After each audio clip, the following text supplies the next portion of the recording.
You can take away my spaceship. You can take away my space suit. You can even take away my space lasers. Hello, hello, hello. But you can never, Let's go with ever, right.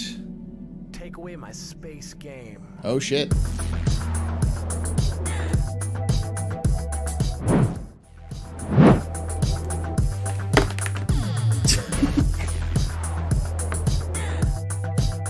I have no idea if my thing fell out.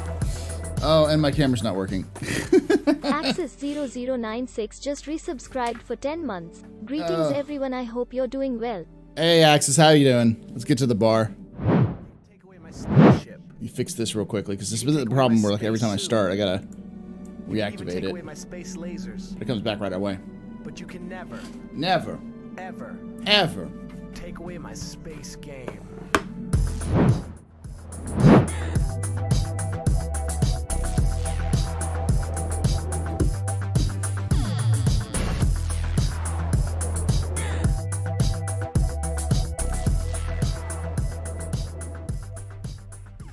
M4 Sucks just resubscribed for 8 months. Woo.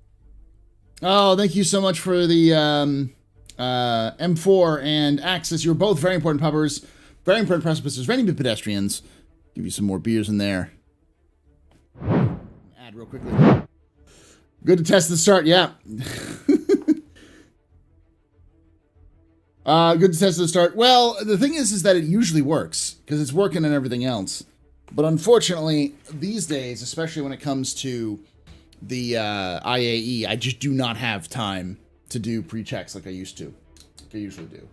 I literally finished recording, editing, writing, recording, editing, and uploading 2 videos.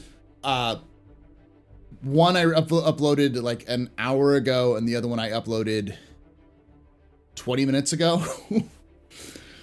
IAE, man. IAE does that shit. But I'm done. I'm finished. I'm complete. There is no more videos I have to do.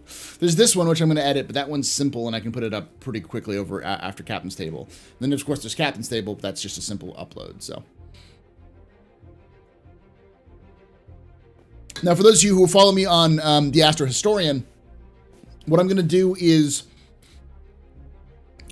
this Wednesday, I'm going to take all of the videos that happened throughout the entire week, and I'm going to combine them into one big, long, like hour-plus long video about all of the manufacturers and all of the ships at IAE 2952. So you have an idea, just as that's not my video for the week, but it's also a nice big long compilation video to kind of give you the big thing, because that's the last day. I'm thinking I might do that tomorrow instead of Wednesday, but I might also do it on Monday, just so I can have, you know.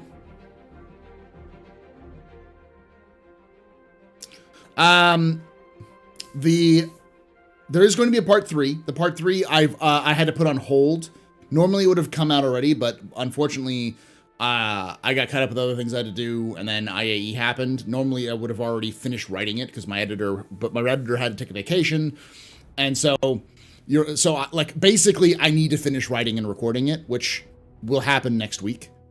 So probably the earliest it's going to come out for those of you who are subscribers will be, or like Patreons, will be in the 1st or 2nd week of December. Probably the 2nd week of December. I'll try to also get on top of it and write down the episode for part 4 to get that out before the end of the year as well, but we'll see.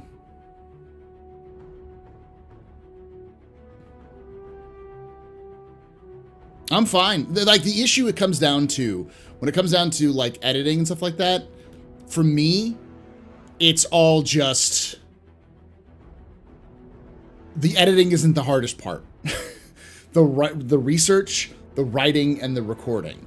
Because the issue you have when you're doing lore stuff is if you get one tiny detail wrong, someone is going to come after you about the tiny detail and be like, where do you get your sword, blah, blah, blah, blah, blah, because people take lore as if it's like an academic science, often on YouTube. So I'm doing my best to be as thorough as possible and as careful as possible. So, no giveaway right now, Alex. I will probably do the giveaway tomorrow, because that's usually our normal giveaways. Well, no, the issue is more like the process is me going through the writing process and researching it. That just takes time. It's not difficult, it just takes time. The problem becomes, especially with it when it comes to these bigger, the longer ones, is that CIG does not have any source for all of the dates. And even the wiki, which is usually a good source of kind of collating timelines, isn't good for all of the timelines. There are aspects of the wiki which are not updated from jump point, and so I have to go through all of the jump points to figure out the timelines of certain things. And I know I'm going to fuck it up. I know I'm going to get some things wrong, or I'm going to forget to add something, or CIG will add something after the fact, after I'm done, which is what there'll be 0.5 episodes, or like 0.1, 0.2 episodes as well. It shouldn't. I updated it to, oh, there we go. Sorry, I thought I said I hit update and it did not do it. So there we go.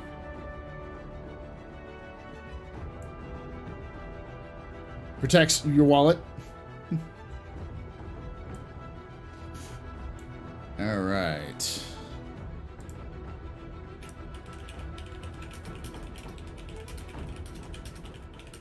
Good news, everyone!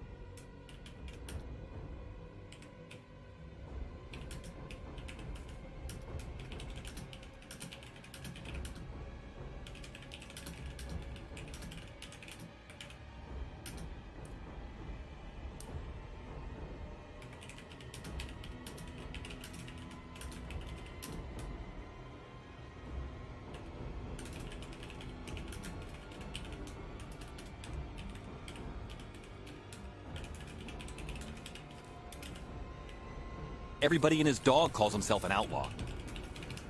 There we go.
All right. Sorry. Sending out to tweets and stuff like that. So,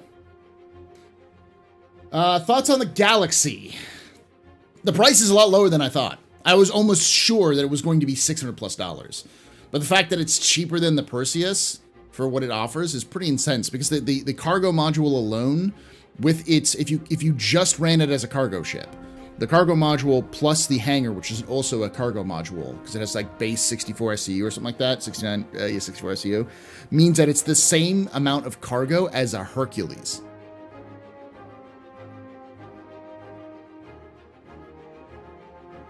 It's a C2. It's what it is. That's nuts. And it's about, my guess is that's going to be the size of it. It's going to be about the same size as the C2. Hope I'm doing well. I'm doing all right. Yeah. So, am I excited for it? Yeah, not really. It's also only got a size 3 shield, so it's much weaker. It has some okay firepower, but it's all that is really not what it's designed for. Yeah, definitely subcap.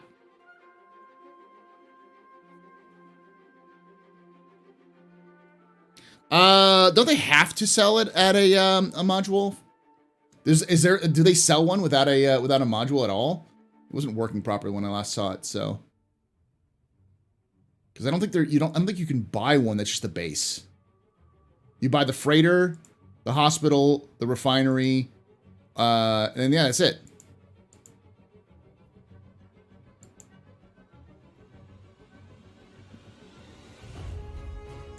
The freighter is $415. Yeah. Then you can buy the hospital version, which is $430, or the refinery, which is $425.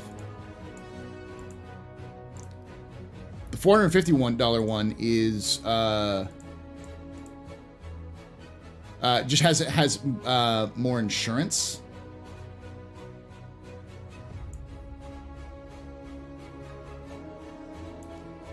I don't know why that's more expensive. Because they both have the same thing, if you look at the details. In fact, the one that's $415 is fucking lifetime insurance. I don't know why the fuck you choose... Oh, maybe because if you get it, the 425 is the... or the 450 is the price you use with non-war bond. It's not war bond. The other ones are war bond.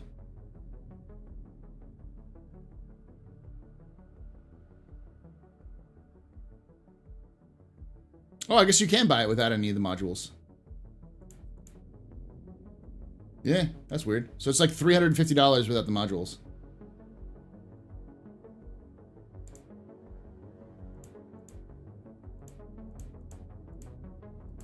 I was talking about the $400 version. I thought that was what ridiculous. If you CCU, you only get the base.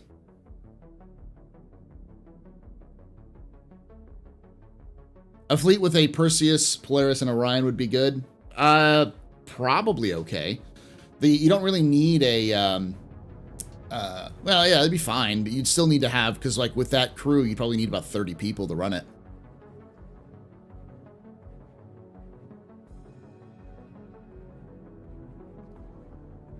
I mean, they've talked about things like, they even said in the thing that they're planning on doing, like, a manufacturing module, which, you know, is interesting. And I'm sure they'll also do things like a larger hangar module, so you can, so it's instead of having the middle module be a cargo module, you can turn it into or you know, to have it turn it into a hangar for like a larger ship, like a small ship, the small hangar, small pad.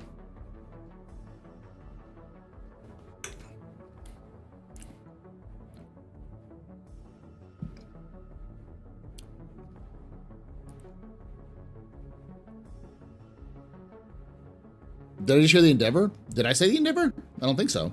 I was saying the Galaxy. Looks like you can only get the base ship as Nun's Concierge.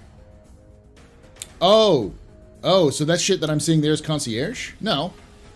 This isn't Concierge. The pre-configured? Here, let me pull this up so we can take a look at it.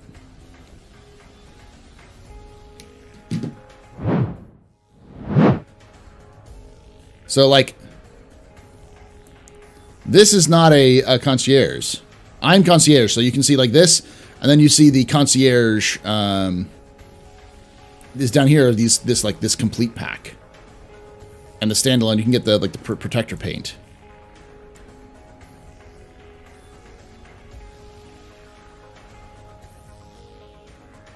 But I knew they were gonna do this shit. No one believed me when I said they're gonna sell the fucking modules at like $50 to $100. Yep, that's exactly right. $50 to $100. Though it's a little bit more expensive, 70, and the little bit cheaper, the 90. No. The 350 base is still the Galaxy, but it's a garbage compared to the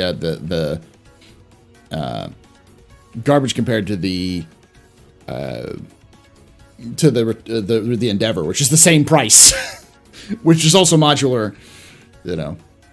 You got to just in time, yeah.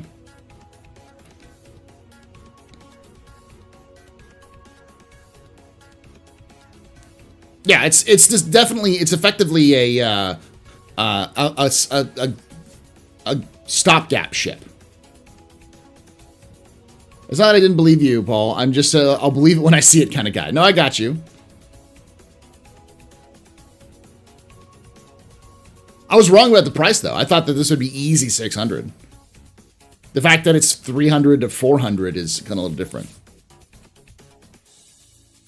I'm looking at the store page. Where are you? I'm looking at the Galaxy page. If you go to the actual Galaxy page, so if you go back to IAE, you can go to the IAE thing. You go, okay, Robert Space Industries. Oh, Galaxy. Explore the Galaxy. Boom.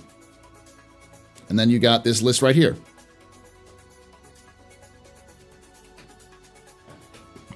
You scroll down, and then you get all these other ones.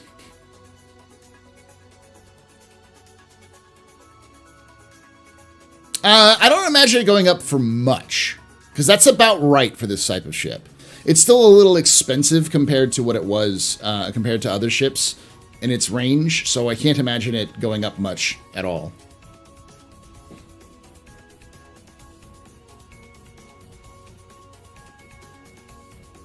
It's 600 with the complete pack, that's true, but why the fuck would you want the complete pack?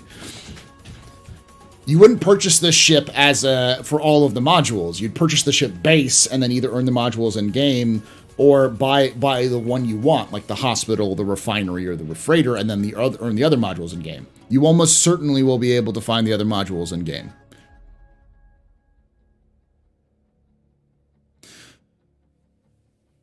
That's not bad. I mean, let me look up the total for if you're looking for this as the hospital version. First of all, it's more expensive to get the Hope. The Hope is a better hospital, but not by much. You have more size 1s and 2s and 3s, but just it's a volume rather than. And then let's go look at the Apollo. The Apollo Triage. The Apollo Triage was. They don't have the fucking price on it? What?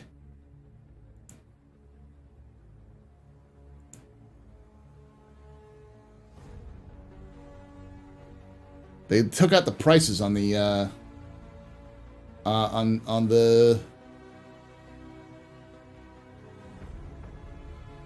Here, let's go back. Let's go back to IAE and I'll look at what the Apollo is now. Because the Apollo is another one of these. The ships. So the Apollo Medevac is $275.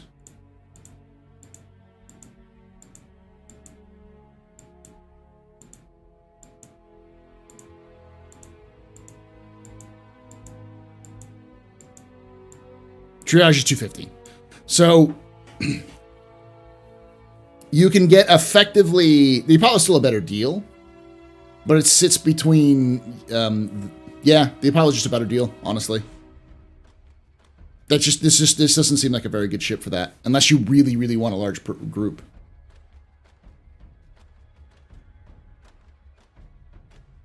Yeah, IAE has its own page. I mean, if you look at the front page, they'll say like blah blah blah day on the like on the little scrolling thing. You always click that and you'll go to the IAE page.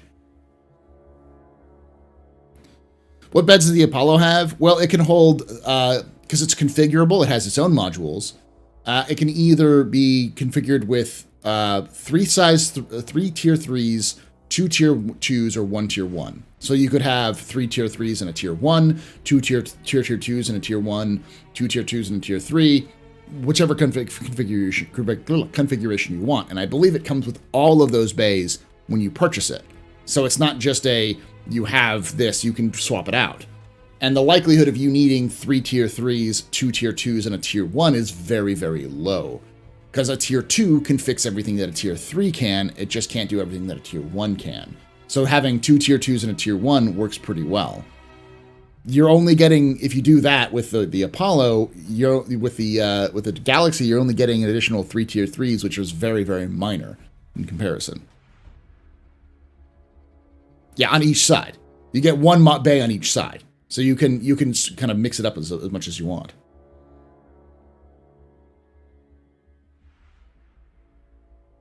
And it's great for medical gameplay. It's a flying clinic. So the way that I used to say this is, you look at the R, the C8R is kind of like an emergency. It's like an emergency first response vehicle. It's not necessarily an ambulance. It kind of works like an ambulance, but it's not. It's very basic. Whereas the Cutlass Red is more of an advanced ambulance that can carry more people, can deal with more problems. It has more of a place where you can carry people on if you need to. You can think of it as like kind of like a mass casualty, response vehicle. Then you have the Apollo, which is effectively a flying clinic. And then the Hope, the Endeavor Hope, was always the kind of big hospital. Now you have kind of a big hospital with the Hope and a small hospital with the Galaxy, but there really isn't much advantage to having the Galaxy compared to the Apollo. The Galaxy is, it gives you the flexibility to swap out, but if you don't want to swap out, if you just want to do medical, just get the Endeavor or the Apollo. There's no reason to get it. The Galaxy has the hangar. That's true. It does have a hangar, but so does the Endeavor Hope. And with the Apollo, you don't need the hangar because you have your own probes that can go out and gather people who are injured.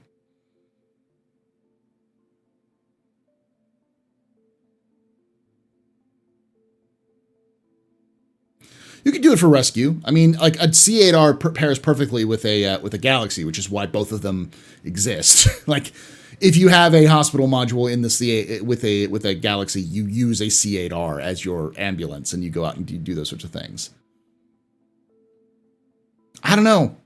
I wouldn't necessarily think that it's a good idea if you're interested in medical to get a Galaxy, because it's a multi-crew ship, and if you're already getting a multi-crew ship, just get the Endeavor.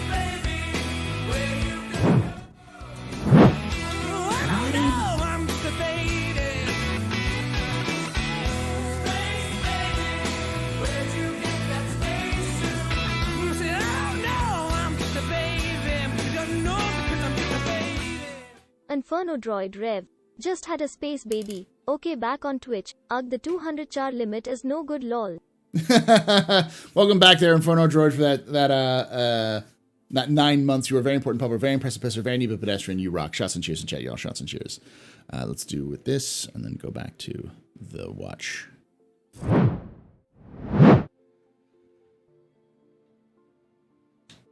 Yeah, it's a medevac for evac needs protection. They always need protection, but I think the same thing would go with the Galaxy. It can't really protect itself. None of the medical ships can. My point is, I don't really see the advantage of the Galaxy over the advantage of the Galaxy over any of the other ships more has to do with its flexibility. Like currently, it's honestly the best for refinery because it has a large refinery, which is probably better than the Expanse. And it has tractor beam similar to the Expanse. And it has probably better range than the Expanse. And also has, some defenses and and a small cargo bay where you can, or a small like hangar where you can transfer people back and forth if you need to. The cargo bay itself is probably not the best option. It's nice as a kind of a base version, but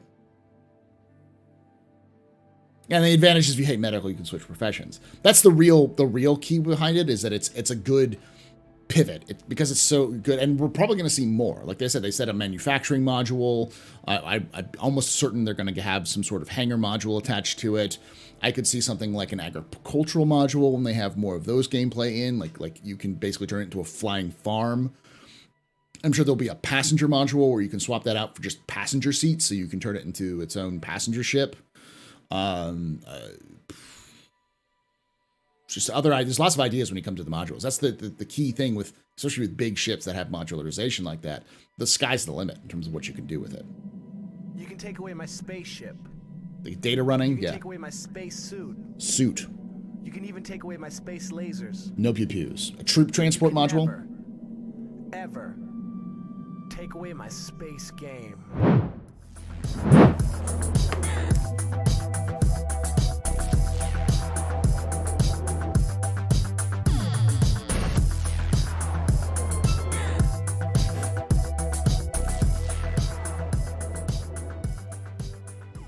Holston Coop just resubscribed for 15 months. Thank you so much, Holston Coop, for that. 15 months of support. You are a very important pupper, very impressive pisser, very new pedestrian. This is your fault. You're the reason why I'm drinking night. Shots and cheers in chat, y'all. Shots and cheers.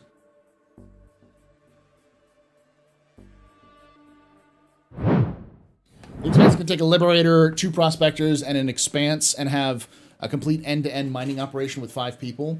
Yeah, but you also don't have the near the same amount of speed as you would and efficiency as you would have with the larger one. They're going to make those because they're small reactors.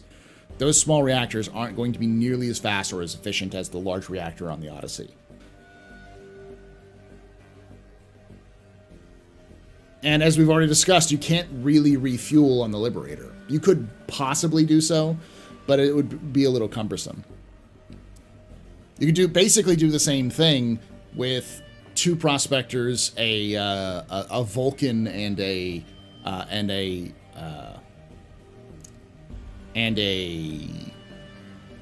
Galaxy. That itself is 5 people, with 5 people, maybe 6.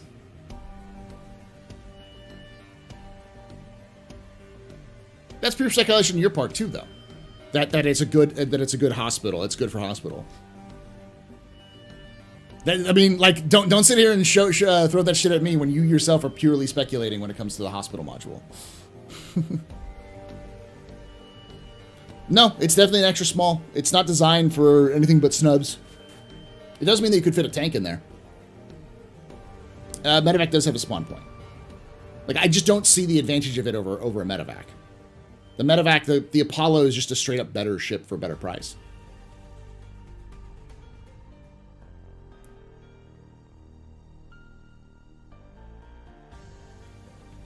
That would be something in the Q&A though, because if it's an extra small, then it can fit. If it's an extra small, that means it could fit small fighters, small ships like the Auroras even.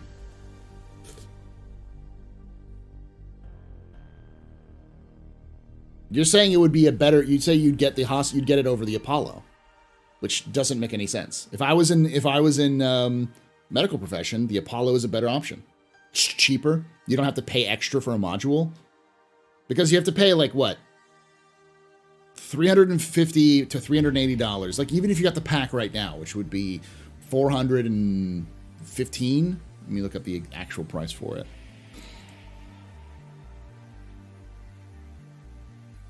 You'd have to pay $430. Or you can pay $250 to get the exact same thing. Minus like some flexibility with like size 3s. But you don't have to pay any other, you don't have to have a larger ship, you don't have to have multiple crew, you can still have just 2 crew members. So extra small, the hangars they actually have are extra small, small, medium, large, and capital. They actually have those pads that exist right now in the game. So like extra small is snub ship. You can fit a snub ship. Extra small is big enough for a tank or like a ballista, like the Atlas chassis, or a small fighter. You can take away my spaceship. You can take away my space suit. You can even take away my space lasers. But you can never, ever take away my space game.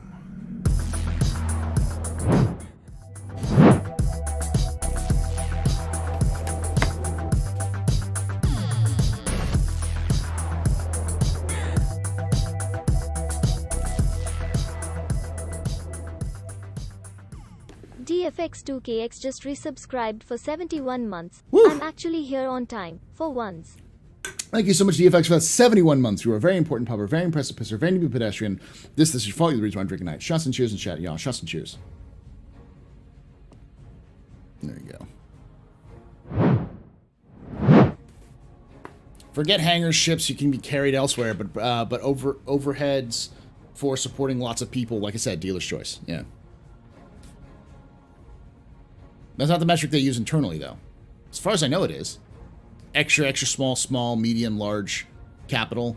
That's what they use, because that's the one that they talked about with the Liberator and the Odyssey. Both of them have extra small landing pads. And I believe the Liberator has an extra small inside of it.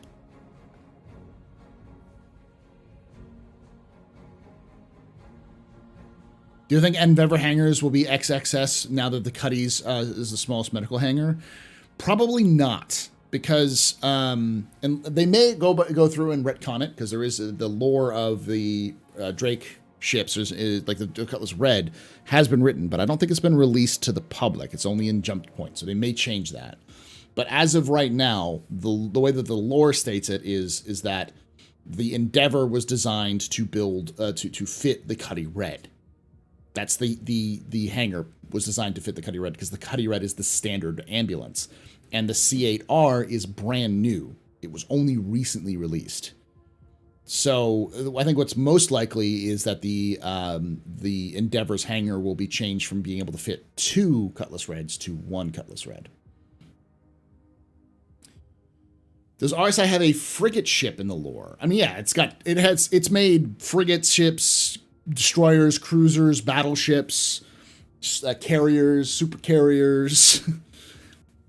Like it makes all that stuff. They just haven't named them.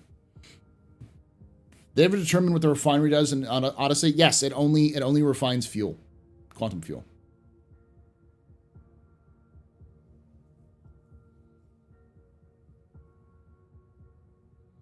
Have I turned to the dark side and purchased the Destroyer looking galaxy? No. I have nothing I do fits the galaxy. Nothing I do fits the galaxy. I'm not a medical professional. I don't want to do refining, and I don't like cargo hauling, not that size. So, no, it's nothing, not in my wheelhouse at all. Maybe overslung pads instead of overslung hammer? Yeah. Who's at the table today? It's Tree and Astral Gemini will be on. Bar module for the galaxy? Who knows?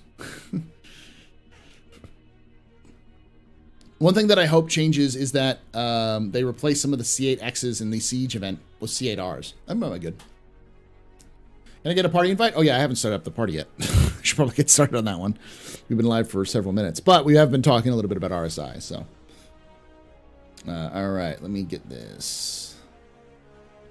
All right, let me see who I can invite. We've got Major Havoc, Swarry.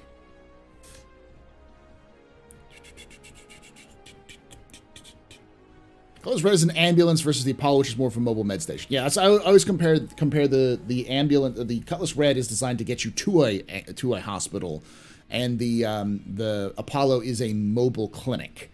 So it won't be able to do everything a hospital is in terms of the volume, but it can do most things. If you want to be an ambulance driver, get the Red. If you want to be a doctor, get the Apollo. Tree 0311. My question about the Odyssey is what happens to the secondary materials that it's not fuel? Just gets dumped, I guess. That's why you can't refine anything but fuel, so you can't, I don't think you can gather any materials other than that, because it's directly connected to it.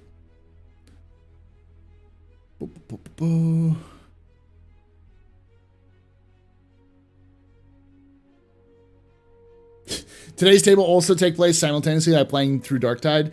No, because we're going to do Darktide maybe a little bit tomorrow. But we're definitely doing other stuff as well. So this is the plan going forward. Today, I'm just going to be doing the tour, and then we'll be doing the captain's table, and then we'll be calling that a night. And then on Sunday, we'll be doing the kind of big group event that we do with the lore crew. So we're going to be doing relic hunting on Sunday. And then on Monday, I'm going to be doing a special office hours, recapping all of IAE and all the stuff that's going for so far, because IAE technically goes to the 30th. So kind of good recap and let people know, hey, what's the good ideas, what's the good to grab, and all that kind of stuff.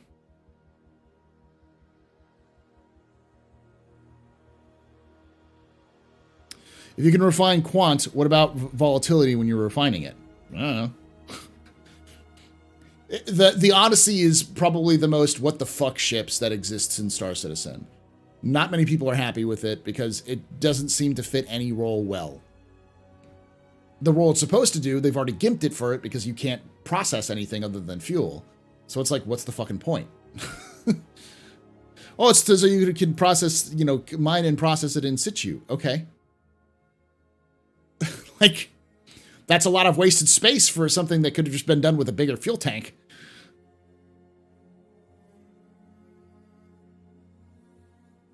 Yeah, that's kind of the best way to look at it, Ghost. I don't know who else asked for an invite, so I'm just going to go through and invite everyone I see who I think is probably interested in joining. Boop, boop, boop,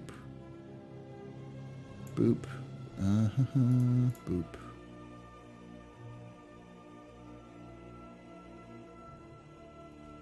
Invite, invite, invite, invite, invite, invite. Everyone else is away. Yeah, I don't know about the other people.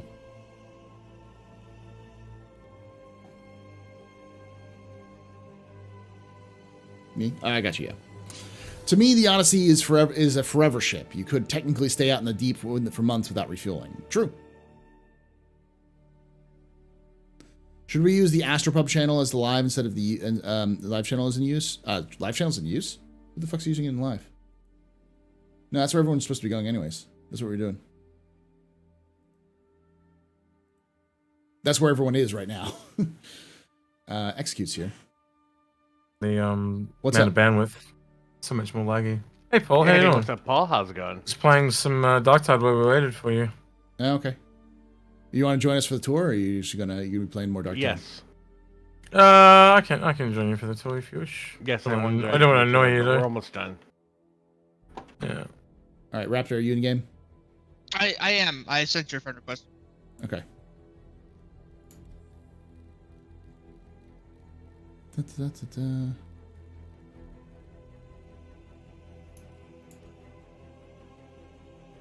I'm finally done though, X. So I'm finally done with all the video stuff. So I might have some freaking time tomorrow morning. Yeah.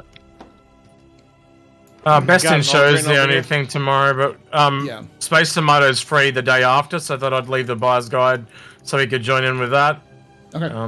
But if you're at work on that day, then I'm happy to wait until you get home. It's only an hour, or Okay. not even that. Yeah, so I'm Sure. cool with that. Sounds good. All right, I'm gonna get back to talking to chat real quickly. I'll be right back, y'all. We're gonna make sure everything's good. Can one spawn more than 3 ships in the future? In theory, yeah.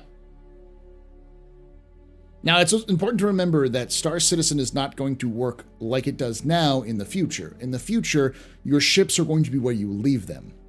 So if you have one ship and you have a starting point, which is just say Port Olisar, for argument's sake, not right now, but you know, or let's just say Lorville. So you start in Lorville. All of your ships will be in Lorville. You will not be able to spawn more ships than you have, obviously. And then you go down to your hangar, you will see all of your ships in your personal hangar. That's hard to tell exactly how CIG is going to do that because some people have hundreds of fucking ships. So I think the more reasonable way that they'll do it is have some sort of system where you can call up your ships to your personal hangar, pull them up and take a look at them, and then push them back down to storage and stuff like that. You know, that sort of thing. But those ships will be locked to there. And you probably won't be able to claim them like you can now. They'll probably have some sort of service designed to have it sent to wherever you are if you want to have it sent there. But that will take time and not just be a timer. Send me an invite. Send me a friend request there, Bizicon, and I'll invite you.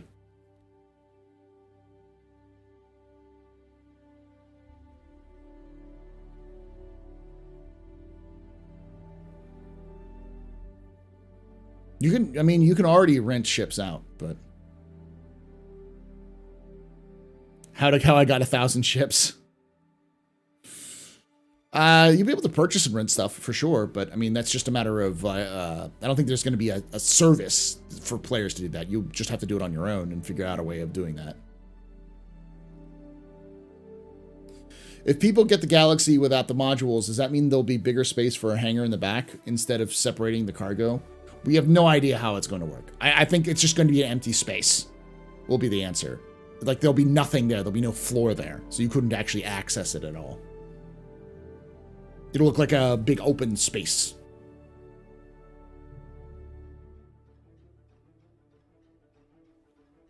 It would be nice to have missions for transport ships to other locations. It'll probably exist in the Quanta at the very least, so it'll probably happen.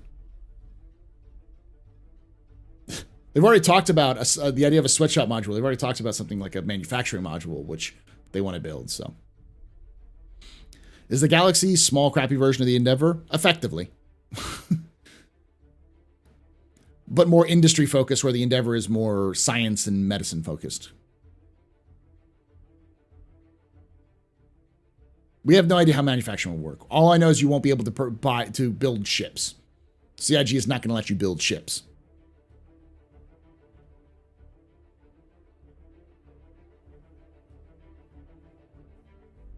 They want to do manufacturing. They want you to do crafting, but they don't know how it's going to work yet.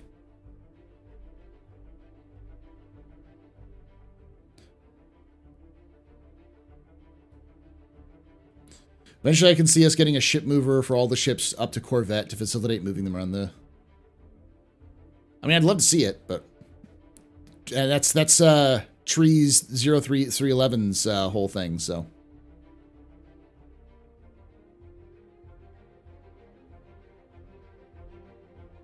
They'll probably let you fly it without a module, but you just won't be able to have any space there. There will be no floor. When hangar types were a thing, they're still a thing. They're just not really well thought out yet. Hope we can build weapons and components. I think that's the concept. At the very least, you'll be able to modify weapons and components to improve their stats in some way, shape, or form. You know, decrease some aspects but increase others. I doubt you'll be able to have something that's just straight up better.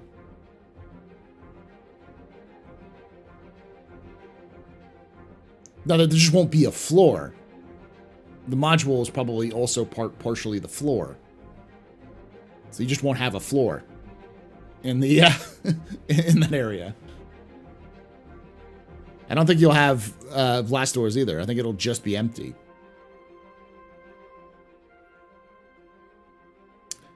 Crazy Eye. Yeah, sure. I thought I already sent it to you. Captain Rain, I get that. Because I saw you go.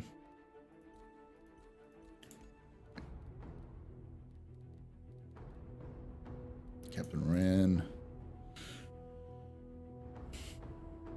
The Endeavor is massive. Yes, it is.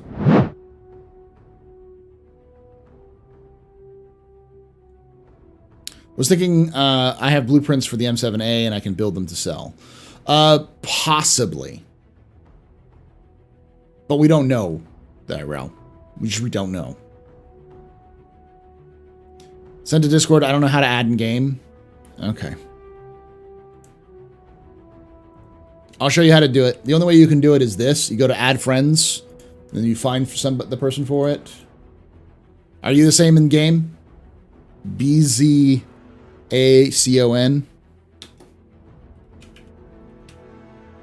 Like that.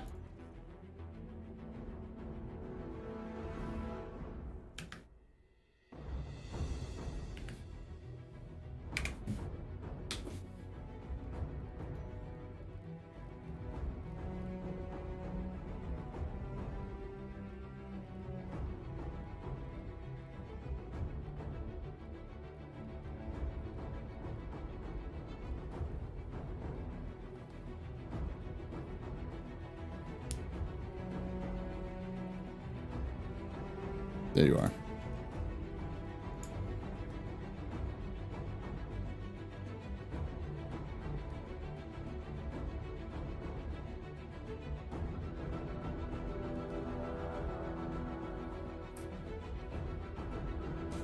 When a person is down, they can get up. They're not dead, but they need your help, so you need people to help them up. Yes. What is the Endeavor length compared to the Odyssey? Bigger? The problem about the Endeavor is that it's at its core, we don't know the full size of it because it's so old, it's going to get bigger. any stats you see or you find on it is wrong. Because it is so old. It is such based off of old, outdated ideas of what Star Citizen is going to be, that it's just straight up wrong.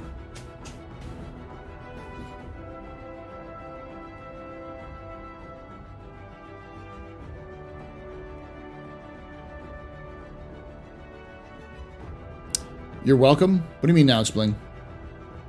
What about the BMM? Is it true the team's working on it left? People think someone quit. We know that John, Paul Jones left. He left CIG and is working at Ubisoft. He got a job at Ubisoft. So, doing something else. So, we'll see how that works. But the answer is that, yeah, probably members of the team left to pursue other things.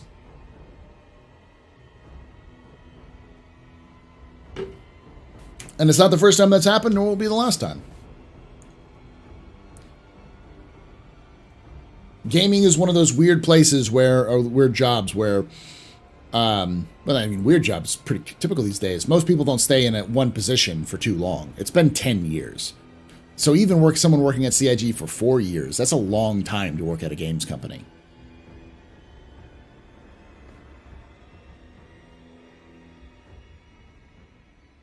This is the same thing with most jobs. Very few people stay with one company for longer than 4 years now. Just because if you stay for too long, the salary does not rise to meet the actual needs of what you need.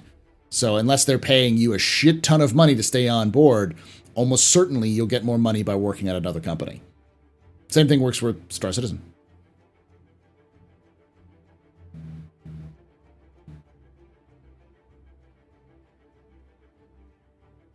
Yeah, and if you only get a measly increase.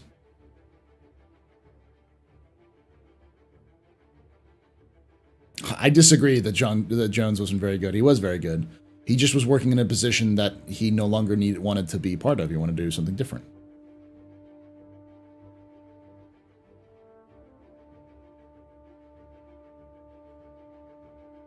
Disagree with the salary thing? I mean, it's the fact. Salary is garbage. It does not go up with the. It has nothing to do with identity politics. If you look at the tracking of salary and going up compared to inflation, salaries have gone down to actually below what they were since the 1970s. Wages have decreased significantly, and they don't give a nearly enough increased change. It's not even identity, but that's just economics. That's just an economic fact that's been the case for quite literally generations now, almost 40 years.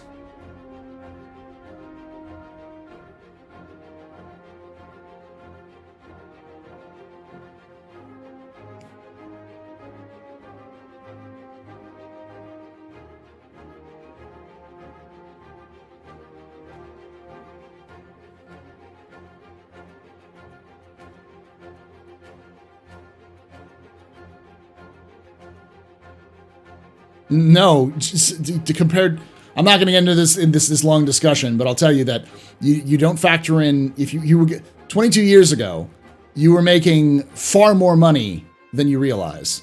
If you adjusted for inflation, far more money. Inflation's the kicker. You don't realize how high inflation has gone over the last 40 years.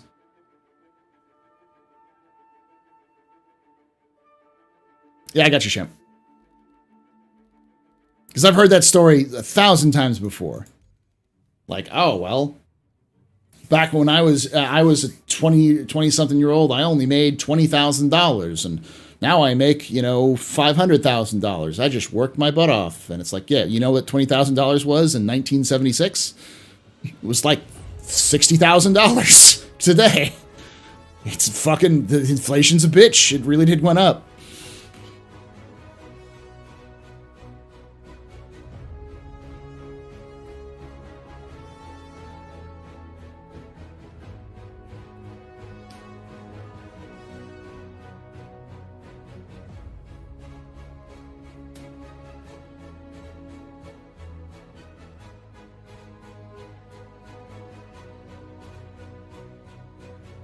And it's not something that's just happened recently. It's something that's been happening over the last 40 years.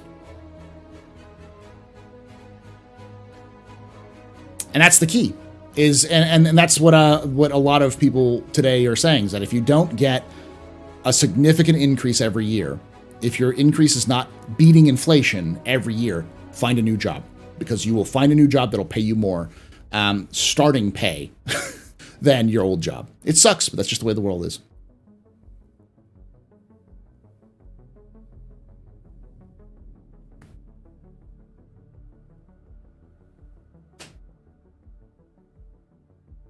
Inflation is definitely going to hit Star Citizen as well. It hits everything.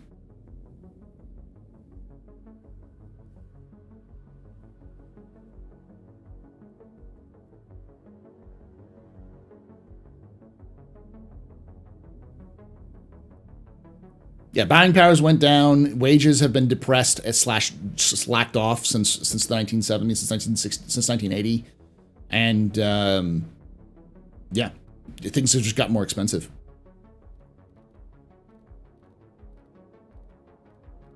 All right, let's launch. Remember? All right. Can you re-invite Rig 09 whenever you have a chance? Can you invite Dragon, please? No Can you? Rig, I got you. Who else? Dragon. Dragon. Okay. How long Thank till you you. start, Paul? Because I'm gonna have to come from Hurston. I mean, I'll just launch it. I'll invite you. Are you in game? I'm loading in right now. Okay, I'll wait till you load in, then I'll invite you, and then we'll go going. But we'll wait in like 20-30 minutes. So. Okay, cool. Too easy. So we're having a thrilling conversation about wages and inflation. Remember when we got pensions? Patrick Farm remembers. I actually think that's got something to do with the prices of the ships. Honestly. Oh, 100%. 100%. They have to increase the prices of the ship because they have to pay more people higher wages than they did 5 years ago. Well, the other thing obviously is this price, even though it's above a Caterpillar, so to speak, it's also got to come out, so it'll probably jump by $50-$60 type of thing when it releases as well. So. Mm-hmm. Ooh, relay station's out. Do you want to ship me an invite, Paul, when you're able, mate? Sure. I'm looking for this person Magister as well. Remember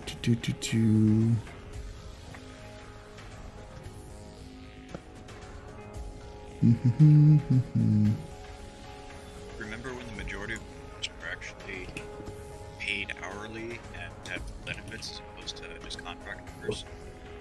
Farm remembers too. As someone who works IT, please don't hurt me like that. Hey, I work IT as well, and I'm right there with you. I'm currently in the middle of a layoff. I'm going to go get a part-time job at a bar just to pay the bills, because contract workers don't get unemployment. Yep. Or paid vacation. Nope. Or paid holiday even. I worked most holidays. The only reason I got to go to Thanksgiving for the first time in 5 years is because I got laid off. Yeah. Sorry to hear that, mate. All right. Yeah, it's all right.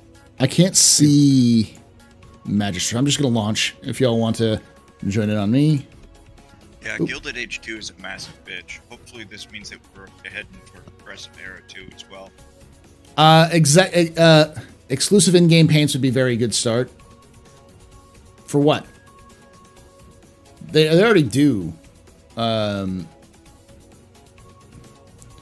They should make money sinks in Star Citizen so that a lot of money made in game don't rise. That's the plan. Let me introduce you to insurance and docking fees and lots of other things.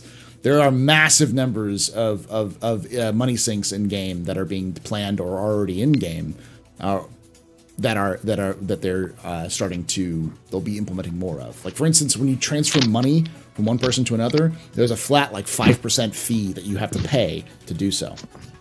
Also, it's worth remembering, right now the mission payouts are heavily inflated just to allow us to be able to experience more of the game. As time goes on, you'll probably see those go back down to levels you saw in 2.6, and they were maybe about a tenth of what you currently get. What's up, XQ? Paul, were you did you surprised by the skins for the Galaxy? Because we were expecting one for every variant, but no, just one. Yeah. Yeah, it's a bit low. Also, maybe ask it's too big any- to make multiples. Ask any Final Fantasy 14 player. You know what else is gonna take all of your money? Furniture. Yes. Y'all don't even have habs yet. Yeah, you have to pay for habs and then pay think- rent I- or I lease think- or taxes and on those clothes. habs too. Yeah. Armor, guns, Docking fees. food, So food. many docking fees. Mm-hmm. This game's gonna be just as shit as real life. Fee, and maintenance fee, fuel Except fee. it's gonna be more. It's food. gonna be more fun to make money, in theory. So people right now are like looking at stuff like, I make $1 million in one trip. That's not going to happen in 1.0 version of Star Citizen. That's not the plan. You're not going to be a billionaire. You're going to be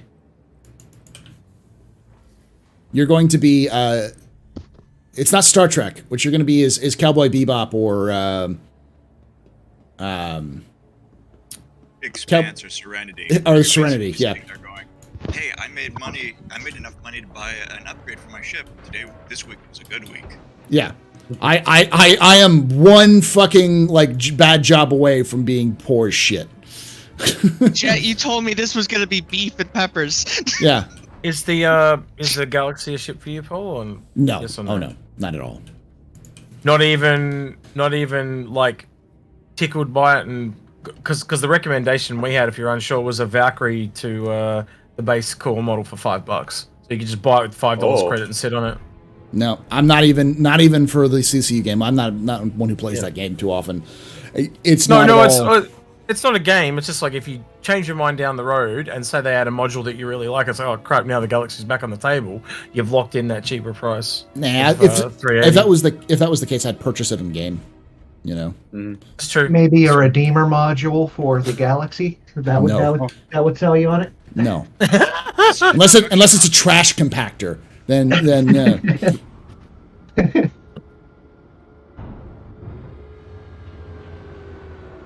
They 100% need to make a bar module for the Redeemer, and not for any other ship. Just remove them from every other ship in the game. What about Galaxy beers module? Bar module? It got at the refinery already, so you can make views with it. I don't know if that will work like that though, because it's supposed to work for mining, yeah. For mining and salvage. At the same time, the Starfare can theoretically do both. Yeah, but it's also Mining liquid and fuel. Gas. Yeah. I think people with large ships are going to be in for a rude awakening when people realize the overall maintenance cost. It's not that big of a ship though. The Galaxy is going to be the size of a Hercules. Mm-hmm. So it's just a hair longer than the Liberator. Yeah. I'm content to just work on those big ships. Like there's so many of us that not enough people talk about. There's so many people who are just begging to fly in a turret. Yeah. So yeah, I don't see a need to buy something like the Galaxy. And as the RSI representative, sacrifice has to be made. You can take away my space. You can even take away my space lasers. But you can never, ever take away my space game.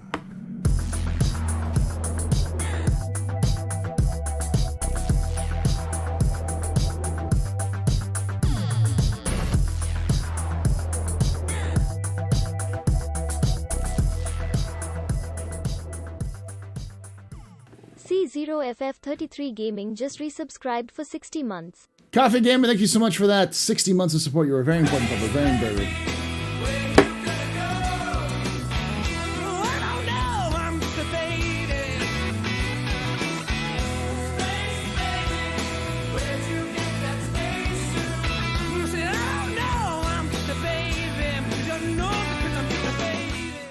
Ostentatious_O just had a space baby. Thank you so much, Ostentatious, for that 9 months. You were both very important puppers, very impressive puppers, very impressive, blah, blah, blah, blah, blah. You rock. Shots and cheers. Shots and cheers. Let's do this and this, and then that. And then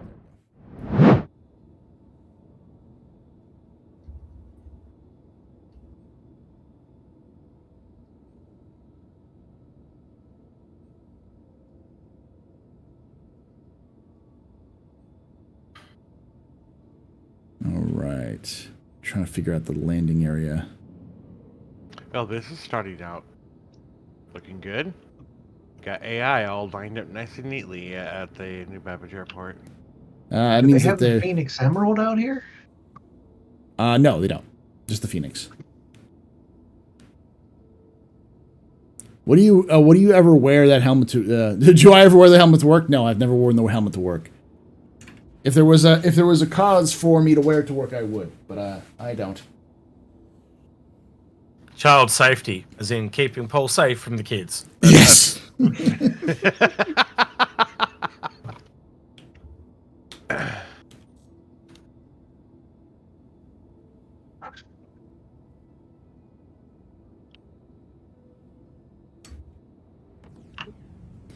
Where to work and where to work Halloween Christmas is up next.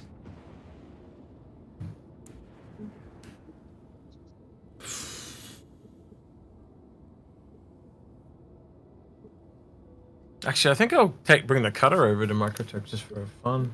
That's what I'm doing right now. It's a good little ship, man. Did you upgrade its quantum engine to get full use out of that fuel it has? No, but I should though. Where can I pick that up? Cousin Crows is where I got it. Yeah, and the cutter leaving didn't you get leaving Orison's atmosphere is terrible. Civilian A? Yeah, I would say the best version, honestly, is the Atlas right now, the RSI Atlas. I would agree. Outside of the fact that the cutter has so much freaking fuel that it doesn't need enough to. Yeah, you can get like the right now it does, because you get the Jaeger on it, that damn thing, and it'll just go, or the whatever that is, the X whatever, and the best one. I think it's VK00. Yeah, the VK00. Best ship to ram the pad with. D's. The D's. The D's. The best ship to ram a pad with is clearly the Redeemer. No, I was gonna say D's. D's nuts. That's the best ship to ram the pad with. To ram your pad with, at least. There's 3. The one thing that amused me with the Drake cutter that I've not seen anyone mention if you're a Stargate fan, it looks like a brickier puddle jumper. Yeah, it's a puddle jumper. Yeah. Don't need the Phoenix. Don't need the Phoenix. You don't need the Phoenix. I got the Phoenix. That's so nice. I don't have the piano though. Thank you, Alex. D's finely arranged legumes. That's what you need. That's the best version. The best ship for wrapping pads.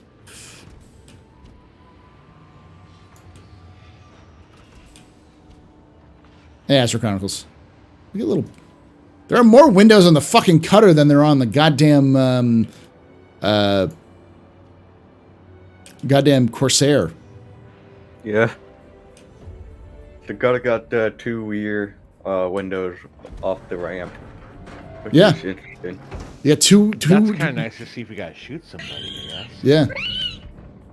But they're tinted yellow. I want you to see exactly how much of your ship is exploded when you're in the Corsair and you're in a pirate raid.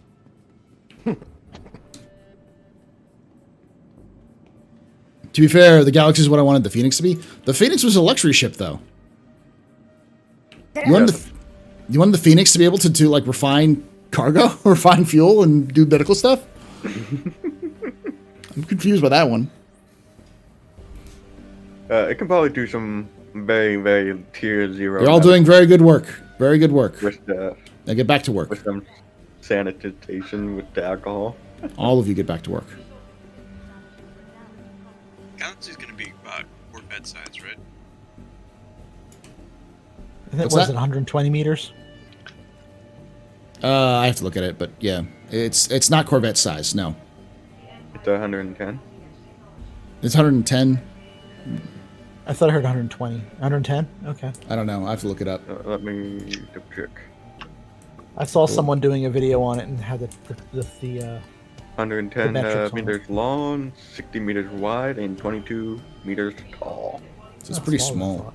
Yeah. Like I said, it's about the same size as the Hercules. Let me look up the Hercules real quickly. Hammerhead. Hammerhead, yeah. We got a man down.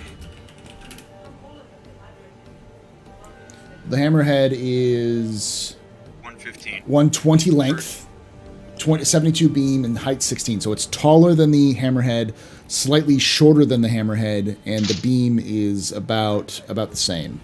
So yeah, it's about the size of a Hammerhead. So it's not a Corvette. It's a large ship, an upper end large ship. A cutter, if you will.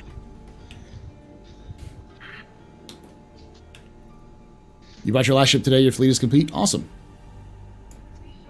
For now. Today. I don't know. I mean, I've pretty much been able to not buy anything since I bought the Corsair.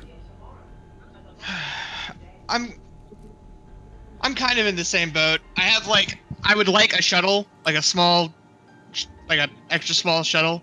Yeah. Something Pisces or. But you can buy that in game. Cargo personnel. Yeah, that's exactly where I'm at. Yeah. Like.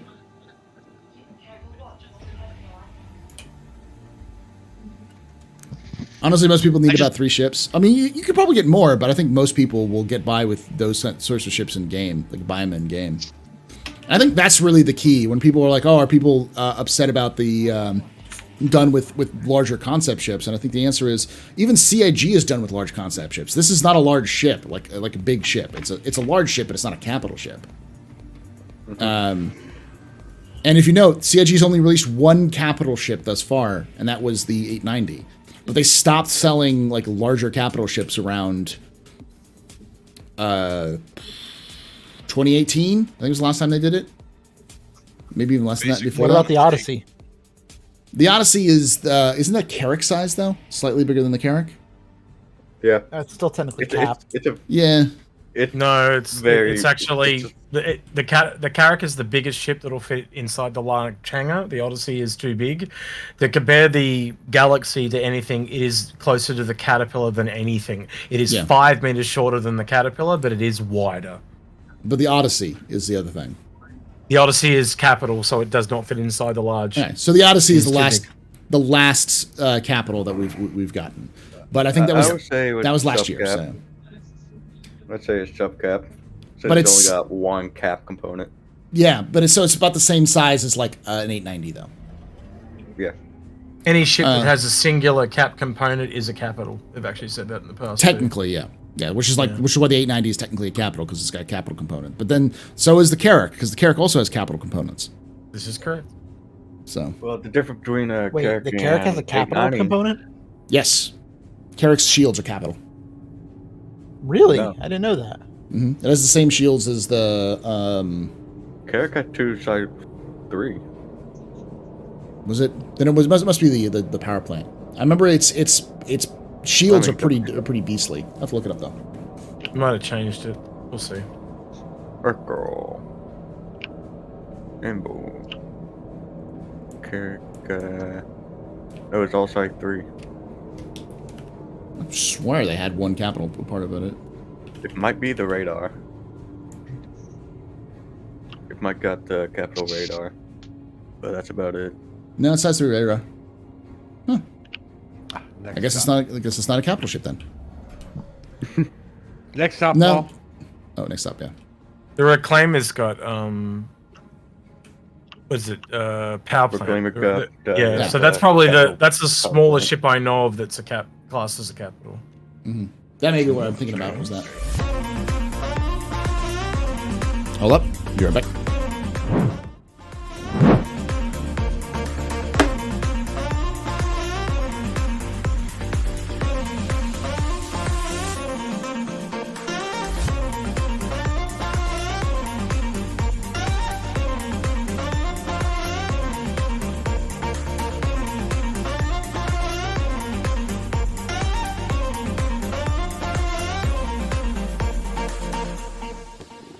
Oh, Captain Skyraider, welcome everyone. How y'all doing?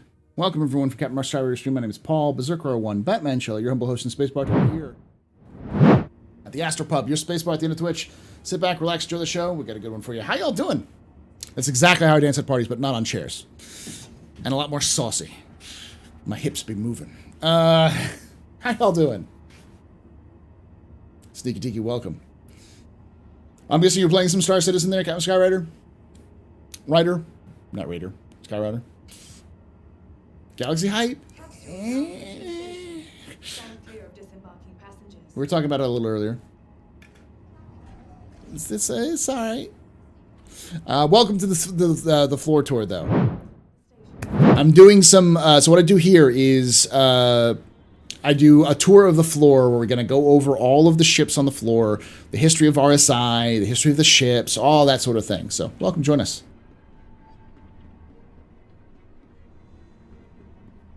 See, AstroPub isn't sold. Don't get one. I'm not saying don't get one. I'm just saying it has no purposes for me, and I struggle to see its value for all of the ships that are out there. The only thing it has value in is that it's a toolbox. You can change out whatever modules. We don't know what future modules there are. The sky's literally the limit with the future modules. It's Apex, right? Yes, I think it's Apex. Damn you, render glitch. The Galaxy is sexy, though. Hey, I am not going to tell somebody who wants to buy a ship that looks like they want it to not buy it. So, oh, hold on. You can take away my space suit. Suit. You can even take away my space lasers. But you can never, ever take away my space game.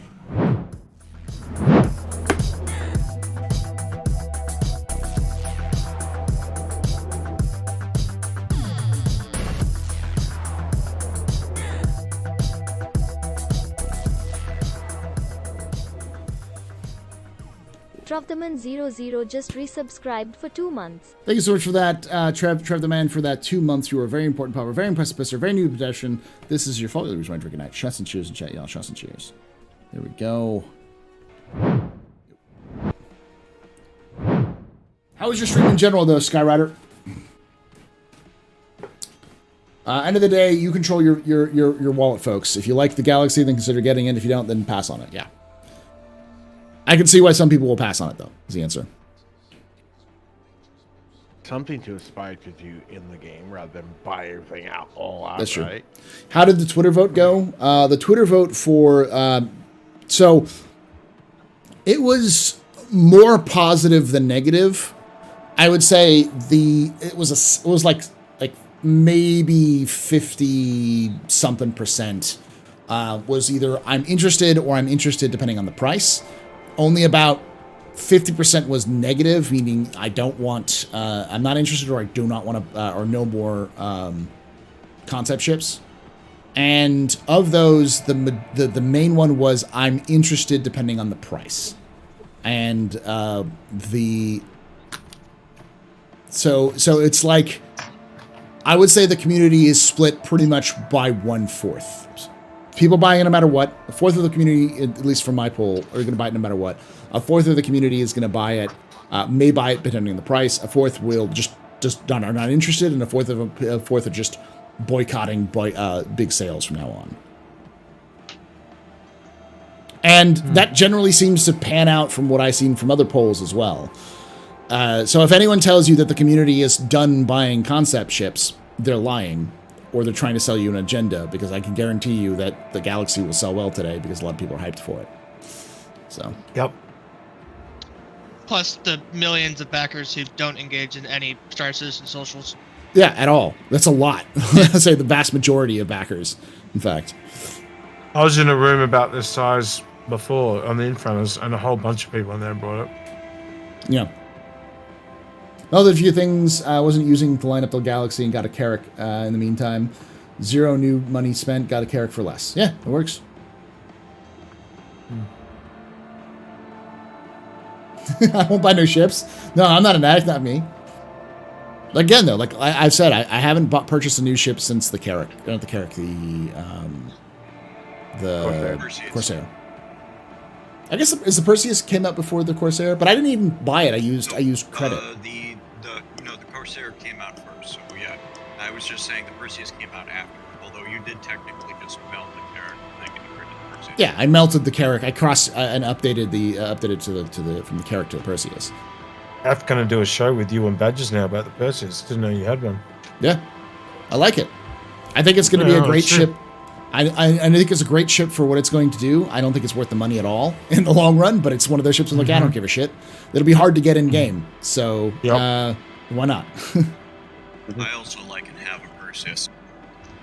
That's more of your style, I think, because you said you wanted to get the Hammerhead. Like the Perseus is more your style. You want a big gunship that is small number of people to use. So. Yep. Yeah, it's a brawler. Yeah, just like the Hammerhead can be a brawler, but then obviously be Indus as well. Here's the real question for you, Paul. If they concept the Zeus, would you buy it? Yes, of course I'd buy the Zeus. But I had nothing. I don't fly at the damn thing. I just have it in my hangar to look at it. Like. Yeah. See, and I feel like that's the exact same reason you bought the Perseus. You're like, ooh, old ship in war. To be fair, I didn't realize at the time it was the oldest ship in lore. They came out with the lore for it afterwards. I was like, oh, that's cool. So. Yep, and look. Stab somebody with it. Yeah. I am unapologetically an AMR player with even lines that meant big guns and heavy armor. That is Perseus. That's just Perseus. That's just what it's good. That's just Perseus in Star Citizen. Yep, Perseus and Hammerhead and Space Museum when? Well, that's the purpose of the lore team. The league. The league's job is to. I run an organization called League of Relic Enthusiasts. For those who are just joining us, which we go around and find relics. In fact, here. This is some stuff that we found, and some stuff that the league has found as well. Let's pull out this one. Here we go. This was found by a league member and given to me. So, pristine artifact.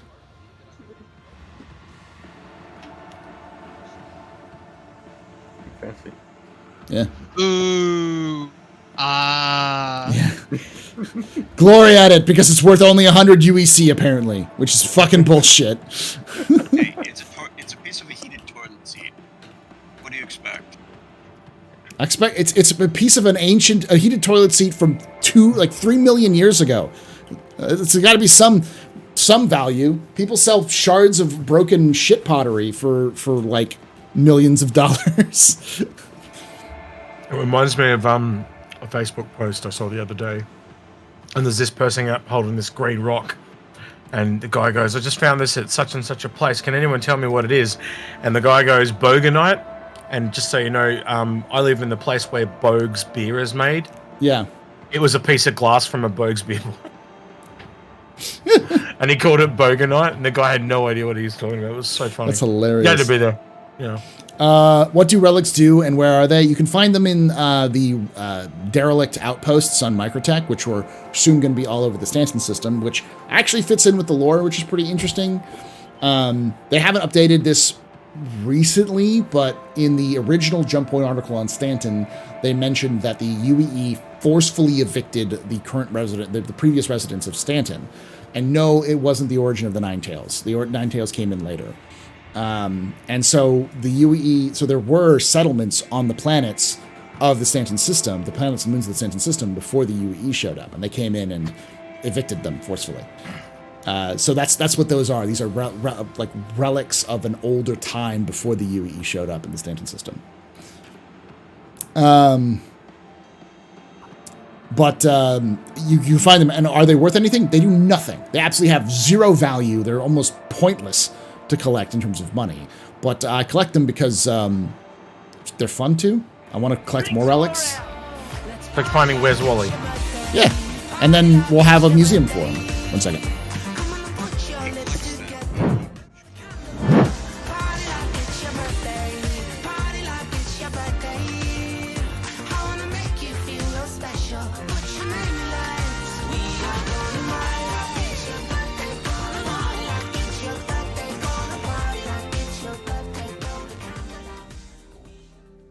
LVL0 user just got a sub from Rig1909. Thank you, Rig, for gifting those subs. A tier 1 sub to LVL0 user. There's some more beers for you. Thank you so much, Rig and Level Zero User. You are both very important pubbers, very impressive pissers, very new pedestrians. Y'all rock. Shots and cheers and chat. Y'all shots and cheers. All right, let's see if we have to wait for anybody. I think we're waiting for execute. That's about it. No, is execute here? Go without me. I went and brought a new drive for this thing. I'm at Hero L5, so I got to fly from Heston to you guys. Yeah, I'll give you another 5-10 minutes. We'll be fine. All right.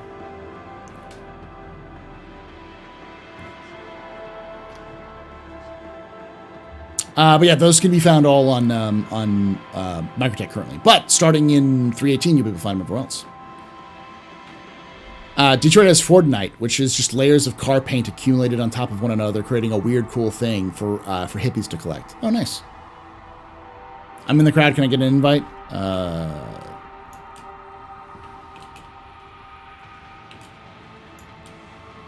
There are a bunch of people who are in the crowd. Nope, don't know you. All right, y'all. Those of you who are joining us who aren't in part of the party, if you want to join us, we're doing a tour here. So I'll be going around the floor, talking about the history of RSI and all the ships here on the floor. So.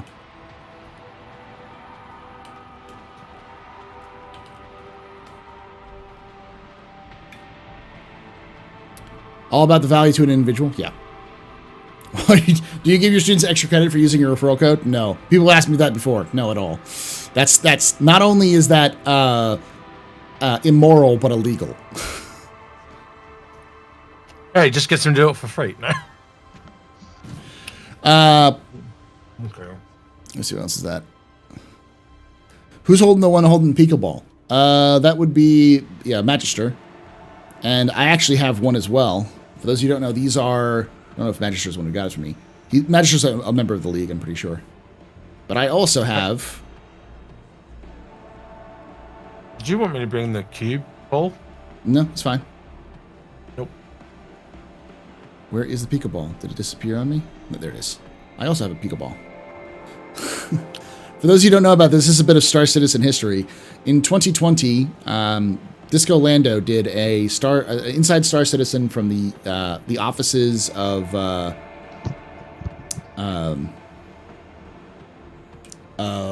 LA, CIG's LA office. No one was there anymore because everyone had left because of COVID. So he did a joke about being part of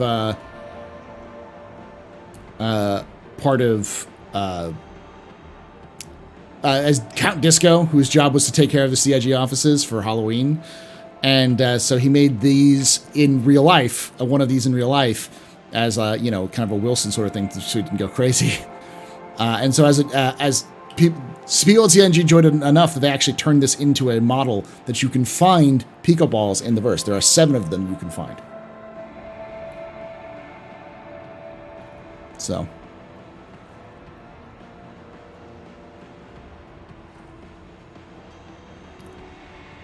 To my knowledge, no one has found all of them.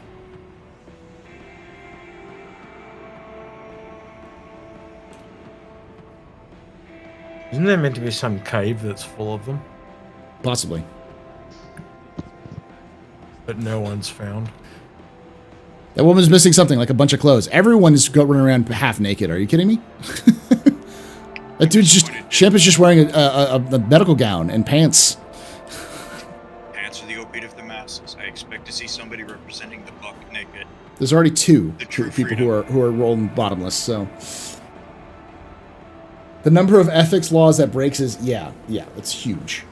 I could not only get fired for doing something like that, I could lose my license for doing something like that. Getting my kids to spend money on a video game for extra credit.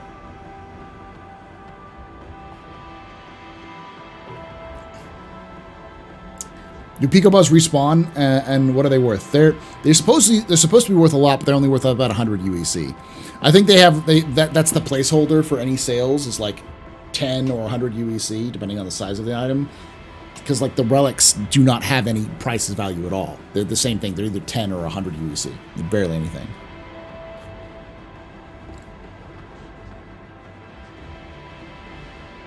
Yeah, I don't think you can sell picoballs for anything.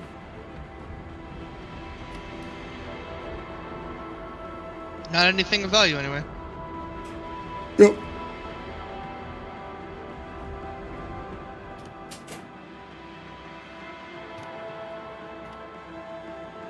So surprisingly, RSI does not have a ton of ships that have lore here, because there's not a lot of ships or actual ships on the floor.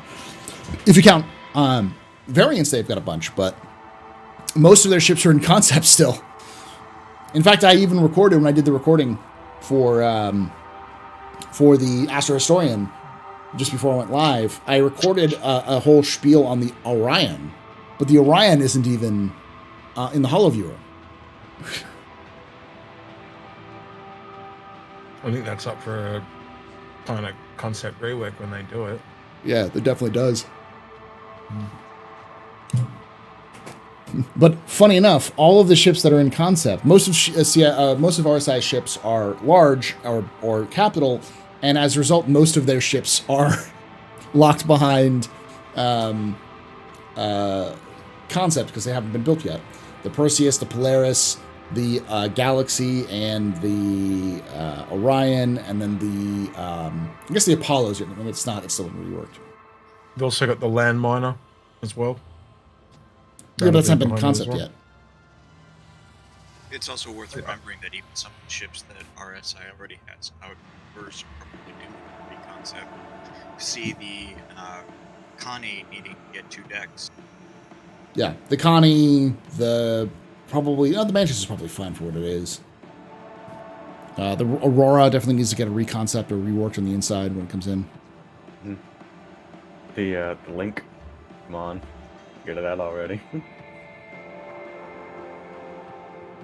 Did they forget to put it in there? There's no space. They have so many concept ships for RSI, they just don't have enough space to put them all in. I've actually have a theory that because they put Chris Roberts in game as a wink and a nod as part of the founder of RSI, I think that Chris is kind of embarrassed by it. Would be my guess. So they're is very careful about what kind of ships get released for it. So he's doubly and triply like aware of what those ships are. So he wants to make sure that they are good ships for what they do, and that they are often like very, very specific ships. So. 1 second, be right back.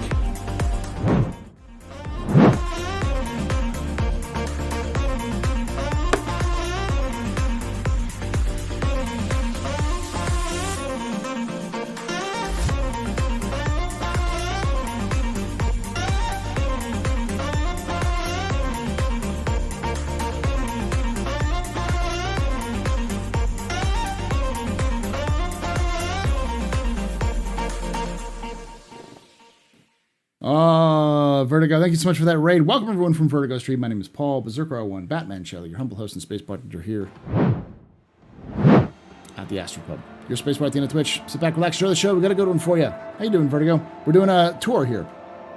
Hey, Danny CIG, how you doing? Funky.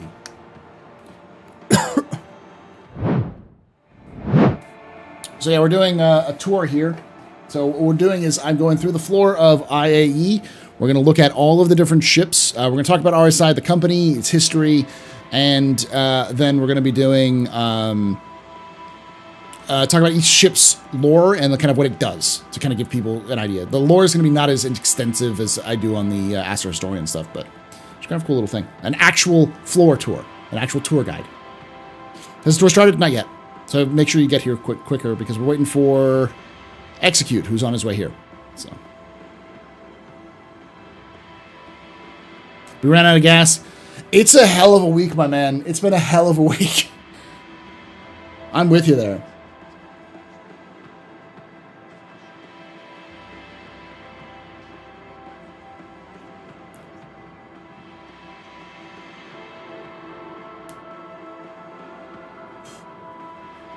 Whew.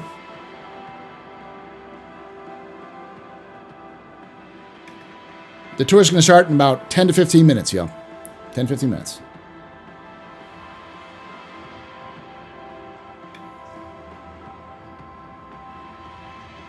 So, Bob, you'll be working on the next RSI ship? Bob, no, I don't want to get fired. I don't think it's that serious, but I do think there's probably higher stringent standards. There's a lot of concept ships from RSI. And there's a lot less ships than you think.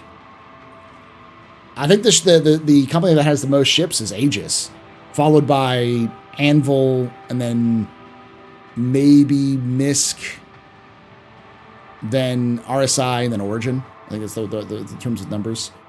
If you don't count variants, that is. Go to bed, Vertigo. Thank you for hanging out. Thank you for being in the community. I'll take good care of them. I'll make sure that they're desalinated for when you come back. Get some sleep. Go relax. Do the things you got to do. Thank you for coming by.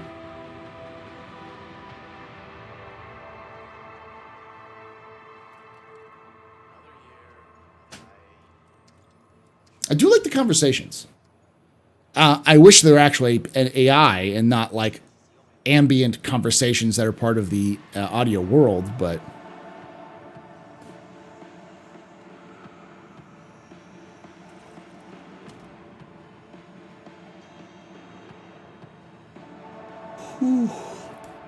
soon TM. Hey, I know they're working on it. It's something that's been in the monthly reports multiple times, but they got to get the AI in the game to function, which they're not going to happen until 4.0 and the minimum. So.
All right.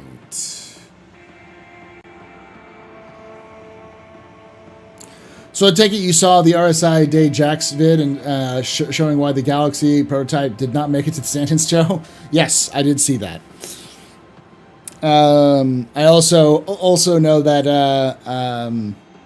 I can't show it because it's got copyrighted music in it. Ooh.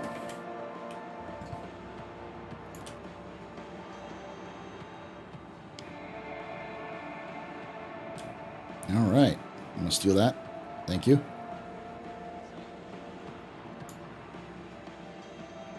It's medium artifact damaged.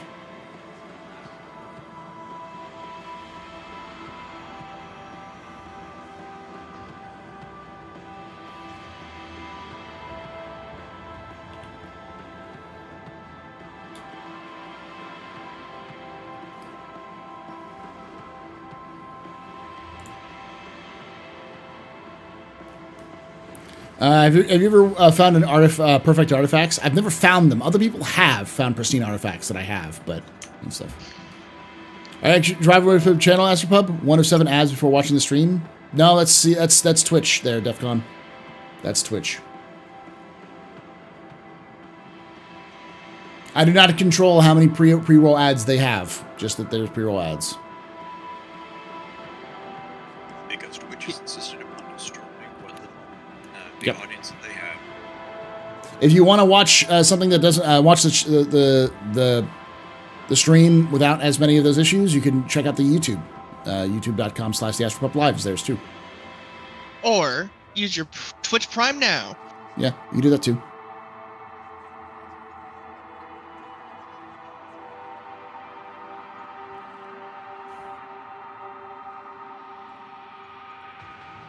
I can show you just can't hear it. It makes kind of stuff. YouTube doesn't announce my streams, but Discord does. What's up? Is it sick and twisted that I'm enjoying flying the ship so much? No, I love the cutter. Why is it sick and twisted that you enjoy the cutter? It's a good ship. Because it's a starter. It's just fun to fly. The 100i is really fun to fly too. No, it's not the same. It's not industrial, but it's fun to fly. Similar to like 300.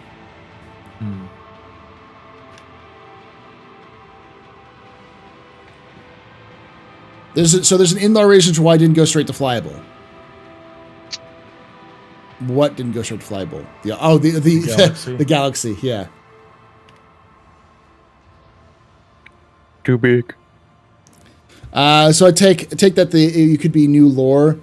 The first Galaxy prototype, try and go through Pyro system to get to the Stanton, IAE was yanked by crazy pirates. No, I think it was just stolen. I think the prototype was stolen. Jimmy took it. Jimmy took it to save Jack. Jimmy's got daddy issues. He does. That's good evening, by the way. Jimmy, badass. Catching you live instead of YouTube is nice for a change. Now where can I set my playback speed? You can't speed me up or slow me down. Execute sounds deflated. That's because Execute is probably running on 4 hours of sleep in the last 2 weeks. I am fucking deflated. That's an understatement. I am out of gas and circling the drain. He's been deflated because he's got double whammied. He got IAE and Dark Tide coming at the same time. Yeah, you've been grabbing that Dark Tide pretty hard. He's been hitting it harder than I have, and I've been stupid like streaming that way too much. Have you gotten that character to 30? Yeah, he has. Probably 2. I've actually got... No, I haven't gotten my character beyond one character beyond level 17. Yeah, you haven't been hitting it that hard then. I've technically got 3 characters to 30 if you want to do the math. Yeah. I've got 3 to 20 and 1 to 30. So that equals 3 to 30. You do the math. Oh. Alright, I've just touched down. Actually, I'm really disappointed in you, Paul. Why's that? It said it was live in an hour from now, not now. I was literally not ready. I'm naked. Now I want to join. You looked at the wrong one. The one that's the lore tour is the video. That's the preview. You have 16 bloody upcoming things, okay? There's so many shit from Perseus on my fucking feed, it's impossible. First world problems, Diabolus. First world. Yeah. No. Have you been getting up at 2 a.m. every day? No. For the last 10 3. days. Shut up! 3 a.m. actually. All right, I'm gonna leave the party real quickly. Also, I'm also in New South Wales, so I'm a hair ahead. Unless you are also. I'm in Tassie. All right. Doing 50-hour weeks. Those posers probably forgot for more than I do. Jimmy made the day, man. Of course, we knew that Jimmy was going to do that. That's just his thing. I got a question though. Well, I was looking at the Perseus, right, Paul? Mm-hmm. And you can CC up to the base version of the Perseus, but you can't get any modules. You mean the Galaxy? The Perseus has modules? Since when? Not Perseus. The Galaxy? I meant Galaxy. Yeah. You sound as tired and drunk as I feel. Yeah, you can't. You can CC you up to the base, but you can't CC you up to the to any of them with the modules already installed. Because CIG wants you to spend more fucking money. It's the same as the Endeavor, though, so it is consistent. Mm-hmm. Well, but anyway, that's annoying. Let me Retaliator actually. It's actually really weird though, because it's the first time they've ever offered those modules. There's no way. Well, maybe I didn't check properly, but there's no way to buy them with LTI. You have to buy them in a pack, or you don't get LTI at all. I think if we're worried about LTI tokens on a module, we've got bigger problems on our hands. It's consistency. That's all. And I always say the only thing they're consistent about is their inconsistency. So yeah. The only constant. The only constant that CIG is it's consistent. We have to twist that. We have to twist that ship saddle now. The only constant at Star Citizen is how inconsistent they are. Yeah. That sign, though, by the way, it actually the one that says, only constant? what did we learn? No, what did you learn? It looks like what a dick. Like, it looks it really looks slightly does. different. Yeah.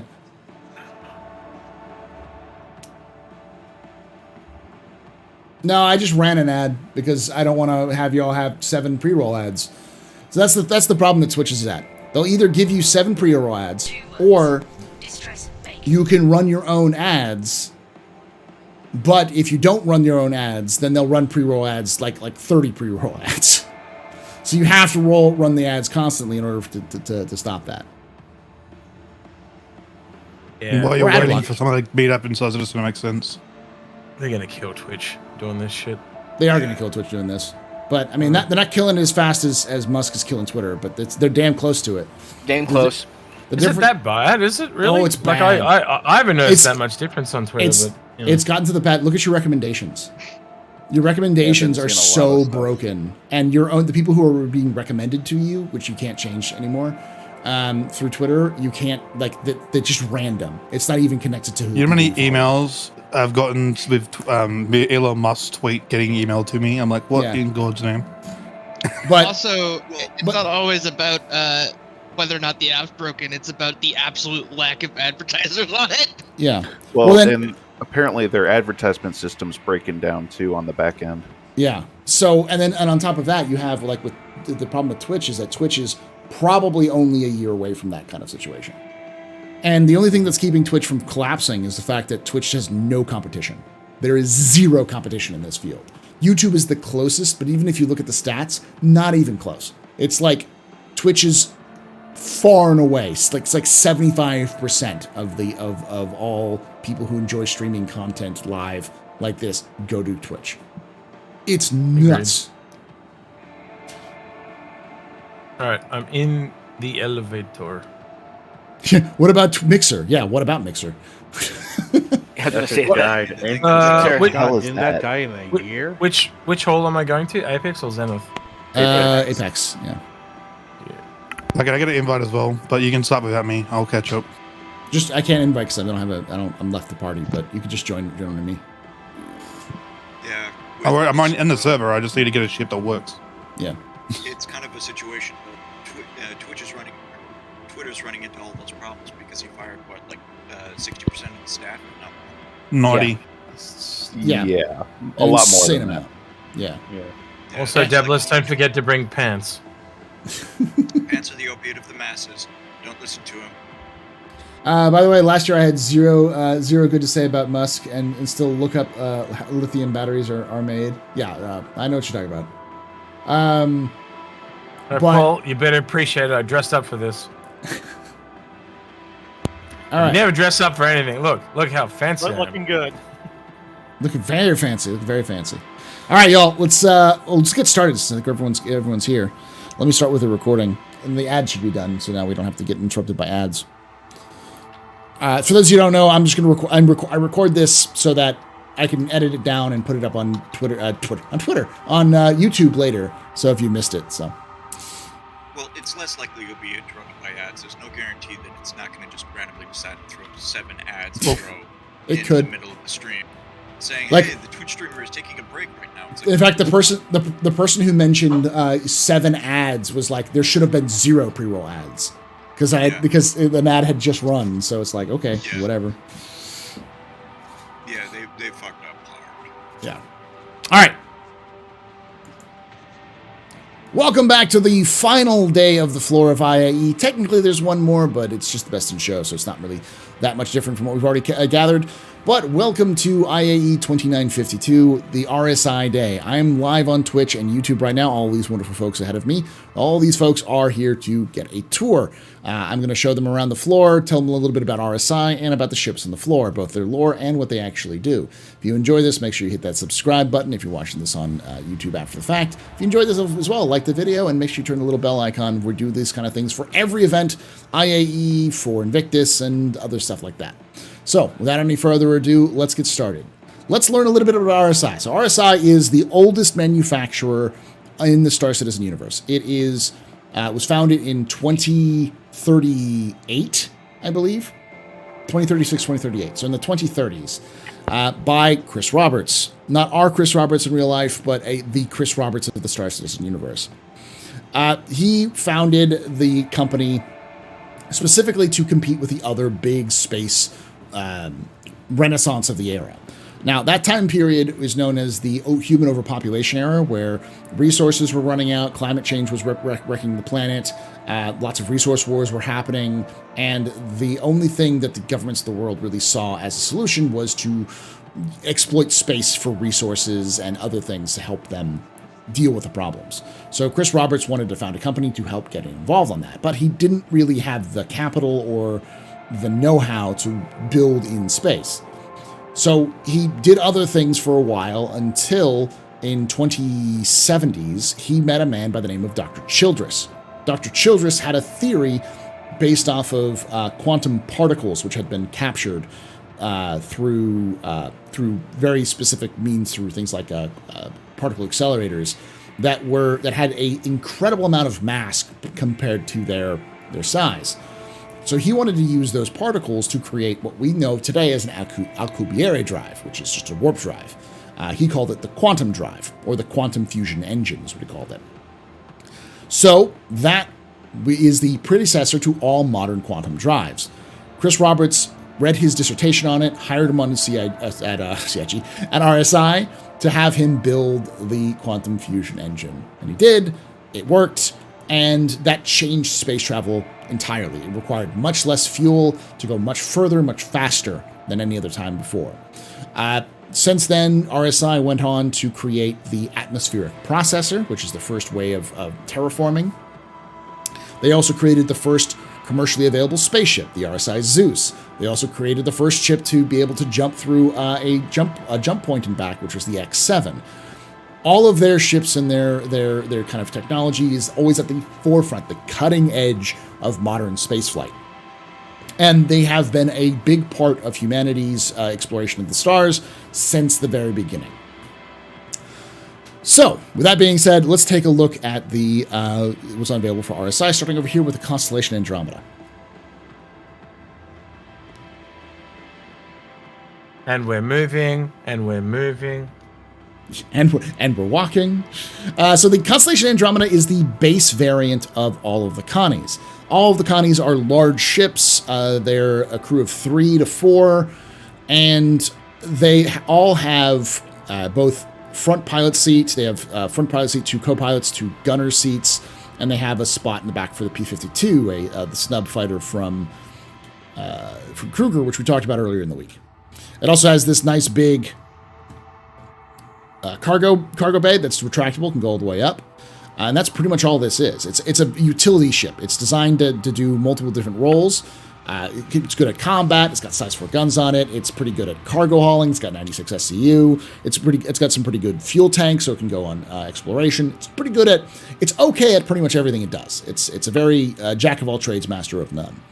And this is actually the 4th generation of Connies. The first generation of Connies were built in 2715. And every 50 to 100 years, they've completely redone the line with new variations and new updates. In fact, the snub fighter was only added in the Gen 4 Connies, which is the current mark of Connie, the Mark 4s. So from the Andromeda, let's move over to the Aquila. This is the exploration variant. So this trades out the top turret for a specific science turret. It's a science station. So the top turret is just a place for a scientist to use the better scanning equipment and detection equipment and process more information. It still has a bottom turret. It also still has the Constellation, or the P-52 in the back, and everything else. It's the only differences between this and the other constellations is its forward bridge design slightly different, and the science station on the top. But it's used, when you purchase it, it also comes with an Ursa rover for exploration. So you have the Ursa rover, the P-52, and a little bit more sciencey stuff. Now let's get over here and talk about the most expensive and the least expensive, the Phoenix and the Taurus. So the Phoenix is built as a luxury ship. When I say luxury, I mean luxury. The story behind the Phoenix is kind of interesting because there was a show called Spaceships of the Elite, which was a kind of like a Cribs-esque show in the Star Citizen universe, where they would go around and film the custom spaceships of the various powerful, wealthy people of the UAE. RSI took inspiration from this and decided that they were going to try to do their own luxury customization of the constellation. And that started in 2015-ish. And its main purpose was to try to bring some luxury to the Constellation brand. It didn't really work out with the Gen 3s, with the Mark III versions of the Constellation, but they did launch with the Mark IVs in 2947. The thing that this ship has that has different from everything else, let's just can't really show it, so I'll kind of have to tell you. But this midsection, which you see where is this, it has this cargo bay. It's not as tall as the other cargo bays because on top of that is a hot tub, 3 bedrooms, including a master bedroom, several seats, a bar. It's got a lot of different amenities. And it also comes with an updated version of an upgraded version of the Kruger snub fighter, the P-72 Archimedes, which is a racing variant of it. It is designed to be as luxurious as possible for business executives and other things like that. It even has a board meeting kind of meeting that you can swap out for a piano if you want to. From the Connie to the most expensive to the least expensive. Real quick, yes. It's also worth noting that the storage area is actually larger Phoenix to accommodate the extra things inside compared to other versions of the ship itself. It's actually around the middle. Yeah, but it still has a 96 SCU cargo, I think. So it's the same cargo. Yeah. Now the Taurus. The Taurus is the freight version technically, but it was also once pitched as the Connie Light because it was just sort of a cheaper version. They ripped out as much as they can of all the frills. They even ripped out the back of the ship. The ship does not have a subfighter attached to it. It is all pure cargo.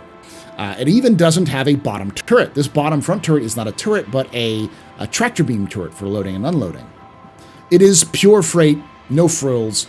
It has a lot more cargo. It's like 100 and plus cargo in the thing, because this bottom cargo is also bigger and longer, and the back area, which normally has the subfighter, is an additional cargo bay.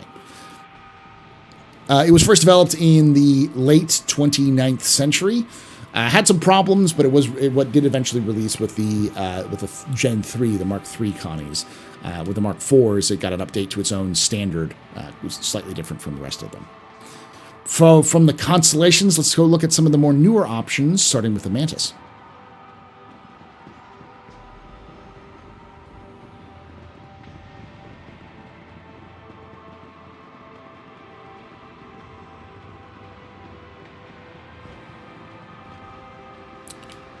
All right, here is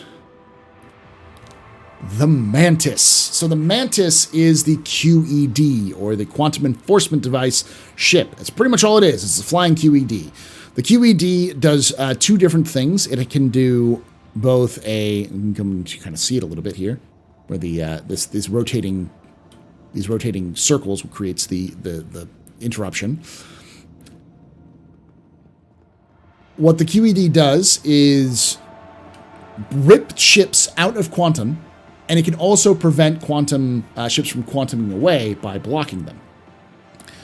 It also has the ability to quantum mark, that's not in game yet, to be able to track targets in quantum from a longer distance. But all this is a bed, a pilot seat, some small guns, and this quantum entanglement device, this quantum enforcement device, the QED. Neat little ship for what it does, but it's very specific. And this is one of the most recent ones, the RSI Scorpius. Now, this is the one where I go into a little bit of speculation territory, because there are two contests which were labeled the exact same thing in lore, which is the next generation fighter contest by the UAE. But there were 2, and they were like 10 years apart. So likely, this ship started life as the RSI Black Widow. It was going up against the F-8 Lightning to be the next mainline fighter for the UE Navy. It lost, but has found its way into service with the UE Navy as the Scorpius. This is a 2-seat heavy fighter, which has some storage capacity on it as well as obviously you can see all these different component bays.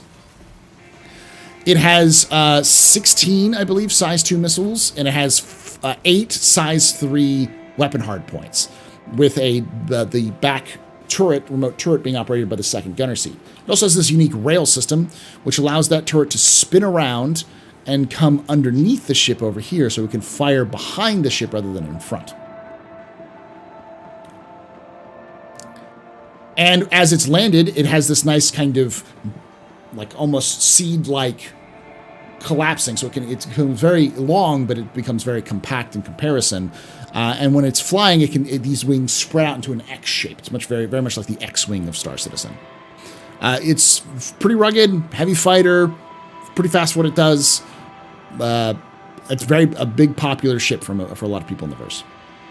From these, let's head on over to the Auroras, the Venerable Auroras, which I believe are over here. Yes. Let's go talk about the Auroras. There's no EMP on that ship, no. Oh, are there any weapons besides QED that can disable other ships? Yeah, the Joker, the distortion weapons and the EMP.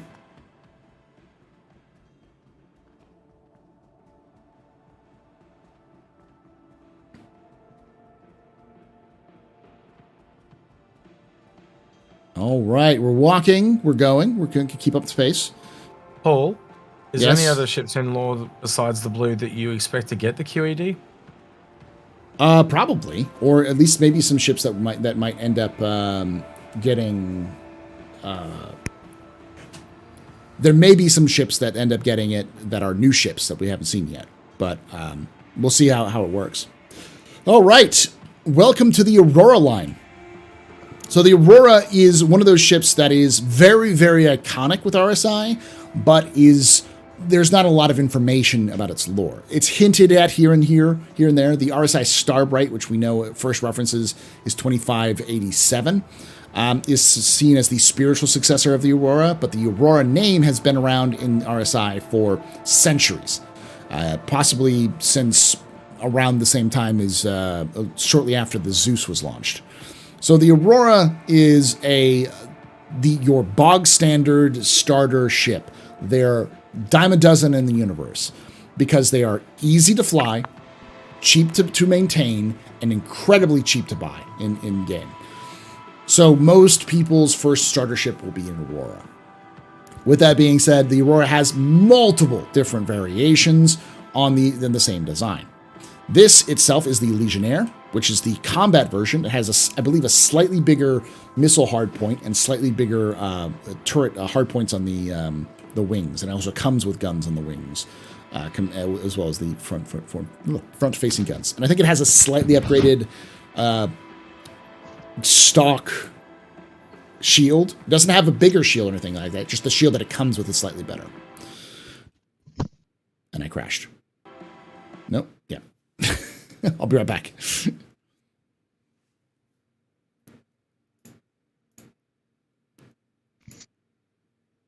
That's the first. That's a first for this week. Yeah. Usually it's 30K. But you only had one of those two? Yeah, in the middle of it, yeah. Well, yeah. Yes, Celine, you broke my game. Cuddy Blue is a QED. It doesn't have a full QED. It only has You stop people from entering quantum. Yeah. It can't pull people out. Yeah, the interdiction field. It'll be very effective if that stuff Sergey is talking about with the next patch. When you have to, if you want to go to cruise speed, you need a QED bubble. Mm-hmm. So a quantum bubble, I mean. Yeah, so it'll prevent people from forming the bubble. So you can't even go to like quantum speed. You're stuck at combat speed. You're stuck Split up. from running. You can't even increase speed.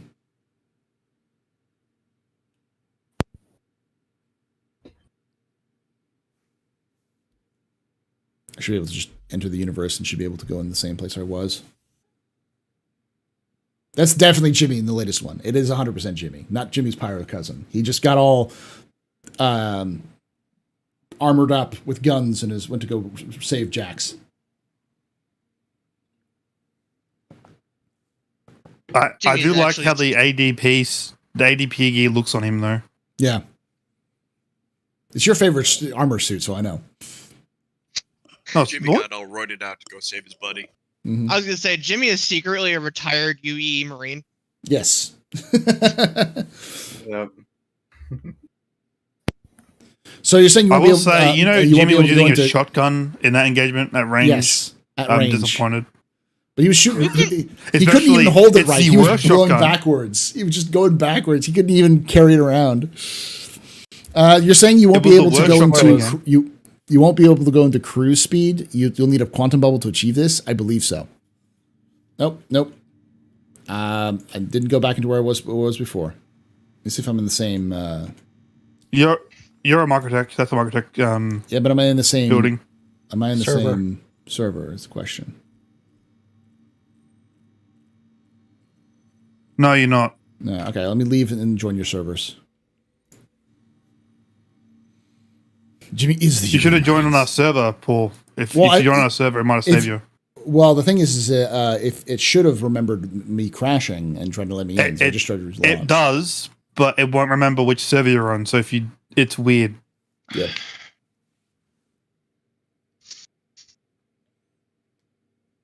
All right. This commercial break brought to you by Whammers. Yeah. Whammers. Whammers. Eat meat. We got the beef. Cave. Looks like I'm having a steak dinner tonight. Jimmy's shot was way more effective when I use it. My theory is that Jimmy was firing and accidentally hit like an explosive canister that killed them. It had nothing to do with Jimmy's accuracy because he was bouncing off. It was just like that gun had the bug about 3 patches ago or 4 patches ago where you could put any ammo in it. Using railgun ammo. Yeah, he was using railgun ammo. That means he shot a railgun round at Jax's Moby Glass. Yeah, we've been there. We've all been there. He removed Jax's arm, is what you're trying to tell me. Look, it's something I'll be able to brag about next IE. All right, I think I'm in your server now. That was the last thing in chat. Though it is a bummer that we're not. Force respawn, yes, is what they say. No, what out now? Anyone remember hotkey to sit down? No, above that one. Penis. Okay. Penis. There we go.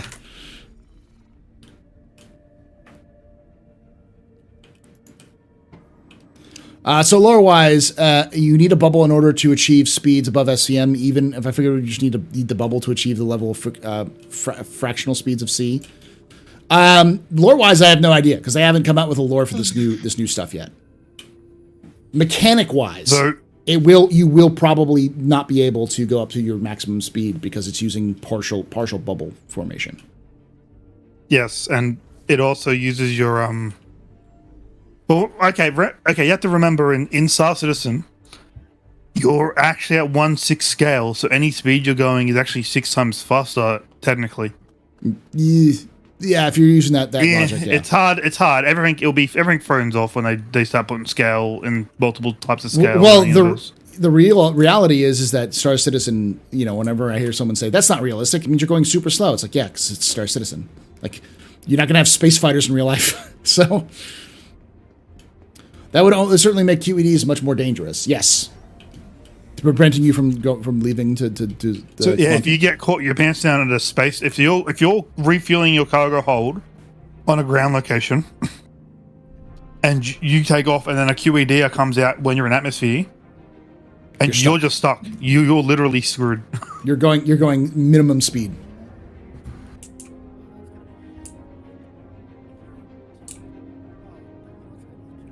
It also works the same way for pirates. If you're a pirate and you get caught by a QED, you're fucked. You can't run. But that'd be great. That means the QED would actually be useful for bounty hunters. As quantum snare to prevent them from leaving. As long as they stop people from auto-4ing and disappearing their ship. And then that's the one thing I don't like about soft defs, is because once they know their ship's disabled, They just Alt F4. Yep. I mean, you still get the cargo at least if you're pirating. But if you're a bounty hunter, If the ship's been in soft death, shouldn't it stay behind? Nope, it'll disappear. Yeah, it will. It should. But no, I'm saying about as a bounty hunter going after a pirate, it makes it impossible to get the pirate bounty because. Hunter. True. That happens more often than you think. People are Alt F4ing because of bounty hunting rather than piracy. So ships with really high standard speed will be good at running. Yes, ships with high standard speed will be good at running. Oh, that's not the worst part. Because the worst part is, inevitably, someone's just gonna put up a QED right outside Grimhex. Yes. Or worse, right outside like Port Olis or any of the trade stations, they're just gonna do the old Ninetail strat.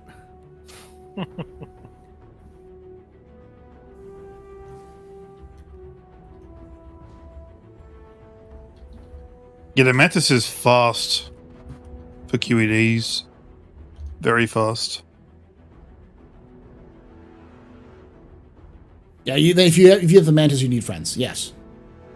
But if you're lassoing people to keep them from running, you're probably going to need more than one person. All right. We start again with the Aurora stuff. I don't even, if there's a Mantis around, I don't even bother to shoot right now. I run directly at the Mantis and just. So, what it also does, Paul, is if you get pulled out by a quantum, if you have you're by yourself, you're in a ship full of cargo, and the AI pulls you out of quantum, what do you have to do now? Fight. You can't run. Unless you have a 315p, then you can run, because you can outrun them. Yeah. Yeah, if you have a fast ship with cargo, yes. But like because if you're on a Caterpillar, you have to combat. It goes both ways. Because if the QED is activated, it means that the other ships around it can also not enter their QED, so they can't go into their fast speeds. So only the ship. Any cargo vessel can't run. Like, you're screwed if you're a cargo vessel. Whole series especially, you're Which is why you need backup. Yeah, you need to Support. have escorts, which is what people hate because they don't want to have to deal with other people. Well, it's not that I hate escorts, but just because when I do hauling, I don't use escorts because I don't have enough money to pay them. Like, yeah. I get paid pennies. Basically. Right. Yeah. All right. Sorry about that. We had a little bit of a weird thing going on. Let's go over the Aurora one more time. So, that is impressive. So the Aurora. So let's go over the Aurora. The Aurora is the basic ship of the RSI fleet. It is the first ship that most people will have, but strangely doesn't have a lot of history. We don't know how old the Aurora is. The name the Aurora, RSI Aurora, goes back centuries as a name that's been used for ships. And it's been said that the spiritual successor, first off, it's the direct descendant of the X7, the very first jump ship that was produced. And it is its spiritual ancestor was the RSI Starbright, built by Leonard Case, who was famous for Case Aerospace, which would eventually create Anvil Aerospace. So the Aurora is still a bit of a mystery in terms of how old it is, but it is very common. A lot of people have it in the verse, hundreds of years old at the very least. And all of the ships that we see here are variations on the same theme. So you won't see too much differences between them, but you will see in terms of their role, they have one big distinct feature. Now, most of these ships have the same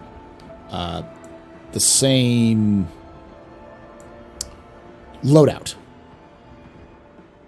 In terms of some basic stuff, but I'll say the differences. All of these ships have 2 size 1 on the front, 2 size 1s or 2 size 2s, I can't remember exactly, on the wings, and a missile rack.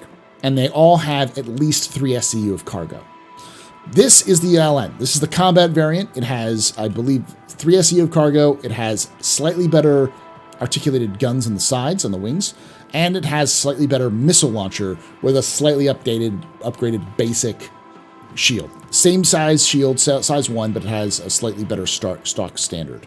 It also has I believe the leather seats of the luxury variant. It was kind of the kind of catch-all sort of thing.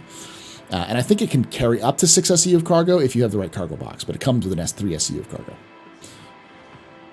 Then over here, we've got the MR. Now, this is the classic starter that everyone has. The MR stands for Mark. It's supposed to be a light interdiction ship, but it only has 2 guns to come standard with, 3 SCU of cargo. It has a bed. All of them have beds. This is the one you'd get if you purchase the game with a starter package. This is the Aurora starter package right here. Good. It's a solid little ship. Does good work if you need it to. So from there we go to the shipping variant. I believe this is the luxury variant, the LX. So the luxury variant is kind of a joke because literally this is just an MR with leather seats. That's all it is. It's an MR with leather seats. It's a collector's item because they do not sell them too often. I believe you can buy them now, but you normally cannot buy the LX. It is a rare version of the Aurora that you can find. You can't. I don't think you can buy them in game. So isn't the LX the one also has a jump drive? Yes, I think it comes stock with this jump drive, but so does the Legionnaire. All of them can support jump drives, but I think this one comes stock with a jump drive, so you don't have to buy one. All right, and then over here, this is the Mantis again. I don't know why they did the Mantis twice, but this is the Mantis. Over here, we've got the other versions. And no, someone's asking, does that mean that the light interdiction has an EMP? No, it doesn't have an EMP. It's just called an interdiction ship. Don't know why. This is the ES. Yes. So this is, if the MR is the starter, then this is the budget of that. It is the stripped down, no frills version of the MR. It still has 3 SCU of cargo. It also has ballistic weapons instead of energy weapons for a starter. But other than that, it's the exact same thing as the MR.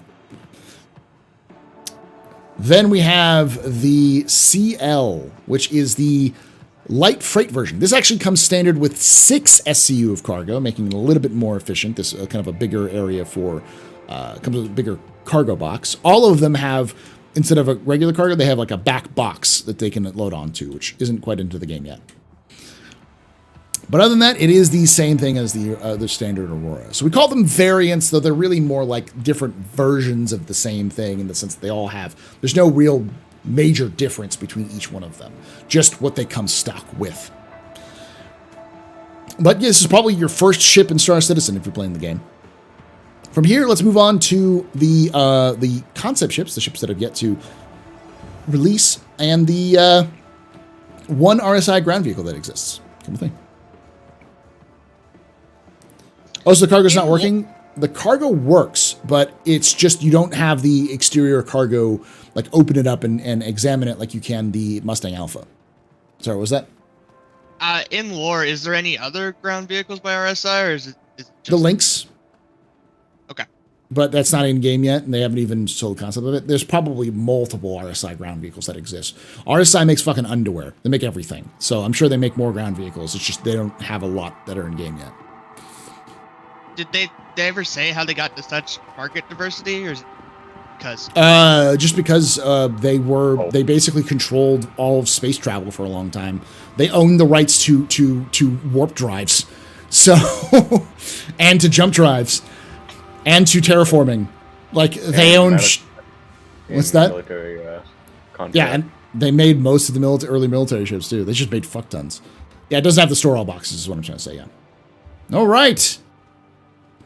Meet the Rapid Deployment Vehicle. This is actually a civilian version of the military vehicle known as the Rapid Deployment Vehicle, or RDV. The RDV is a Marine-specific vehicle. It's built for the UAE Marines to get them through harsh environments and deploy 6 Marines into combat pretty easily. The Marine version, we don't know too much about it, other than that it has more armor and has more guns. But this is the Ursa rover, which is the civilian version of it, built for the Aquila, and also comes standard on the Carrack. It has a driver and a co-driver, which can both operate the vehicle and then or operate the turrets. As you can see over here, it has gun turrets attached to it. And on the back, it has the option to hold up to 4 SCU of cargo or 4 seats. It has 4 jump sheets you can use, but you can also turn those into just cargo if you want to do cargo. That is the Ursa. It's pretty standard. Six tires. It's designed to fit into small areas. It can fit inside like the Carrack and such. And it comes standard with the Aquila. From that, let's go over to some of the concept ships, the ships that have yet to be released. So this is the oldest ship in the verse that's yet to be, it's not released, but it's the oldest ship that we've had so far that's going to be released. This is the RSI Perseus. Now, the Perseus was built in 2520. So before the First Tavaran War, before even the UEC was created. United Earth Credits was created after the Perseus was built. Just to show you how old this ship is. It was built so long ago that the first Perseuses did not have shield generators because shields only existed on bigger ships that had bigger power plants that could support them. So as a result, the Perseus has an insane amount of armor for its size and comes with its own point defense missile system that is semi-autonomous. You can put someone on it to use the system, but it is also automatic. It can be used on its own. The thing that this is known for is that this is the first real, when I say modern, know that I'm doing in big air quotes here, modern spaceship. Before this, most of the other spaceships that existed were modified versions of larger cargo ships. Even the military ships weren't very different from a typical cargo ship. This was built from its inception as a military vessel. It's a small military vessel. It's a patrol ship, not really designed to go very far, though it is said to have been patrolling the border of Xi'an human space for much of it's the mainstay of that. But it also served in the First and Second Tavaran Wars with distinction. However, it was never really... They tried to replace it multiple times. No one could really replace what, do the job it could do for the right price. So it was continued to be made up until 2870 when it was stopped being made and slowly phased out of rotation. Obviously updated with shields over time and such. But in 2946, during the Battle of Oberon, the last remaining Perseuses were sent out with the fleet to fight the Vandul incursion there. And one Perseus in particular, the UES Achilles, managed to hold a vital portion of the line against waves of Vandul attacks and managed to kill 2 destroyers before it was itself damaged beyond repair. And the key to it is its thick armor, its ability to shoot down incoming torpedoes and missiles, and these big suckers there. These are size 7 bespoke cannons designed to, they're called the subcap slayers because they're designed to take on sub-capital ships, but enough of them can take out large capital ships as well. Size 7s, that is. Admiral Bishop was so impressed with the Perseus that he personally requested RSI bring back the Perseus as a ship and update it from modern specs, which they've done and began to sell to the public, which is why we have it here. It's not out yet, though. All right, from that, let's go to the newest ship, the oldest ship to the newest ship, the Galaxy. So this is there's not a lot of lore behind it. We don't know how old it is. It's probably fairly new. This ship is a large ship, about the same size as a Hammerhead or a Caterpillar, around that size. And it is got 2 size 3 turrets, I believe. And then the main turret up here that's maybe pilot controlled is 2 size 5s on the sides here. So it doesn't have a lot of firepower. It only has a size 3 shield. It's not very tough or has a lot of punching power. The thing that makes this unique is its industrial hangar. It's got a modular section that can be swapped out for the cargo bay with tractor beams, a refinery with tractor beams to be able to load in saddlebags from exterior, or a medical suite of 3 size 3s, 2 size 2s, and a size 1 bed on it. There are multiple modules that are planned to be made later, but we don't know what those are yet. This is the one that was in concept as of this sale. It's the first time that you've seen it. It also has a hangar, a little small hangar in the back that can hold.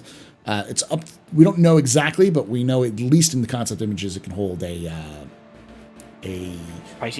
Pisces and a MPUV if it needs to. So it's very, very small. Could be bigger. We don't know. But it's a multi-crew ship. Holds 5 crew, I believe, to run it. So, all right. From that, let's move on to, I believe, the Polaris is next. 6 crew. Yeah, the Polaris. So this is the sort of replacement for the Perseus, the final replacement for the Perseus. This is a Corvette patrol ship designed with one hangar, like a small hangar on it for one small ship, but it's built around armor, speed, and torpedoes. This has a nuts amount of capital killer torpedoes on board. It doesn't have a lot of guns. It has some pretty decent guns, but not a lot.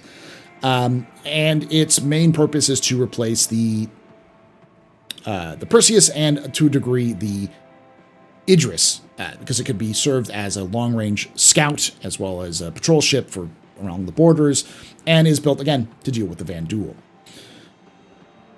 It's still very anticipated. It was originally built before, it was designed before 2946, but after 2945, after the attack on Vega, it was fast-tracked to be released and is currently being sold to both the UEE military and the UEE civilian population to use them for defense.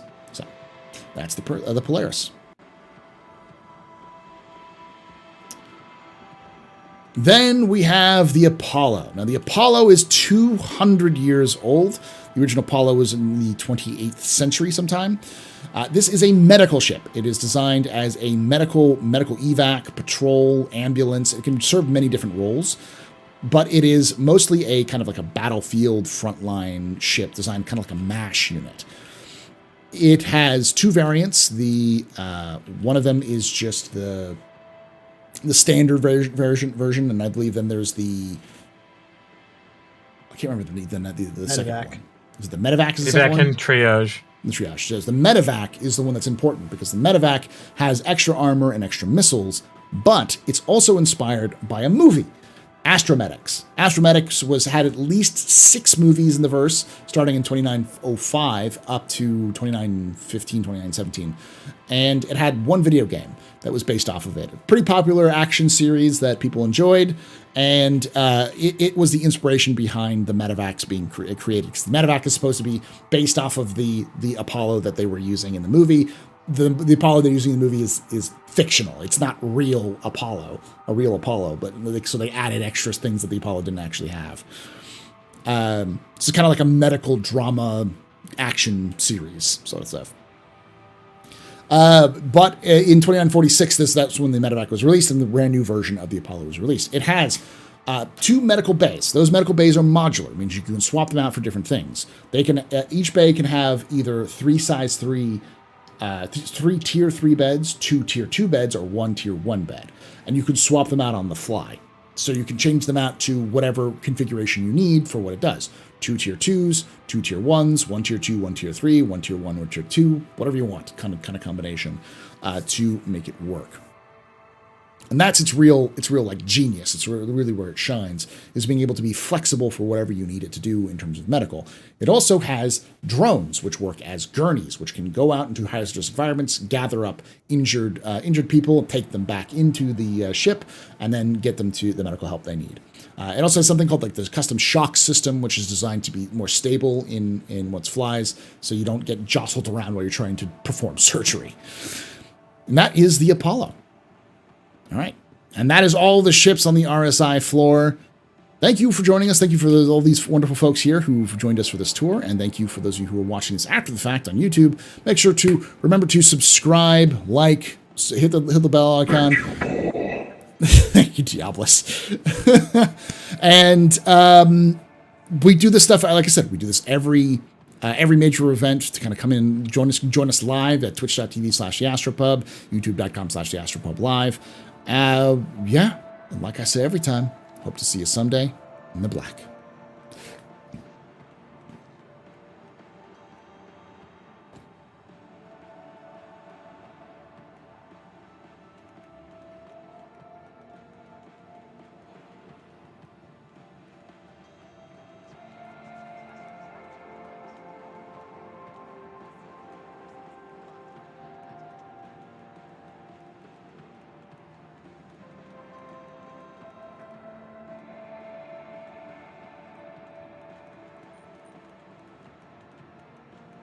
All right, so let me turn on all the other stuff too.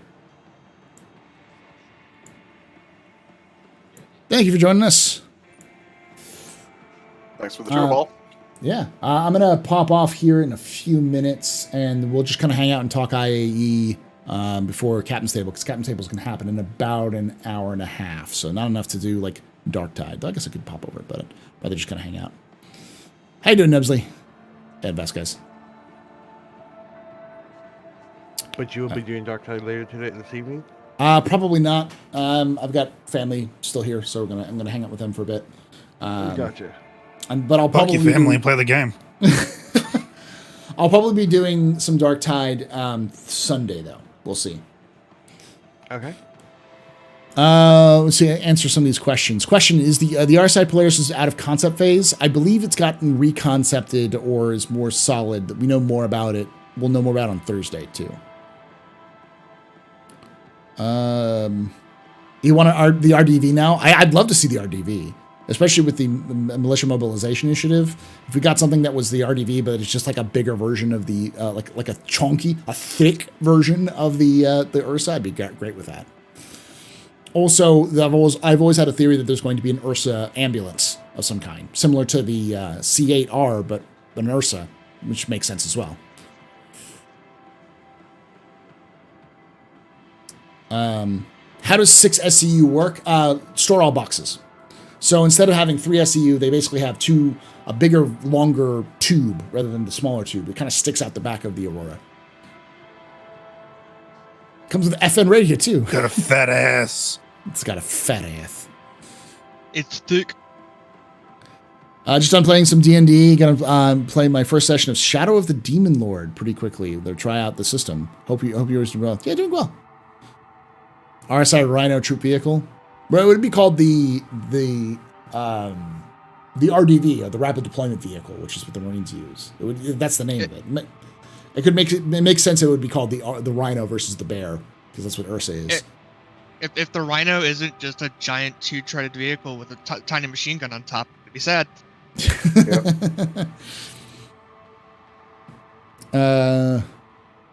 Dark Table. Thank you thank you all for watching. All right, I'm gonna take a few minutes here. I'm gonna log out of the Discord. Thank you all for hanging out. I'm gonna go use the restroom, and then we'll be back. Because my camera died too. So, all right, let me turn the camera off. Right back.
All right. How y'all doing?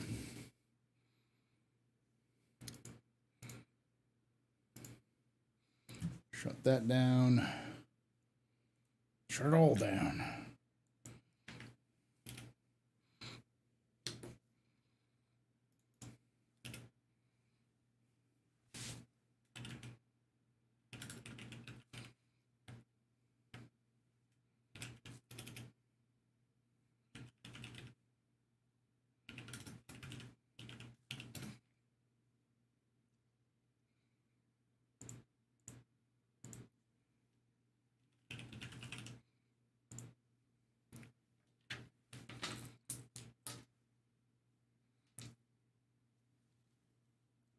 What's that?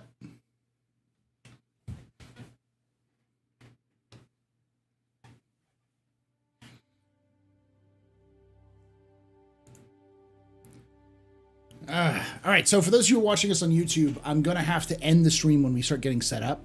So we'll just hang out for a little bit longer, though.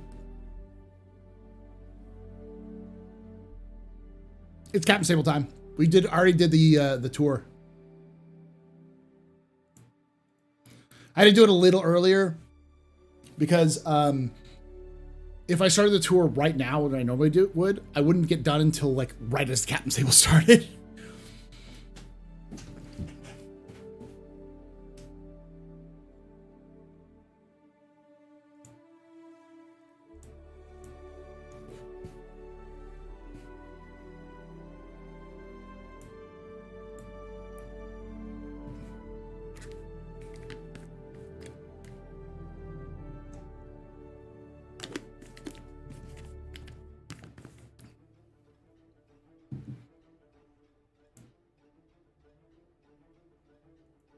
Oh, we are only we're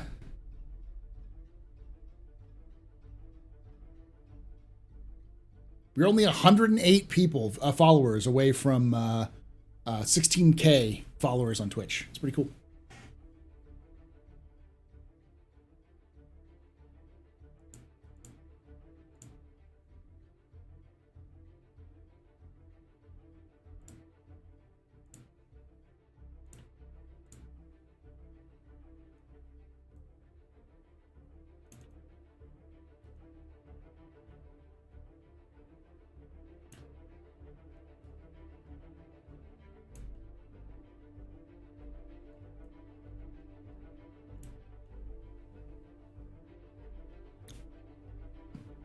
You watch the replay and watch YouTube later. Yeah, I'll the next step, the YouTube video will be up on tomorrow morning. I'll make sure to edit it together and put it up there after the Captain's Table's done.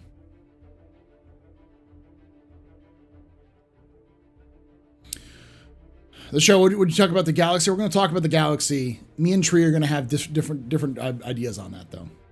Congrats on that number. It's impressive. Yeah. I'm always humbled by the number of people who've chosen to watch or follow me. There are 223 people watching me right now. That's insane.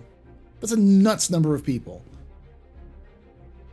This is the best Jax content for a couple of years. Yeah, this is probably the best Jax thing I've seen like forever. Take away my space suit. Suit? You can even take away my space lasers. But you can never, ever take away my space game.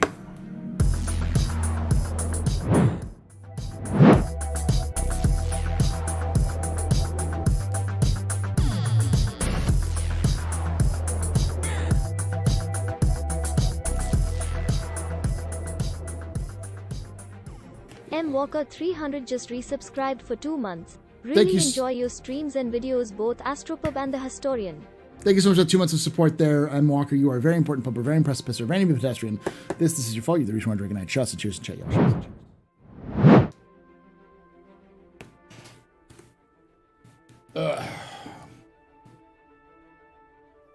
Happy to enjoy it. Yeah.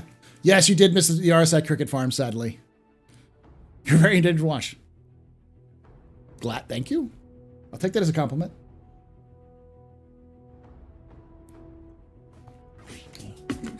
Stunner!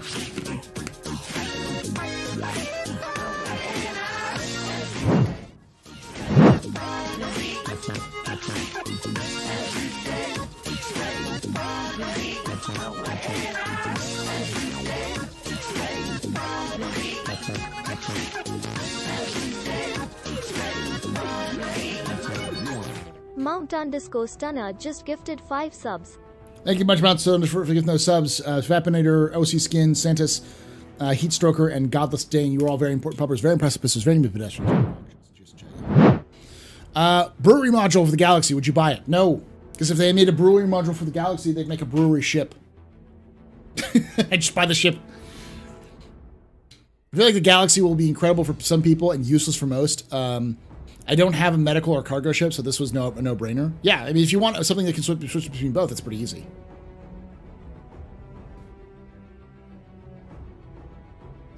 I feel like this ship is built for like maybe 25% of the Star Citizen population. A fourth of people would have some kind of use for it.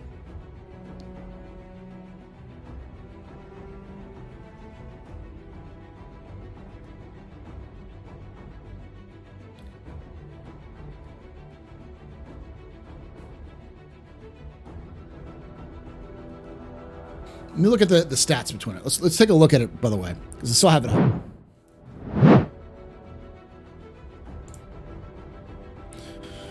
So technical specs, okay. 2 remote dual size, three remote dual fives. Oh, they're all remote dual size 5s. Oh, they're all, and an extra small hangar. That's just weird. 1 size 3 is pretty short. Crew 6.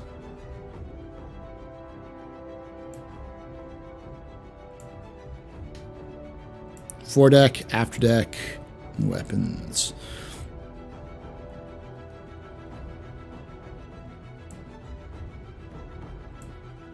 So it's got a tractor beams to move in. It's got a lift. It can hold a 512 SCU, and then it has direct access to the aft deck. So it actually has like an airlock you can get and kind of walk through. Same thing. It's got a lift. It's got tier 3, tier 2, and tier 1. Refineries. It has 3 it says 2 processors and a mineral extractor. Dual processors refine half the time. So yeah, so that's its real feature. Is its refinery modules are larger than the reactors you'll have at on the Expanse.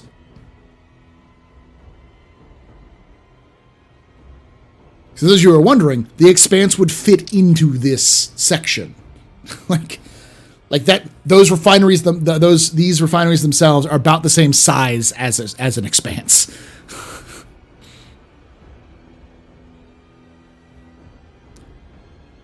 Throwing wall at a stream, vigorously throwing wall at a screen.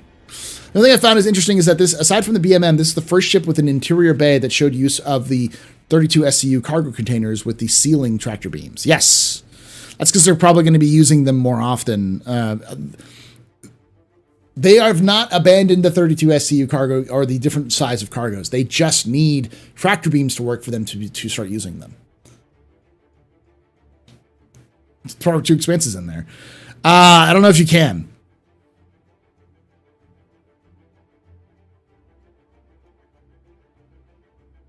It might be a little awkward to get them in there too.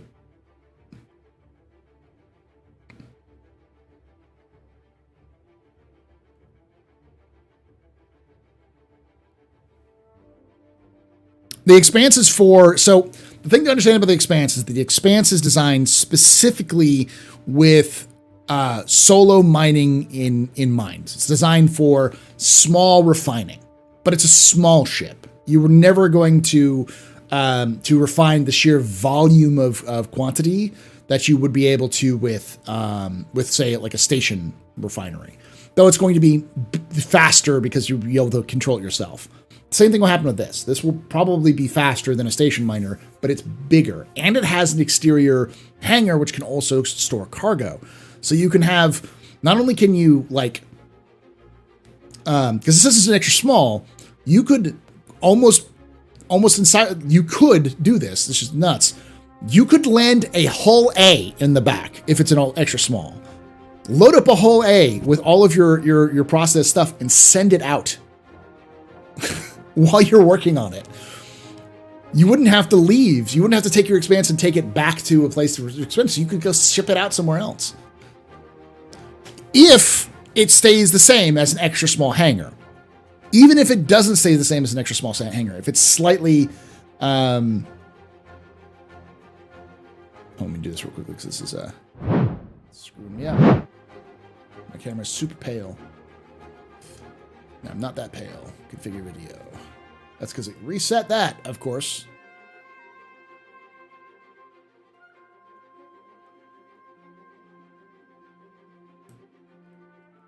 Okay. If it becomes an extra small hangar, which is what I think it's been displayed as, rather than saying an extra small hangar, then it would still be able to fit something like...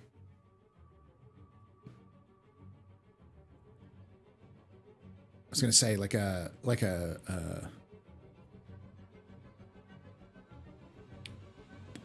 MPUV. So you can still load that up and take it out there.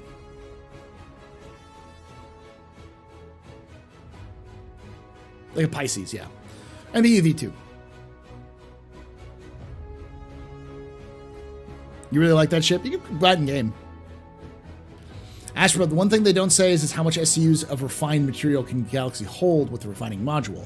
Well, I mean, if we look at the actual module itself,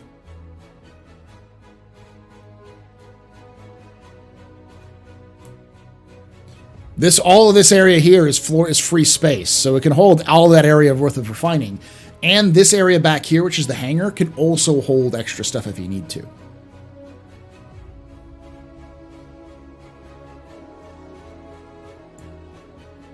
Sure. I mean, we can see some of the hangar shots here. Let me see.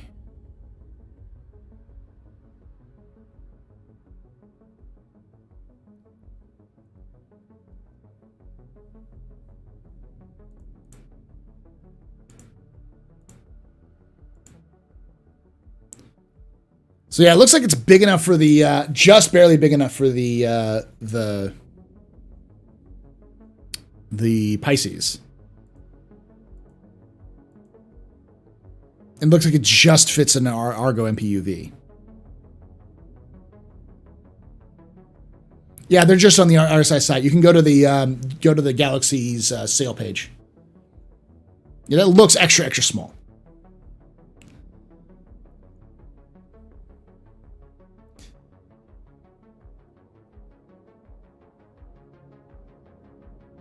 The Odyssey is extra small, yeah.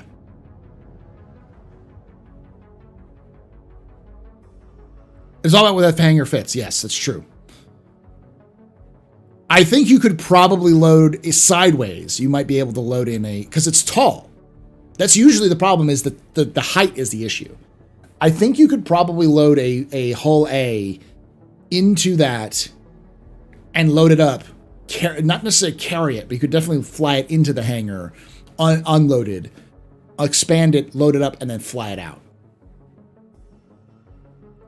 Yeah, the hangar has like 32 SCU, which would make it about the same size as the hangar, about the capacity of a Cuddy. An arrow would definitely fit. Sideways with its wings up, yes. Yeah, it could definitely hold an Ursa in the hangar for sure. If it can hold an MPUV, it can hold an Ursa.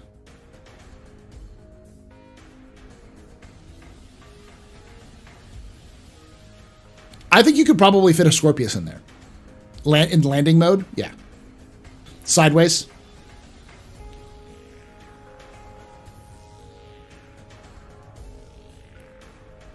Oh, look at the PDF. Where are you, PDF? It's down here from me somewhere. That's the upgrades. There we go.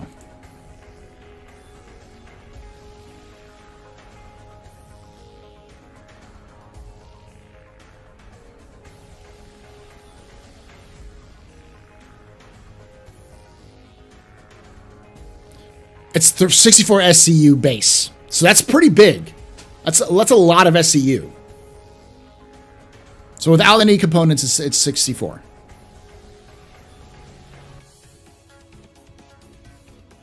It doesn't say anything about just thrusters, quantum drives, SCM speed, but it doesn't tell you anything about the actual size of the hangar.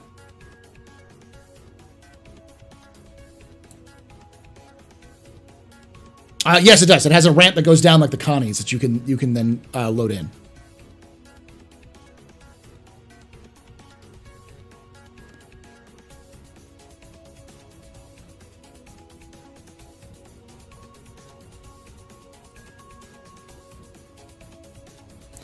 I mean, it's not too different from, I believe the Carrack only has a size 3 shield. I think it has 2 size 3 shields, but it has a size 3 still.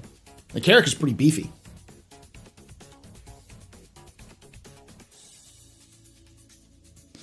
Yeah, and you can load up the cargo bay with about as many. The interior cargo bay is 512. So the total amount of cargo that this thing can hold is about the same as a C2.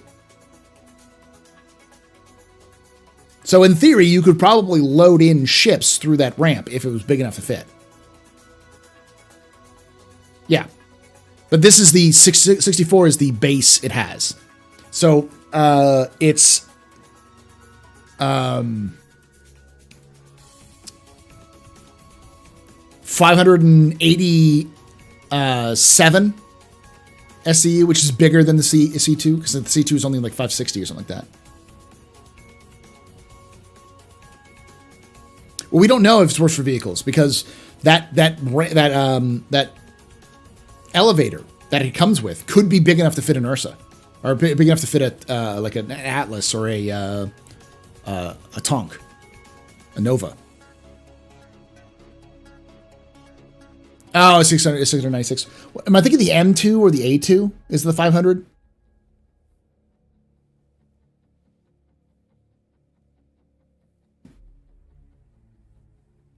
Ha ha ha ha ha ha ha ha ha.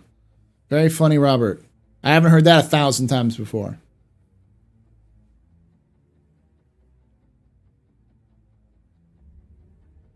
M2 is 468. Okay.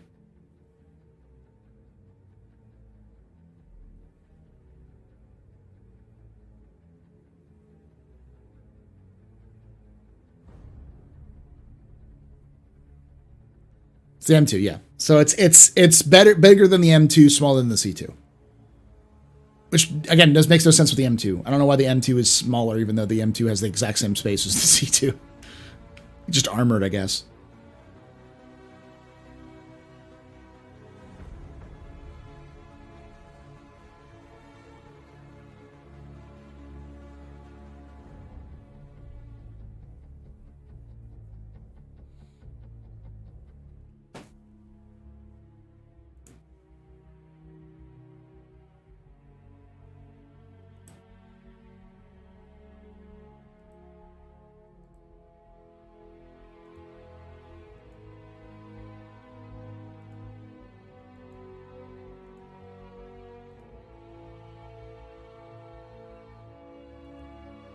Let me find this page and see.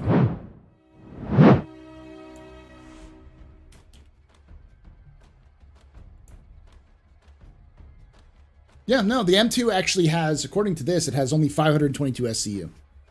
So it's more than the cargo module of the Galaxy is more than the M2.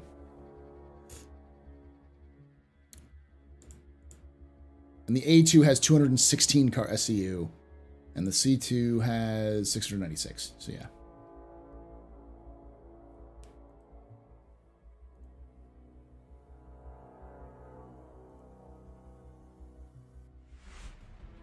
You also had 10% off coupon? Okay.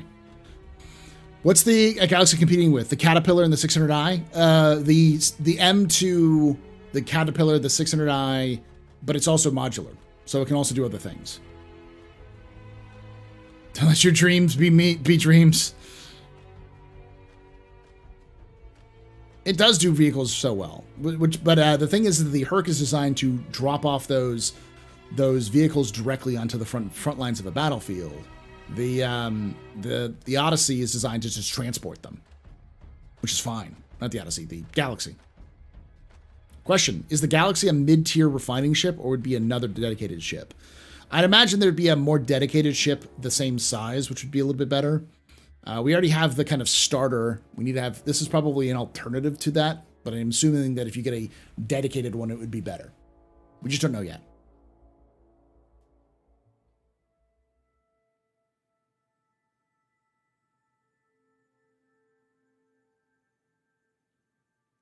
Yeah, they've redesigned the 600i entirely. The new 600i can now hold a Nova tank.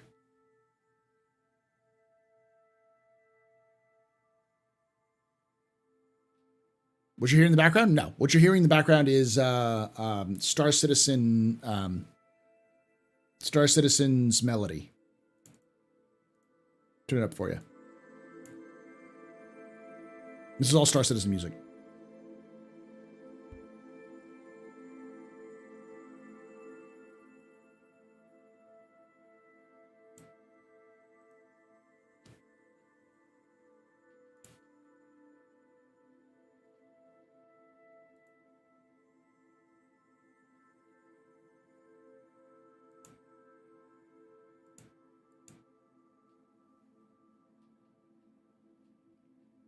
Yes, I'm almost certainly the larger version of the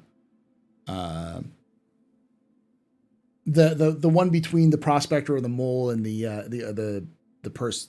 Orion will definitely have its own refinery on board.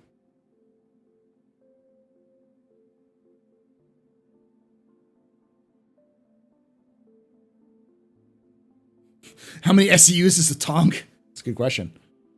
You can almost certainly lift a Tonk with an SRV.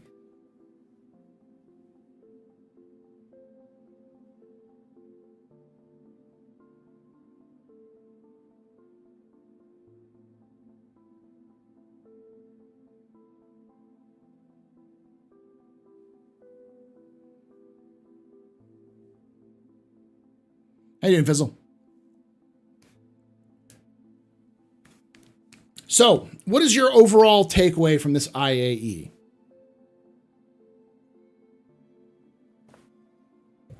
What is your thoughts?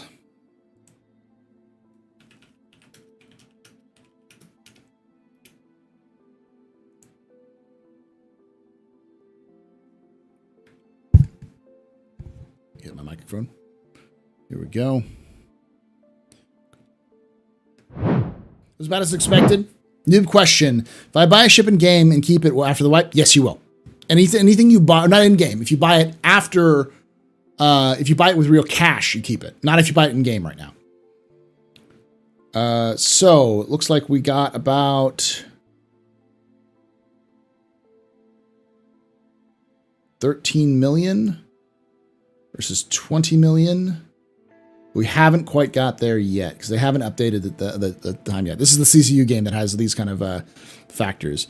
Now, overall, 2022 has been very, very good. They've raised 95 million so far, which means that they'll probably break 100 million in a year, which is the first time they've ever done so. And we can also look at the citizens rather than pledge. You can see that you had a huge number of citizens of people signing up in 2016, then it dropped off and then picked back up in 2020. Suddenly in 2020, this huge jump, and then 2022 and 2023 is massive. So if you remember when Chris Roberts said something to the effect of, we have seen way too many people and now we have to get the new player guide going. Yeah, because it's increased 50% over 1 year. So when I say something like, hey, Star Citizen is growing year to year, I'm saying,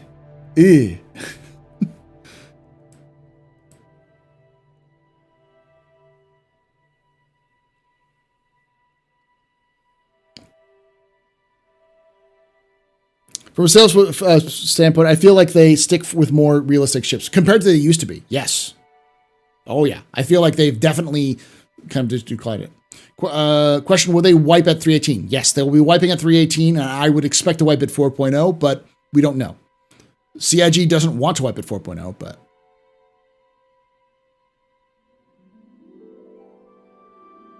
Can I ask a lore history question? Sure, Phantom. With the refining module, I can imagine fleet support operations in the far future to get rarest ores in the deep space. Yeah. For you older backers, it must feel very safe to see CIG make this kind of money now. Yeah, considering we didn't even know they would last the first 2 years. I mean, they went from 7 million in a year to 28 million in the next year. And then 32, and then 35, and then 36. And then I remember when they went back down to 34 in like 2017, everyone was like, it's the end. They've made less money than they've made before. Even though they still made more money than 2014. And then they just jumped right back up to above the previous year in 2018. And then 2019 was when we went, wait, no, 47 million. They're never going to make that again. 2019, we legitimately said there's no way they're going to make more than $47 million a year. Just 30 million is the average.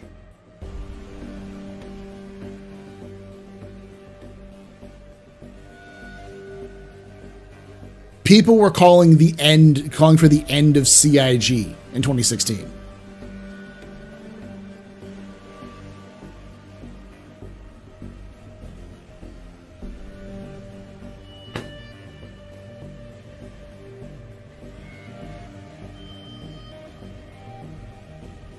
Yeah, the first year was 2 months. That's to be fair. So, like, but I mean, the 2013 was a good kind of base year. 28 million was a lot of money. And it was like, oh, yeah, they'll make plenty of money. To put this in perspective, if I do my math right, and as everyone knows, I'm terrible at math. 60.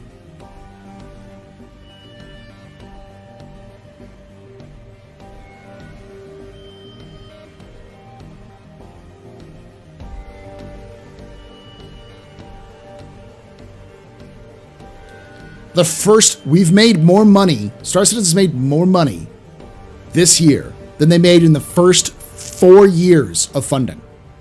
Combined.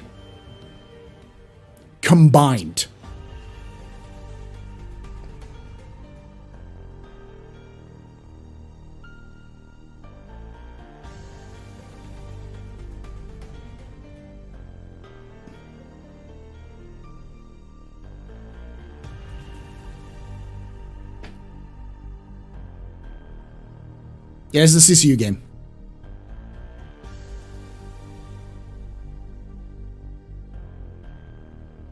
We don't know if reputation wipe will happen in 318.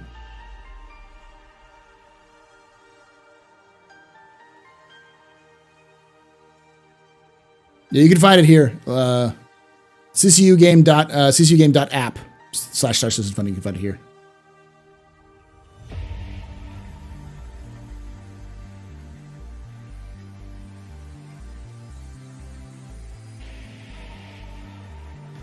Now, this was created.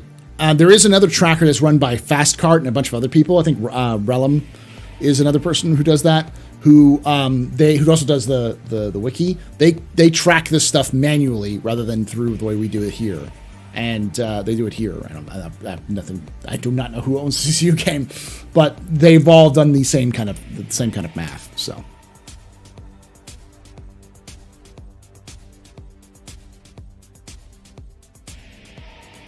Well, CIG is also tamped down on bigger ships.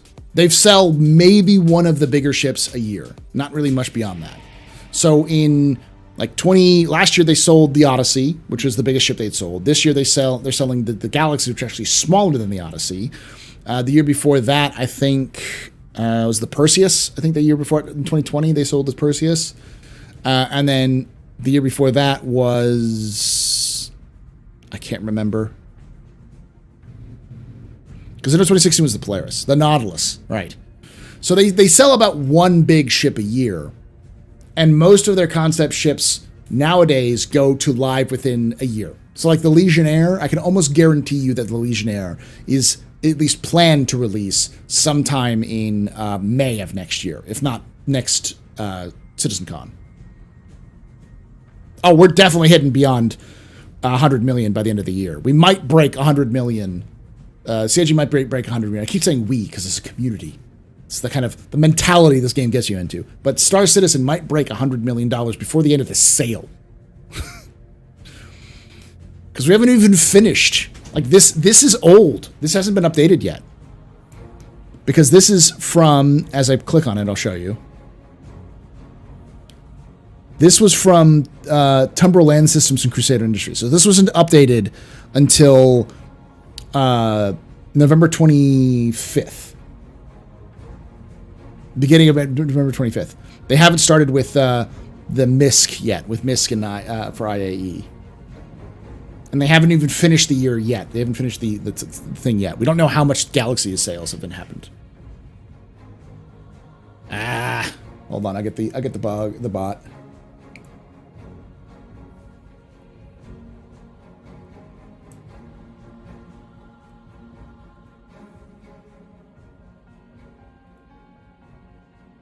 Got it.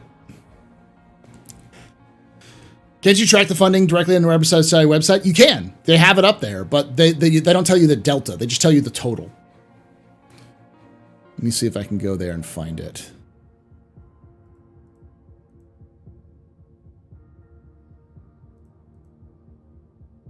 Because they hide it now.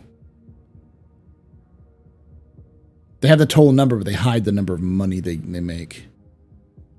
I think it's under development funding. Here it is.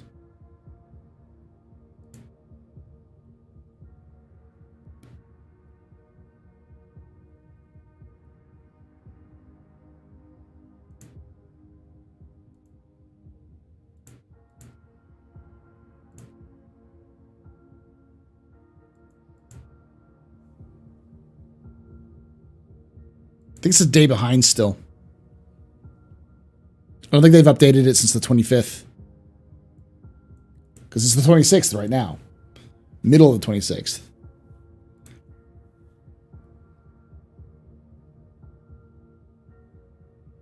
But we don't know how much money they've made overall, like for this year. You can also see how low of a bump it was compared to Invictus, though. Invictus was here, which is 20 million. CIG so far in they haven't even shown. We don't even see November yet. See, so like we're not even seeing the full like. So the data is not quite in yet. What state was RSI in when the measures fell? It was not in a good space. They lost a bunch of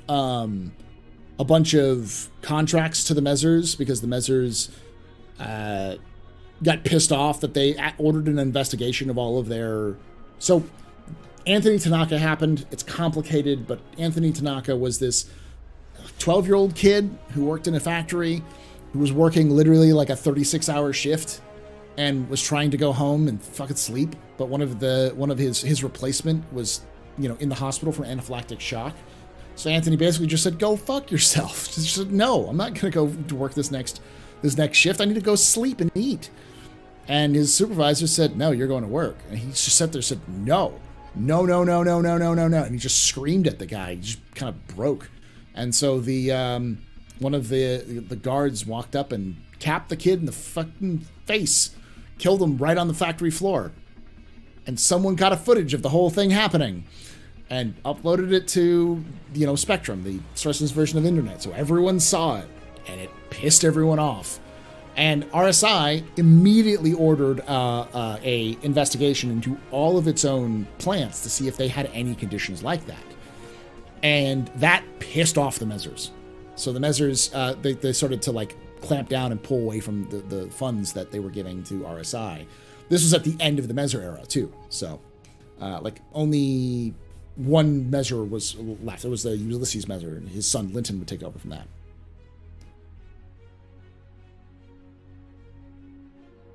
Yeah, it was...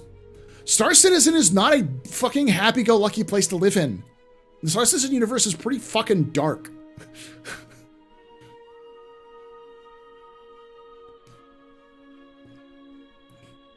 I mean, I wouldn't be surprised if RSI helped overthrow the measures. because they were that much of a problem for their business and other people's businesses. That's why there's no children left in Star Citizen. That, and because CIG doesn't want to get fucked up ratings from get banned in Australia. Yeah, no, it's not 40K, but like it's not Star Trek. You know, it's not even Star Wars.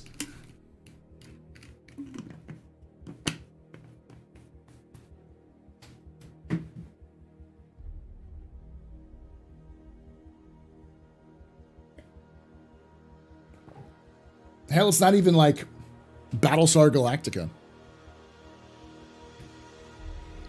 Or Stargate, where every planet is Canada. Yeah.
I'd be fine that they'd add unkillable children NPCs. It would make the game feel more people live there. I think CIG just doesn't in a place to even think about that right now. There's no reason to even talk or plan that out, and they don't even have NPCs that work. CIG's in the point of like, let's just get this shit in and working first, and then we'll go talk about the details. Because they've already made children models. There are children models for the various different cutscenes and the like, so. So we know that CIG has the ability to, and possibly even the desire to do it, but...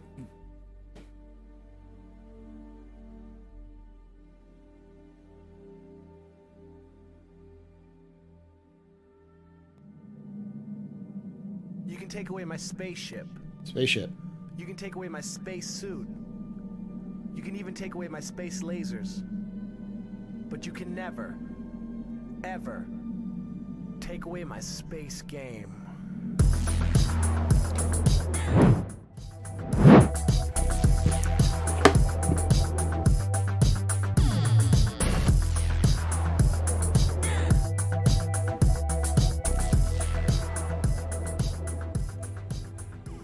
Frokan has subscribed. Thank you so much for that subscription there, Frokan, with that Switch Prime sub. You are a very important pubber, very impressive pisser, very big pedestrian. This is your fault. You're the reason we're drinking night. Shots and cheers in chat, y'all. Shots and cheers. So we're going to get started here in a moment. I'm going to run an ad real quickly while we're waiting. But we're going to get started with the captain's table here in about a little less than an hour is when the setup is. How you doing, Frokan? Yeah, they can barely keep adult NPCs working correctly. They can't think about children and AI yet. Who's on the table today? We've got Tree 3011 and Astral Gemini. We were going to have the entirety of the Pathfinders podcast on, but unfortunately Nazareth had to go do had work show up at the last minute. He had to go do work.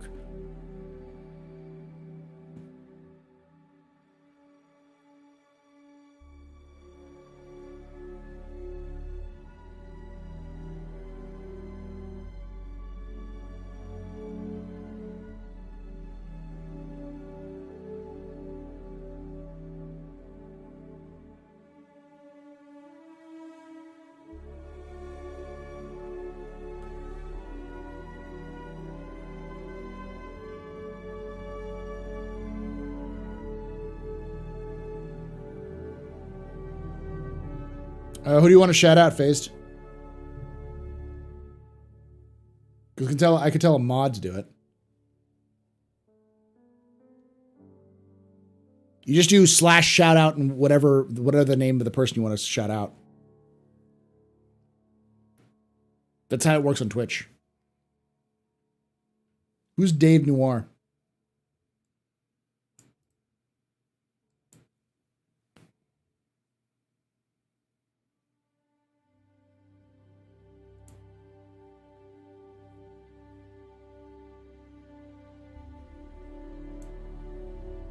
See a Twitter account for him.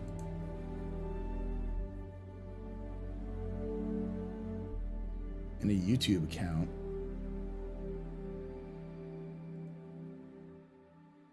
An Instagram account.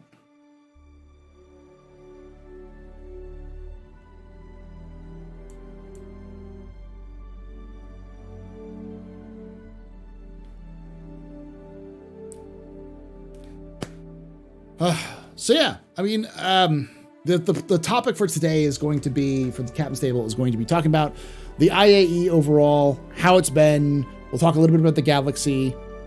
I'd rather the human race be a society of clones than have to deal with children NPCs and all the illegal ramifications that comes from happening in the verse. I mean, it makes sense that they just don't show the NPCs, the children NPCs. Hey, Puche. You can take away my spaceship. Suit. You can take away my space suit. Suit. You can even take away my space lasers. Suit. But you can never. Never. Ever. Take away my space game.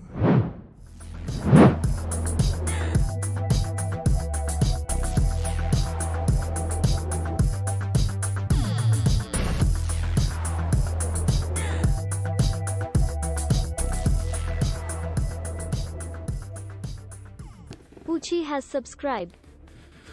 Poochie, thank you so much for that Twitch Prime, or that just regular sub. Thank you for that regular sub. You are a very important pupper, very impressive pisser, very needed pedestrian. This is your fault. You're the reason why I'm drinking night. Shots and cheers in chat, y'all. Shots and cheers. Dem biddies. Thank you for dem biddies. Oh, we got a hype train going on. 75%. Posted hangar comparison pics on Discord. League General. Oh, you did? Okay. Do they have them up on the...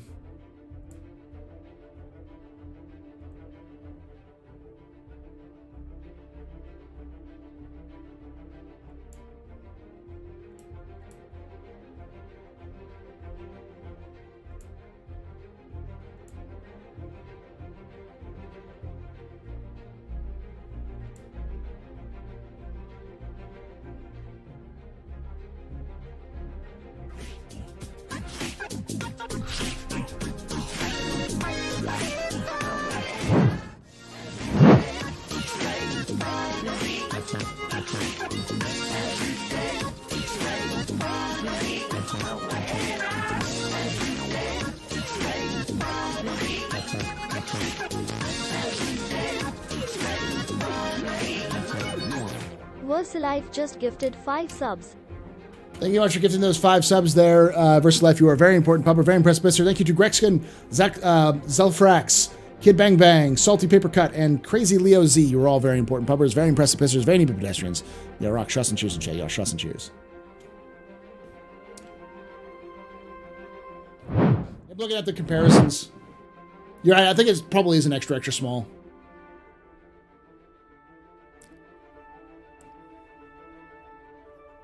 Which is the same hangar that you have inside the Liberator. It's the extra small.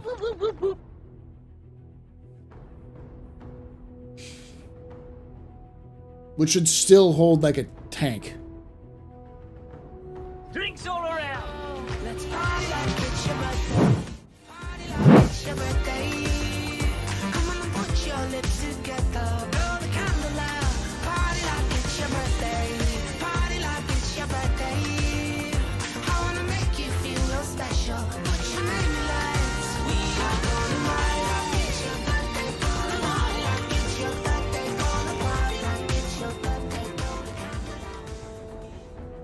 UIZen just got a sub from Seep Posit. Seep Posit gifted a tier 1 sub to UIZen. So Posit, thank you so much. First gift sub in the channel. Thank you for gifting that sub to UIZen. You were both very important puppers, very impressive pissers, very good pedestrians. Y'all rock. Shots and cheers in chat, y'all. Shots and cheers. There we go. Woo! Hey, a well went. A well went. How you doing there, buddy? I haven't seen you in a while. And I like the first one though. I like the little first emote.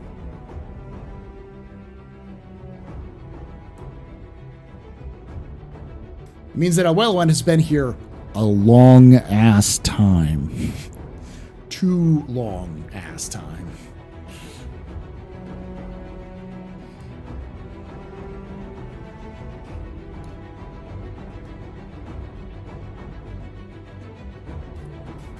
Too long.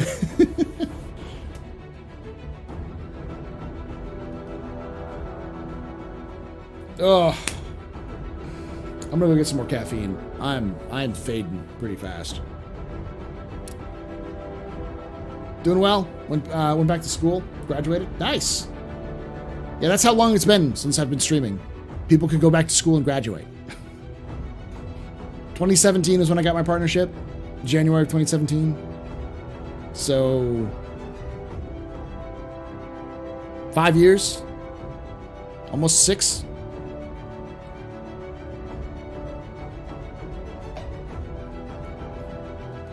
Hey. You can take away my spaceship. Spaceship.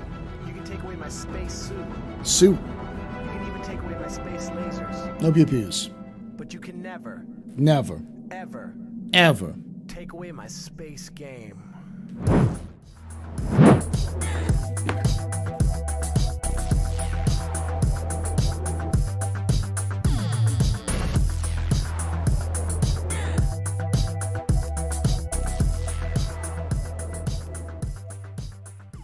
Olivint just resubscribed for 71 months. Thank you for that 71 months. You are a very important pub. We're very impressive. We're very good pedestrian. This is your fault. You're the reason why I drink at night. Shots and cheers to chat, y'all. Shots and cheers.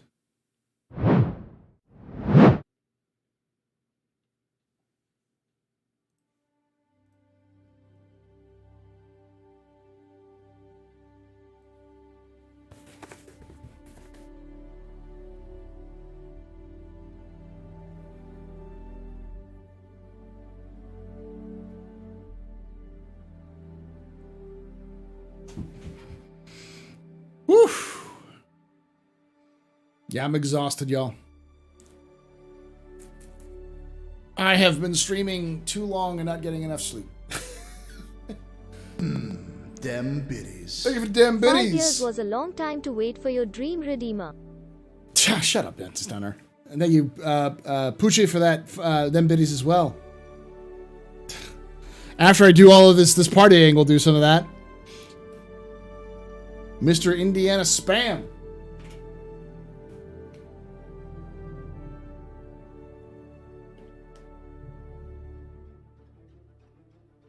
Come on. Come on. Waiting for it. I'm prepared. Give it to me, bot. Give it to me.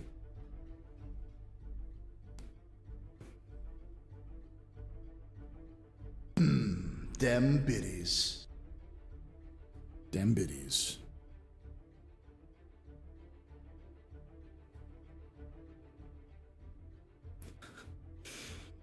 You're not the first one to say that, Q-Pan, that it needs a luxury module. So many people I know have been saying that.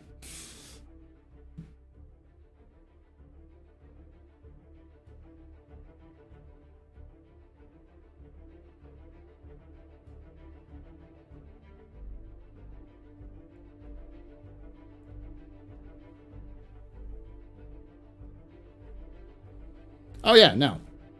Plenty of sleep and stuff like that. That's one of the things I'm going to be doing, waiting for this thing to go away so we can actually celebrate the there we go. Slow.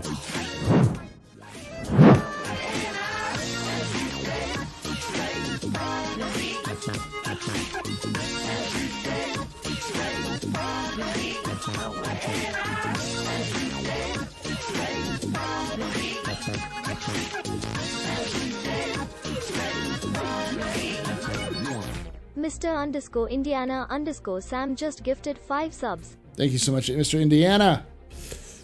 Thank you for giving those subs to Matokiai, Frosty, Falcos, Ocelot, Horse and Bacon. Dem biddies. Thank you for dem biddies, there, Phase Kitten. Thank you, Slyfi, for gifting that sub. It's going to give us here in a moment. Hold on. It takes forever to do this. Hive Train is above level 5.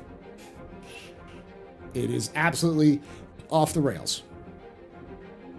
it's going into a local school on fire. That's how insane this is. It takes forever for that, like that to go away. I gotta fix that. I gotta fix a lot of things in my announcements.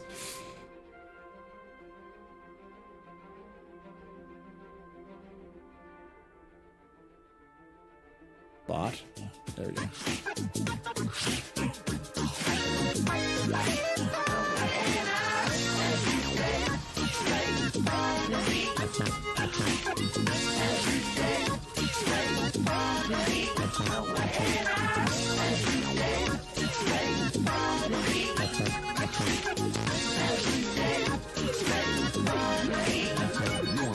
Sly_5 just gifted 5 subs. Thank you much, Sly5, for gifting those subs. You're all very important puppers, very impressive business, very be pedestrians. Rock. Shots and cheers. Shots and cheers. Bot, it doesn't need caffeine, probably. Them biddies. Thank you for that. Them biddies there, Taglon T-Rex. Y'all are absolutely stupidly, like, generous.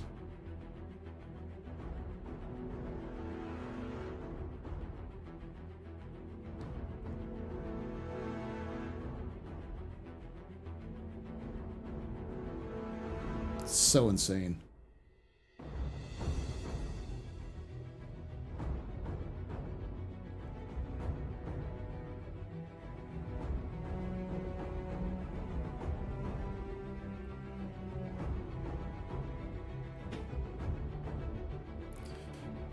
Do they have any species, space turkeys in Star Citizen? We don't know.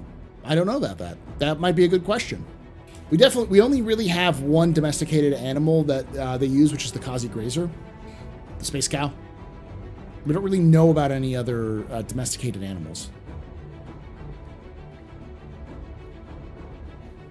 The hippo cow, yeah. It's about the only one. All right, I'm going to be right back, y'all. Get some coffee. We're going to add while we wait.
Whew.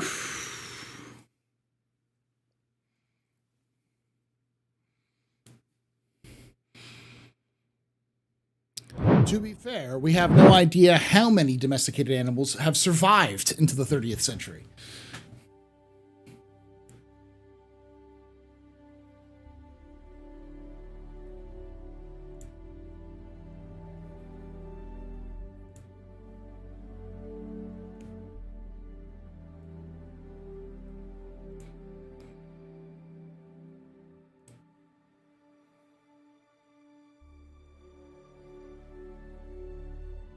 Story of First Run mentions red-tailed lynx as a domesticated pet. Old lore, yeah.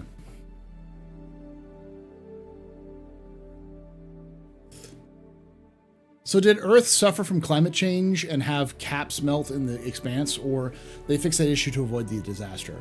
They haven't been really firm on it, but no, it's pretty bad.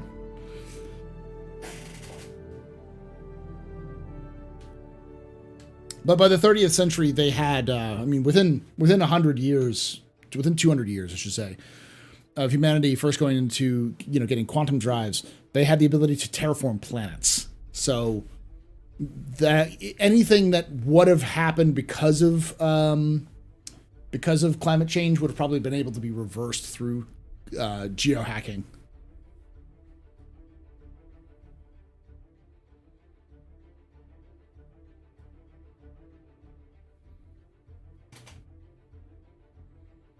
Yes, Chris Roberts did develop cricket farms as part of in the RSI lore to try to alleviate hunger because there was overpopulation.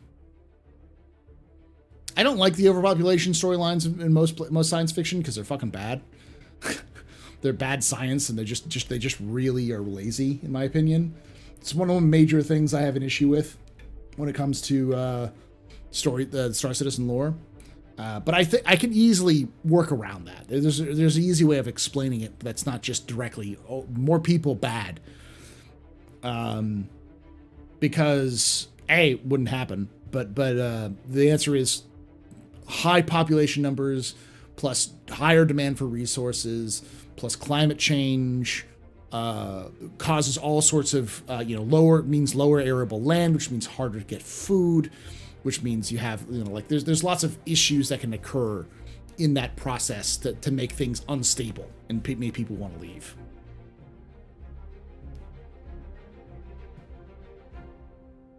Yeah, basically all of those things kind of create into shit. If they just change the name from the human overpopulation era to the human crisis era or something like that, the great Earth crisis era, it wouldn't make sense. Did they ever say how many humans are in the verse? They haven't because they want to be cagey about it because they don't want to be held to the numbers. But I believe they have hinted at enough things that we can know in general that Earth is less populated in the Star Citizen universe than it is now. And there's an even number or equal number of people on other planets like Terra as we have on Earth today, if not more. Terra is much bigger than Earth. It's twice the size of Earth. So it's got more land space and more resources in general. So this is my estimation, but I estimate anywhere between 1 billion and 10 billion people in most of the core worlds. So things like Croshaw, things like Centauri, Terra, Vega, those sorts of settled systems that have settled planets, several billion easy.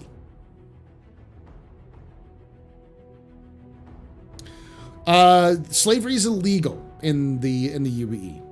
It is legal in the Banu Protectorate, but they don't really call it the same way. It's more like indentured servitude to them because you eventually earn your way out of debt is basically what it is. There is no slavery in the UAE officially.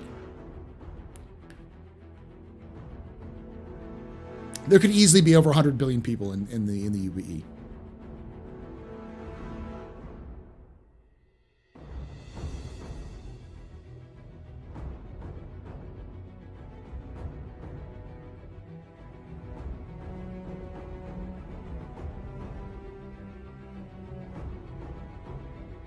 you think we'll see other species soon in game? Yes. Yes. Maybe not other sentient, sapient, alien civilizations like the Banu or the Xi'an or the Tavaran, but we know for sure that they're already working on the rock bug and an aggressive creature that has 4 legs. Both of those things are being worked on currently in game for Squadron and for Star Citizen.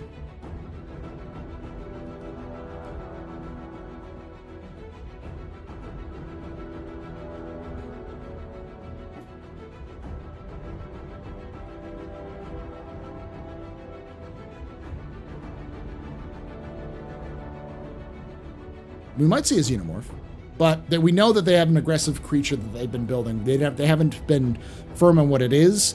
My guess is that they've also been toying around with the idea of doing an aggressive creature that's bipedal, that's based off of the Vanduul actions. Like they do things like the Vanduul do in terms of the AI logic, using the same kind of like tags and such for like melee.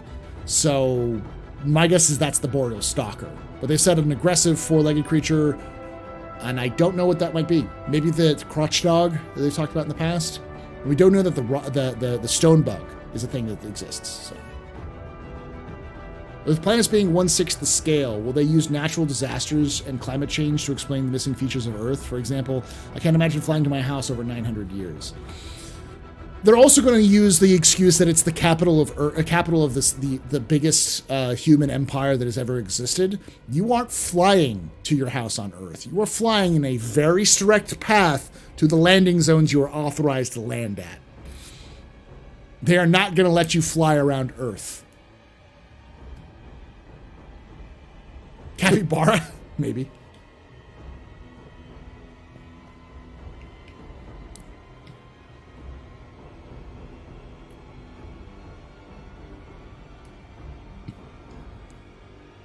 I don't think anyone has to eradicate roleplay to eradicate lower life forms. Players are just going to try to exterminate species because they think it's funny. You want to use my land game on Austin? You could probably use it in New Austin, but not in Austin. The CIG's solution to problems is the simplest solution they can make. And it's easy to justify. You are not going to fly anywhere you want on the capital of the fucking UEE.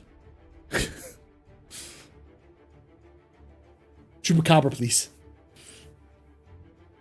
So no one on Earth goes around by flying? Probably not. Probably not as often as you think. They do have extensive rail networks, which have been upkept by Argo now for almost 1,000 years. Extensive maglev train networks, which are as fast as the as suborbital hops.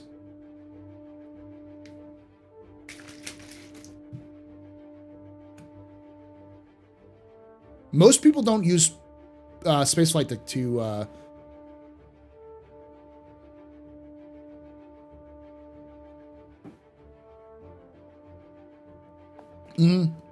or authorized public transit. Yeah.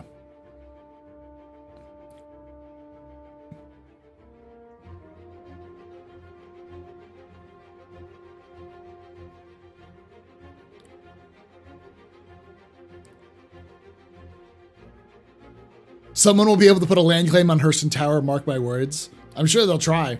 If they do, I'm sure they'll end up in the lore. Some guy doing a stunt.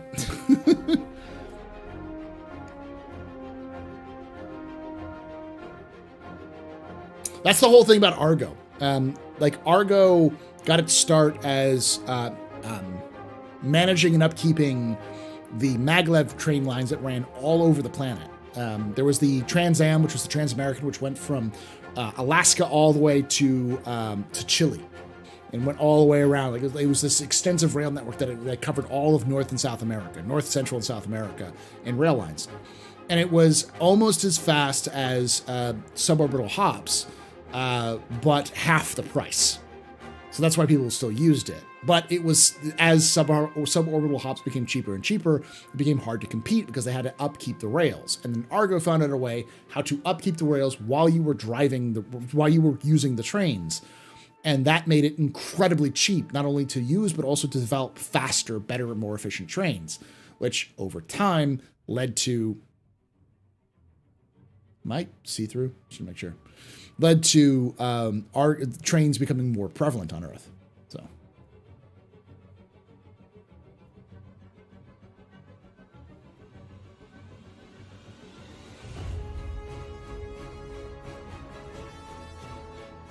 Their usefulness of the spacecraft is directly proportional to its usefulness as an H-bomb. I mean, they put fucking fusion reactors on these things, so...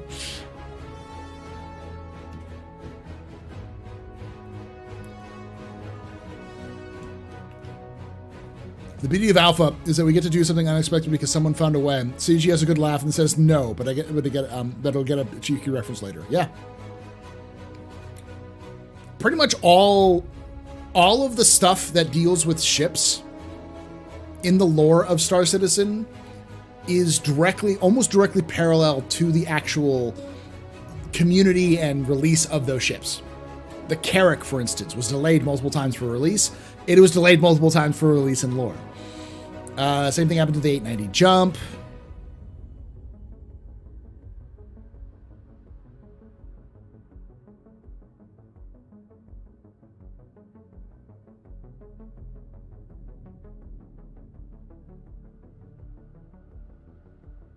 Sorry, I got a note from...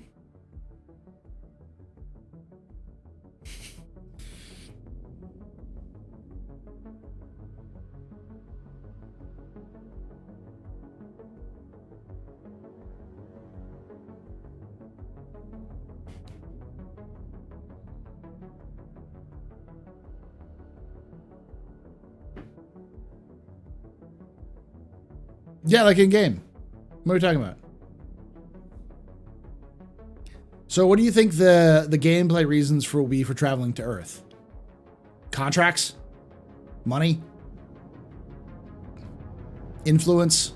There'll be probably events. We know that they're planning a Sack of Earth event by the Vanduul, where the Vanduul get to Earth and it's up to the players to stop them.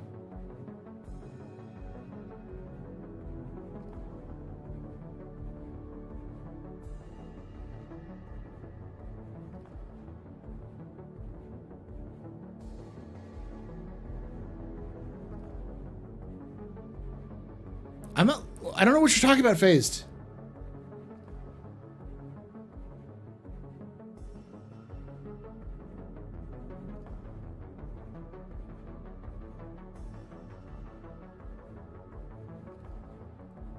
Oh, are you talking about the thing where you talked about the orgy chamber? It was blocked by the by the automod.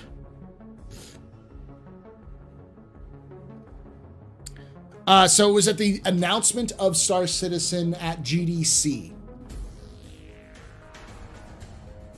There's a lot of stuff on the initial announcement where Chris Roberts announced Star Citizen as to the plans and how it's going to work. Take away my spaceship. Spaceship. You can take away my space suit. So it's very, very old for like initial early stuff. No PPUs. But you can never, ever take away my space game.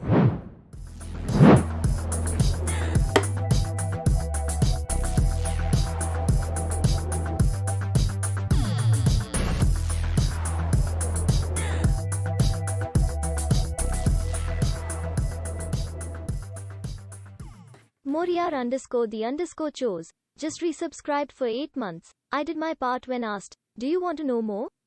I clicked no. I want the backlog worked on. All right, Mar.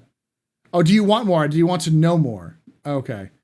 I don't know what you're talking about, but thank you, Moriar, the chosen. You are a very important public, very impressive, Mr. Very new pedestrian. This is your fault. You're drinking night. Shots and cheers and chat, y'all. Shots and cheers.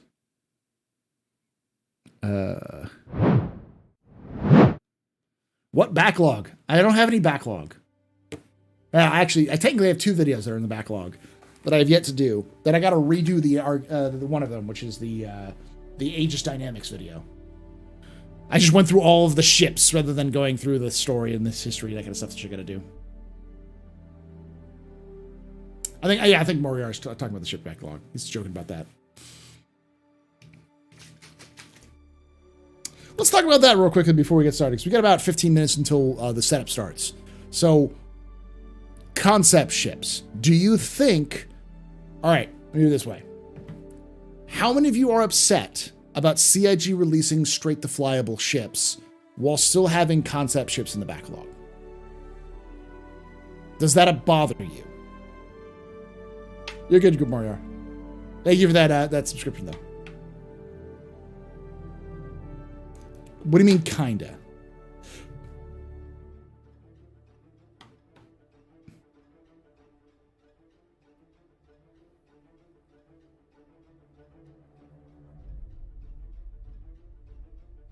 No. Most of y'all know.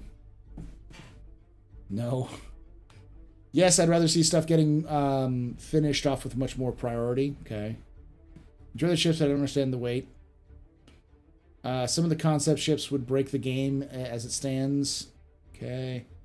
But I think they should be releasing what they can in the concept side first. That doesn't bother me. It doesn't bother me, really.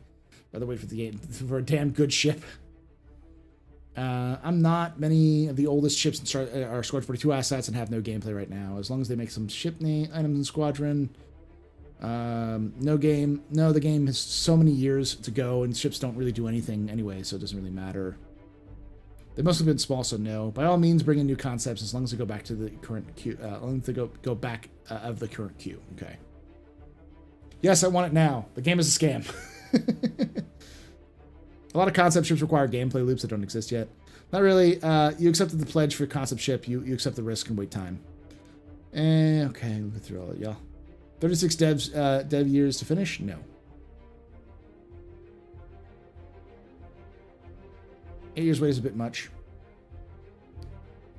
Them biddies. Thank you, J dude, for them biddies.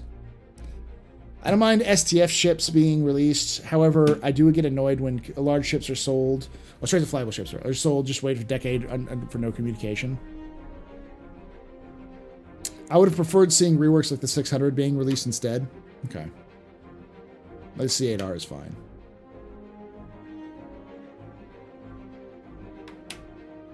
Well, it's also important to remember when you say 35 dev years to finish, that means if one dev worked on it, it would take 35 years. That doesn't mean that one dev is all that works on them, especially for the larger ship stuff. Keep that in context. I just hate that some of these ships are going on. You're going to be in backlog for 16 years. Looking at you, Endeavor. All right, as a member, card-carrying member of the Cult of the Endeavor, I don't want the Endeavor to release until I'm in the retirement home. That ship has no purpose until it has a purpose, and when it has a purpose, I still want it to be the last ship that Star Citizen never releases, because that ship is bonkers good for what it's going to do. It must be the last, because it's the best.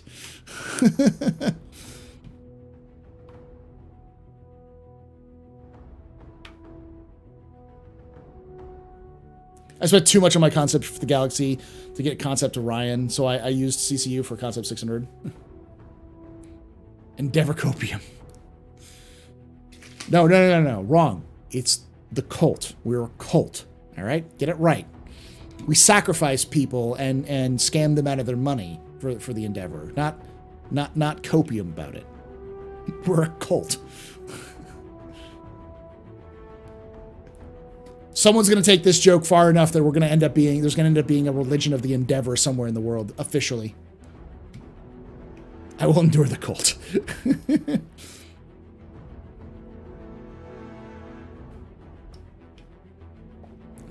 Yeah, that's my big thing, is that, like, every ship gets better. The later a ship comes out, the better they are at release. Hell, I'm in Lamp. That's a decade-old cult, yeah. Endeavor is good. The Endeavor. Like the Lamp cult of old, yes. Maybe a church module for the Endeavor? The Church of the Endeavor.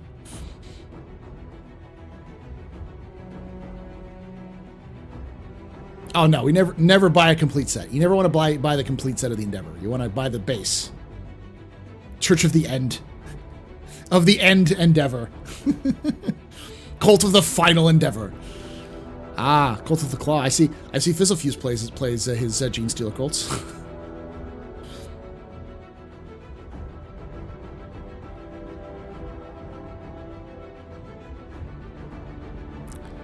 They must be having a lot of issues with the larger ship sales. I mean, like, I was really, because, like, personally, when it comes to the larger ships, I don't like CIG releasing larger ships of concept. Because I think they're not going to release soon, and if they do, it's a giant fuck you to people who have waited for their bigger ships. I don't really care about the Endeavor. I actually don't own an Endeavor. I would own one, but, like, I don't know, I actually kind of like fucking around with it one more. But the point being is the later that some of those ships get makes, you know, especially the Endeavor, it's a science and medical ship. We have medical, but we don't have science. And you're going to need to wait until that science gameplay is in before it can really do anything. The Endeavor is kind of the end of all of the gameplay loop sort of ship. Same thing comes with a Bandit Merchantman. I own a Bandit Merchantman. I'm okay with it being shelved because there's no point in having a Bandit Merchantman that doesn't sell shit. You need to have that gameplay in. And there are, of course, other aspects of that, which, like, I get why. But it's also a slap in the face to people who've, like, bought these ships. Like, for instance, an Idris. I get it. It's in Squadron 42. But, like, by the end of next year, there'll be gameplay for it. If they get this freaking, resource management stuff in the game by next year, there will be gameplay for all of the larger ships. So, like, there's almost no excuse except for, oh, well, Squadron. It's like, fuck you, Squadron. Like, Squadron may release in 5 years. Like, you don't know when the Squadron's coming out, CIG. Just give us the fucking ships they paid for. Especially at that point, there's no excuse for the Polaris or the Perseus not to come out once they have that out.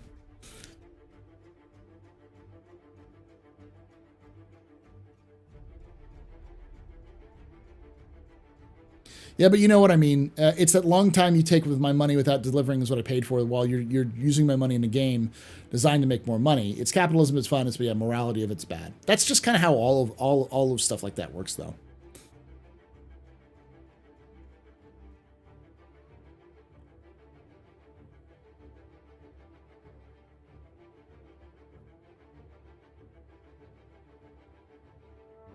Nominate you for CEO of the Cult of the Enduring Endeavor. I shall be the president of the board. How did you say? Good. Yes. We'll file for tax exempt status in the U.S. We probably have more. We'll probably have more law-abiding members than any other religion on the planet.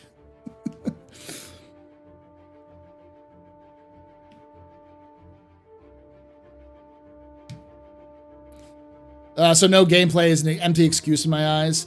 Well, you also got to think about it the other way. This is the other way that I understand, which is servers right now hold about 100 to 150 people, right? That is, for like an Idris or a Javelin, that's like half the server. Until you can get enough people to where crewing a Javelin isn't that big of a deal, that's not a problem. However, the Polaris, the Nautilus, the Perseus, these are ships which are bigger ships. They're not massive. People have bought them recently. They don't require a lot of crew. And their gameplay is going to be in by next year. Now, CIG was obviously not planning on having 100 people per server. They didn't even know it was going to work until they tried it out, and then it worked. So it's hard to plan around when you get more people when you didn't know that you could get more people in a patch. So, if anything, the pivot has already started to happen, but these things take a while to pivot. Star Citizen, CIG takes at least a year to transition from one thing to another and to plan ahead. It's why January is all like kind of planning meetings. So they need to have resources allocated and people set aside to start working on that, which takes time and effort and other things like that.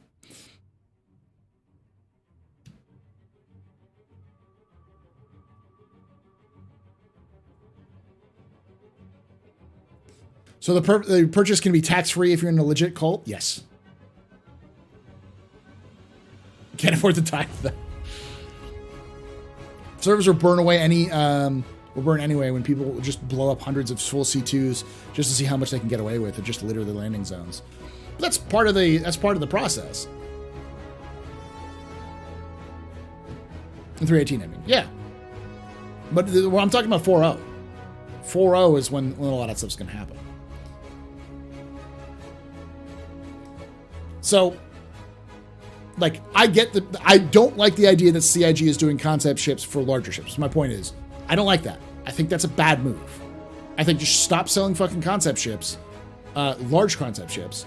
I don't mind them selling small concept ships because not everyone's going to be working all the time on those things, and you want to have artists do the things they want to do and come up with new ideas. You're always going to want new ships for the game. That's just, strictly flyable is not that bad in my mind. But I have heard some people who are vehemently against it. They're like, if you have fucking resources to build the goddamn C8R, then you have the resources to build my fucking BMM. And you chose not to, which is a waste of resources, and I already paid you my money. You know, that kind of thing.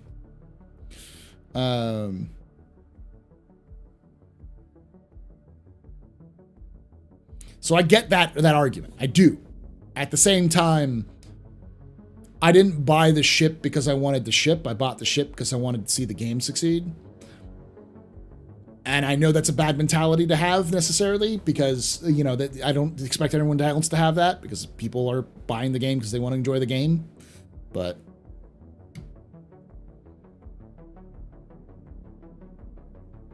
I don't know if that's sarcasm or not, Gatsby. I'm okay, I guess. I'm kind of boring.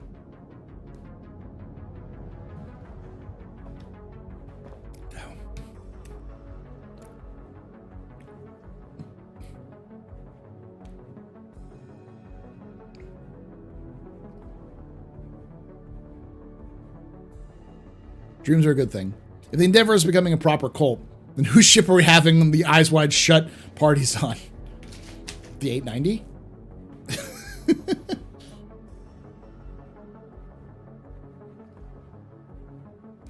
What age students do I teach? 14 to 19-year-olds. Freshmen to seniors in high school, so secondary school. When do you think we'll see rain drip from our ship hole? Once they get fucking water simulations working, which they're working on. Any of your students know about your YouTube channels? Yeah. Some of them have found me before. By accident or intentional. A lot of them found me after the fact.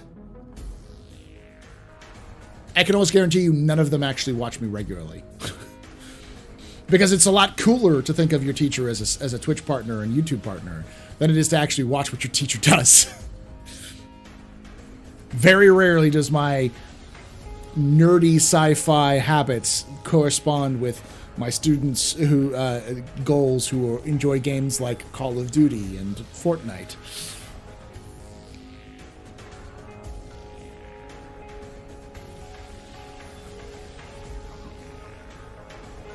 Schooling kids 24/7.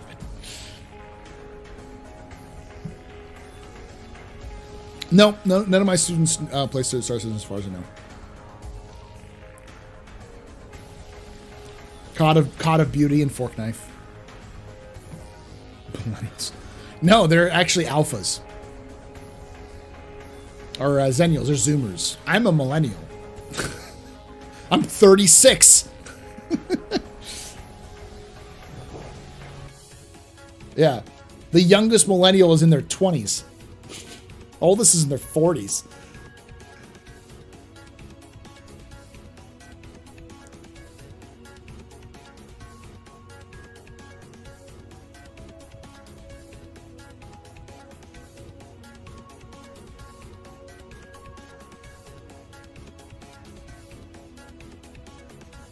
Hey, there we go, Nix.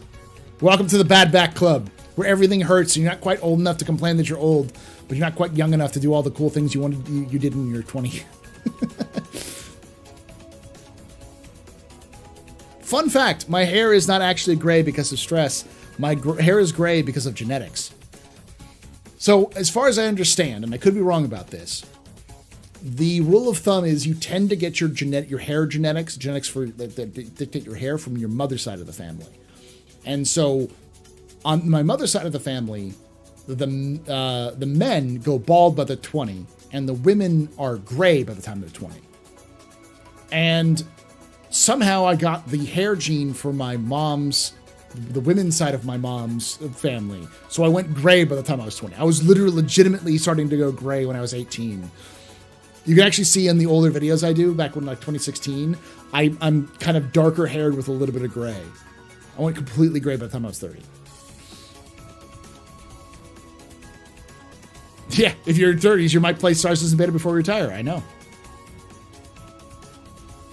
I'm the dude in the school keeping the people there fed with your computers and dealing with your problems, network CCM crap. Hey, you know, I know that.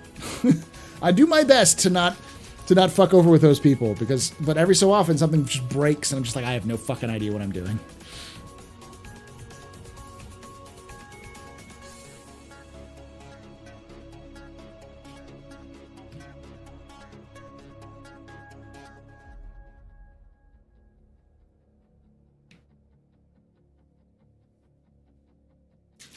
I'm a space uncle in my late 50s.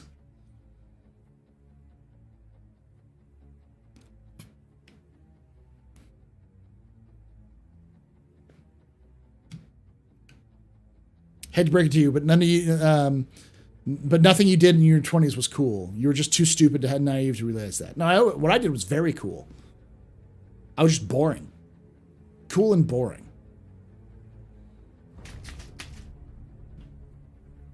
Oh yeah, from like Jax. Yeah, this is the best. This current one is the best we've ever had.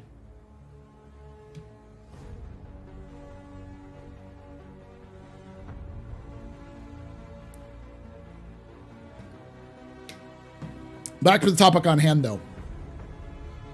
Effectively, I understand people's perspectives, but I also know that CIG wants to keep their artists happy. And the number one thing you don't do with creatives is tell them, do this thing and only this thing and never change. Because it can take a year for them to take a big ship and turn it into, get it live. On top of the problems that they have to deal with the gameplay teams and other things like that. So having a small team of, I don't know, 4 to 5 people who sit down and crank out a small or medium ship for some gameplay aspect that they've already been worked on or is already solid, like salvage or mining or cargo trading or combat, and be like, this is kind of a cool idea, let's do this. That's both a morale boost and a money boost, because people will purchase it if it's good, and they'll put it into game, and they can buy it in game, and it adds more flavor and variety to the universe. That's, in my mind, fine. The only thing I have an issue with is when it comes to the larger ships, because they know it takes them time. And they also know they don't have the people for it. So it's like, why the fuck are you adding more to the plate of shit you got to get done later when you know it may not even come out for 2 years or longer, when you already have stuff in the backlog that's 8 years old?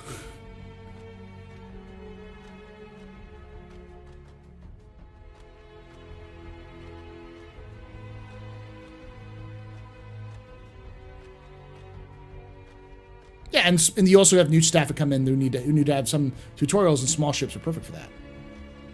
I've started working in schools. My respect for teacher professions is viewed with the older eyes. You guys are machines. You're not appreciated enough, man. We don't get paid enough for what we do, but yes, we are machines. People always ask me, Paul, how the hell do you do all of this stuff? And the answer I always give is, I don't fucking sleep. And they go, oh, well, don't you teach? It's like, yeah, I already don't sleep. I teach, so I might as well do something else.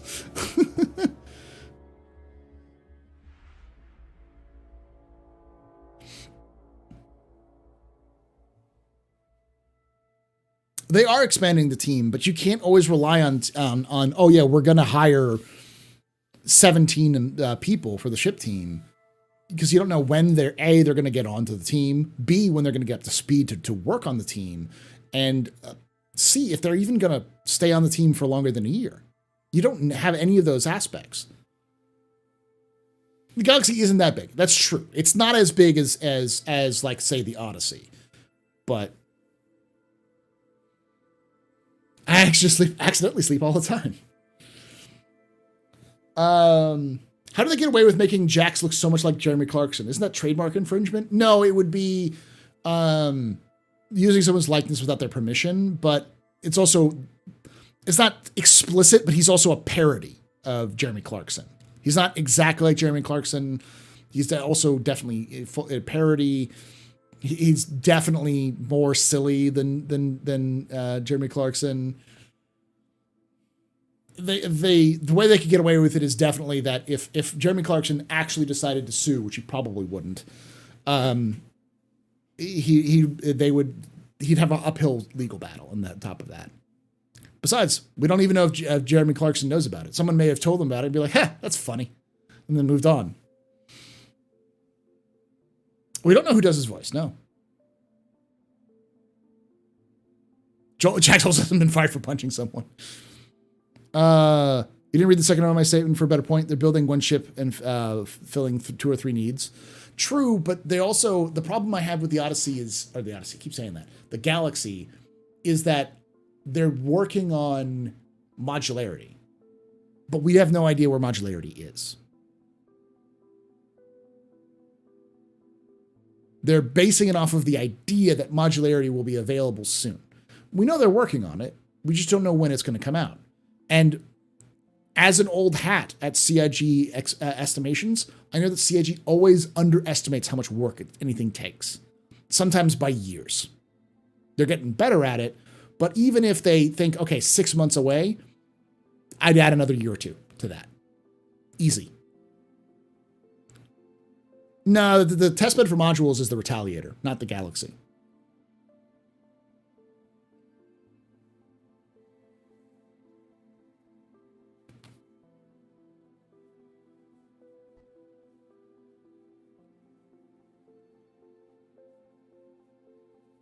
The only modular ship that became separate ship models that I know of, Malakiri, was the Vanguard. Everything else is still technically a modular ship. The Caterpillar, the Retaliator, even the 600i. All the ships that have modules are like that.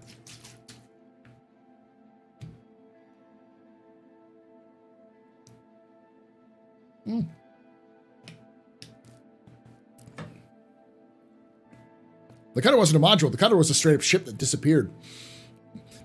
The Cutter is a ship that fell off the truck, bounced its head, got an amnesia, and now became Drake.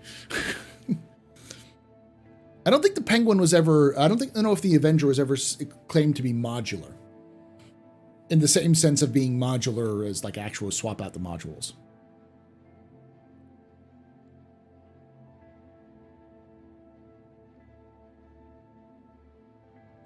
It was described as modular, as in the sense that, like, the back end can be replaced, but I don't think it was like in lore, kind of like the kind of reason why it exists, but not modular as in they sold the like EMP generator as a module. They sold it as a ship.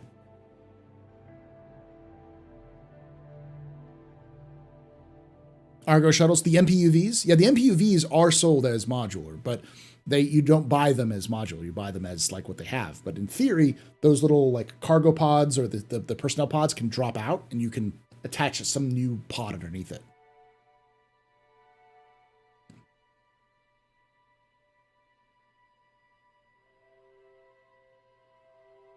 There's dev modular, which has a lot of things, but player face modularity is a whole different kettle of fish.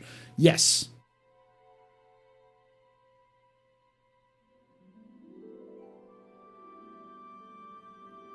From Aegis Avenger QA.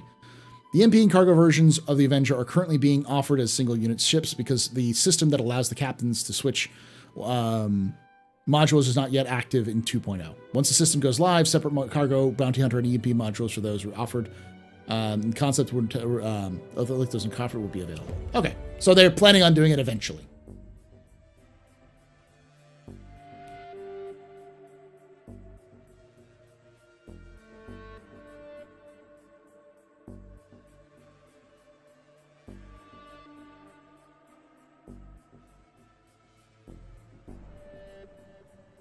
But I remember them never selling it as modular.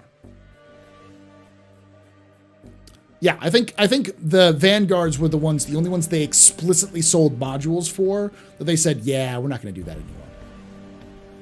Yeah, you missed the showroom talk. It should be under the Captain's Table IAE recap right now, so yeah.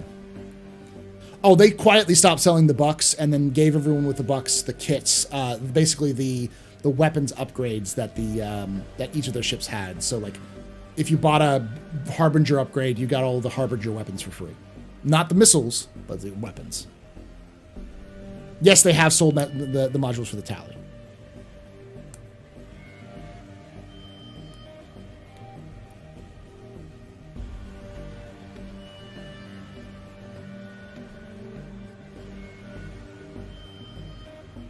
Yeah, the tally base, they give you the tally bomber as a loaner, and then once they have the tally base out, they're going to pull it out.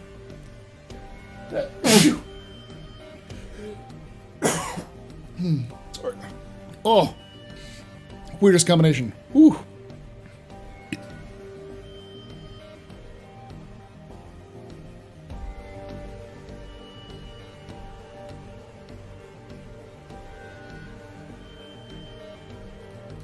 I sneezed and burped at the same time, and then my burp got caught in my throat in the wrong size. Oh, wow. And coughed all at the same time. Oh.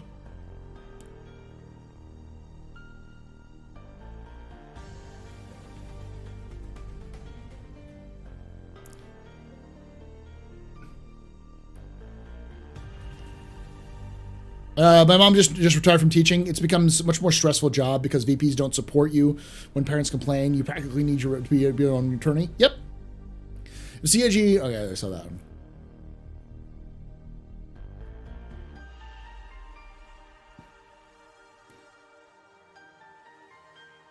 The C1's in concept, yes. Talk about multitasking. I have tally modules in my buyback, yeah. But CIG's been very cagey about modules because I think early on, CIG said that thought that was their solution. Instead of building new ships, they would just have modules for the ships that already exist to change them into other things. And then, because they thought it was going to be easier. And then when they got to the actual process of doing it, they're like, holy shit, this is as much work as an actual ship is. Let's just make variants instead. And they quietly shelved any modular work until they could get that working. Now they're at the point where they're starting to get that modularization working, which is why the Galaxy is being introduced, because now they have a better idea of how to do that modularization. Are they going to make player hangars modular? That's a good question. I have no idea. We haven't heard anything of that. Am I getting the Galaxy? No. All right, we're way past time for setup. Let me add people to Tree and Astral.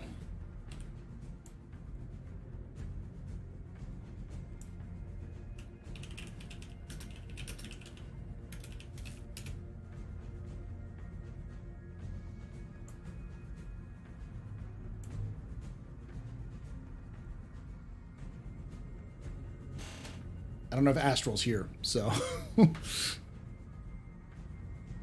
Because I didn't ask Astral if he was ready to go. All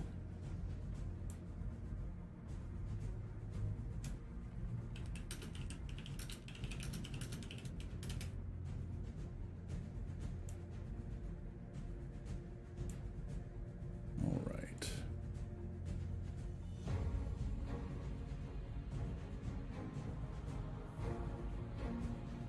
Hello. Hello. Let me get onto the right screen here. Thank you all for watching on YouTube. I'm going to have to go. But you can come join us live on Twitch. And of course, this will be live available on Monday.